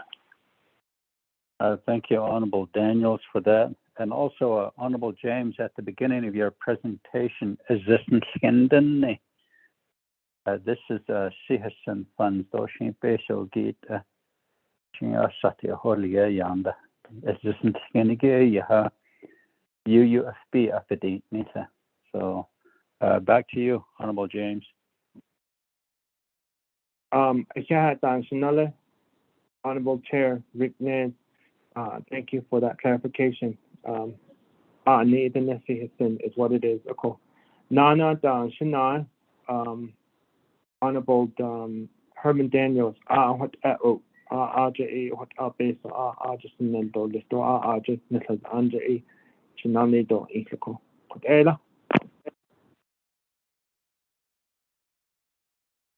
Honorable Daniels, do you have a follow-up question? No further questions, Mr. Chair. Thank you.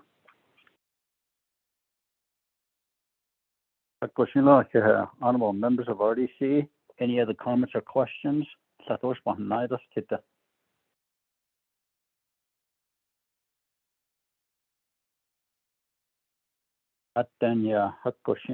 is our last legislation of the day, and Honorable James,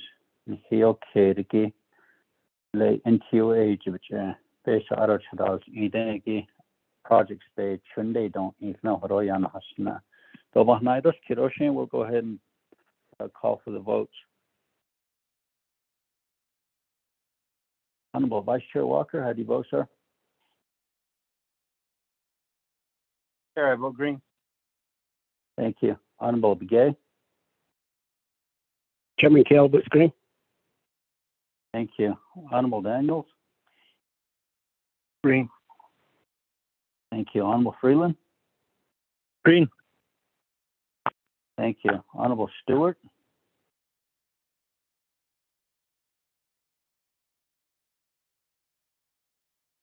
Honorable Stewart? Green. We have a vote of 4.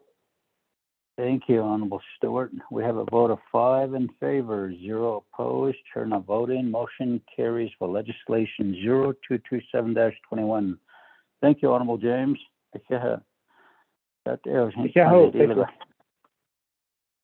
Thank you, Sinala. Oh, Peter. We're down to G, approving a leadership meeting with Navajo Indian Irrigation Project Subcommittee and RDC, RDC and LOC to address concerns raised by NAPI on fundraisers, pumpkin patch and upland desert popcorn for Saturday, December 4th at 10 o'clock a.m. And the NIP subcommittee last Saturday at Aja Han Sabushi and the hot given yet the Hodil. So na edito kitty sheep and yet for December 4 at 10 o'clock. It's on a Saturday. You're more than welcome to attend in person or call it in. Would like to have a motion.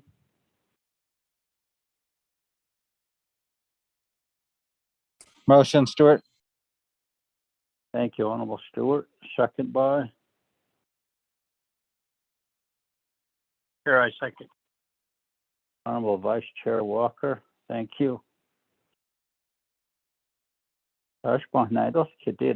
Any questions or comments?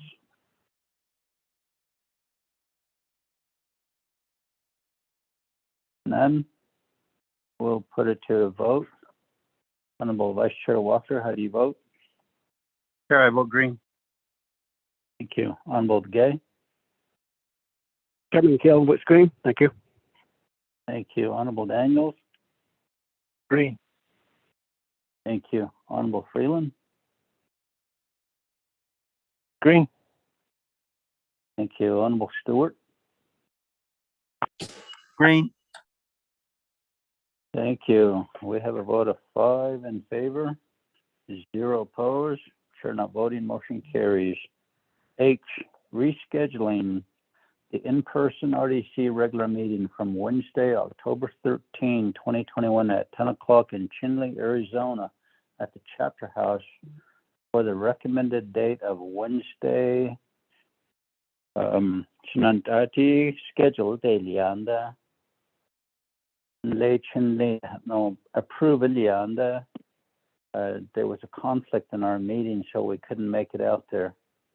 Because we just need to, Mr. Tahi, could you give us a date that you would recommend to us? It has to be on a Wednesday. We could do it. Chair, members of RDC, I would recommend December 1st, simply because one, you guys are already going to be out in Twin Arrows on November 29th and 30th. And then so when you make your way back, we can go directly from there to Chinle for the meeting that morning. Or we can do December 8th. Committee members, December 1st or December 8th?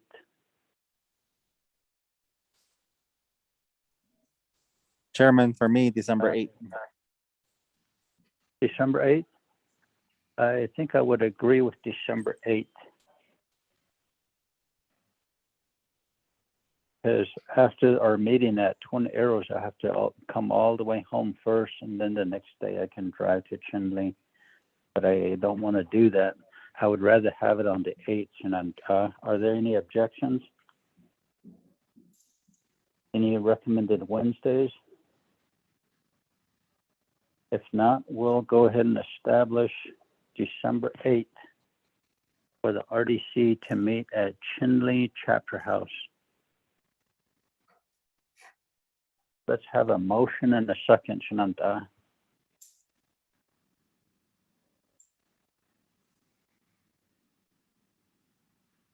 Motion. Owen, thank you. Second by.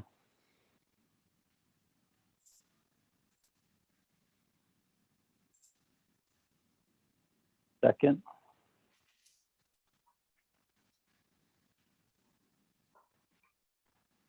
RDC, second. Chair, I second. Thank you, Honorable Vice Chair Walker. Any comments or questions on having a meeting at Chinle on the 8th of December at 10 o'clock? None. We'll put it to a vote. Honorable Vice Chair Walker, how do you vote? Chair, I vote green. Thank you. Honorable Begay? Chairman Kell, it's great. Thank you. Thank you. Honorable Daniels? Green. Thank you. Honorable Freeland? Green. Thank you. Honorable Stewart? Green. Thank you. We have a vote of 5 in favor, 0 opposed. Chair not voting. Motion carries. I, RDC tour of new Telecom Healthcare Medical Center. Mr. Tahi, could you give us a date that we may do this? Chair, members of RDC, I propose the date would be on December 13th, as you all will be driving to Twin Arrows Casino on the 14th and 15th for the district grazing training. Okay. The 13th is on a Monday. And then Honorable Vice Chair Walker, is that fine that day? If so, could we have it like at 1 o'clock? Chairman, Oh, Abiga, 1 p.m. 1 o'clock 13th. p.m. Abiga. Oh, That way some of us don't have to start traveling too early in the morning. It'll give us enough time to be there by 1 o'clock. So it'll be December 13th at 1 o'clock. Let's have a motion and a second.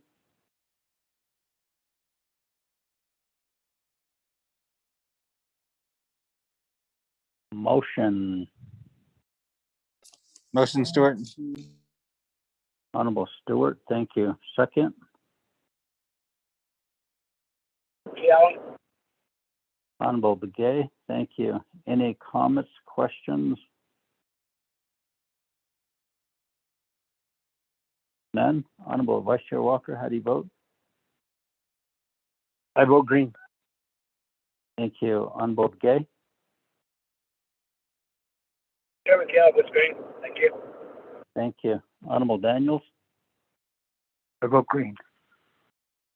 Thank you. Honorable Freeland? Green. Thank you. Honorable Stewart? Green. Thank you. We have a vote of 5 in favor, 0 opposed. Chair not voting. Motion carries. Mr. Tahi, could you send us an updated calendar for November as well as December also? The chair, members of RDC, yes, I'll do that today. Thank you. Number 8 on the agenda, we're at the close of our meeting. Any other announcements? Motion to adjourn.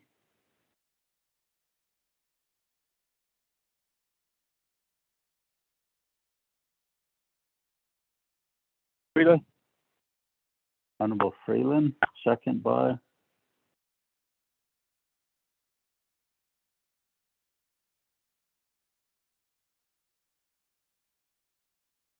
Mr. Chair, this is Daniel. I'll second it.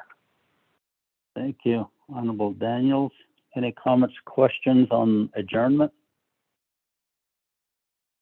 None. Honorable Vice Chair Walker, how do you vote?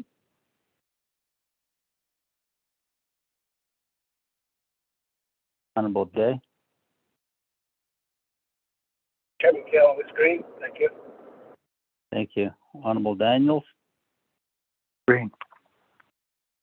Thank you. Honorable Freeland? Green. Honorable Stewart? Green. Thank you. Honorable Vice Chair Walker? Chair, I vote green. Thank you. We have a vote of 5 in favor, 0 opposed. Chair not voting. Motion carries. It's currently 2:46 p.m. We are officially adjourned. Be safe out there and take good care of yourself. God bless you all.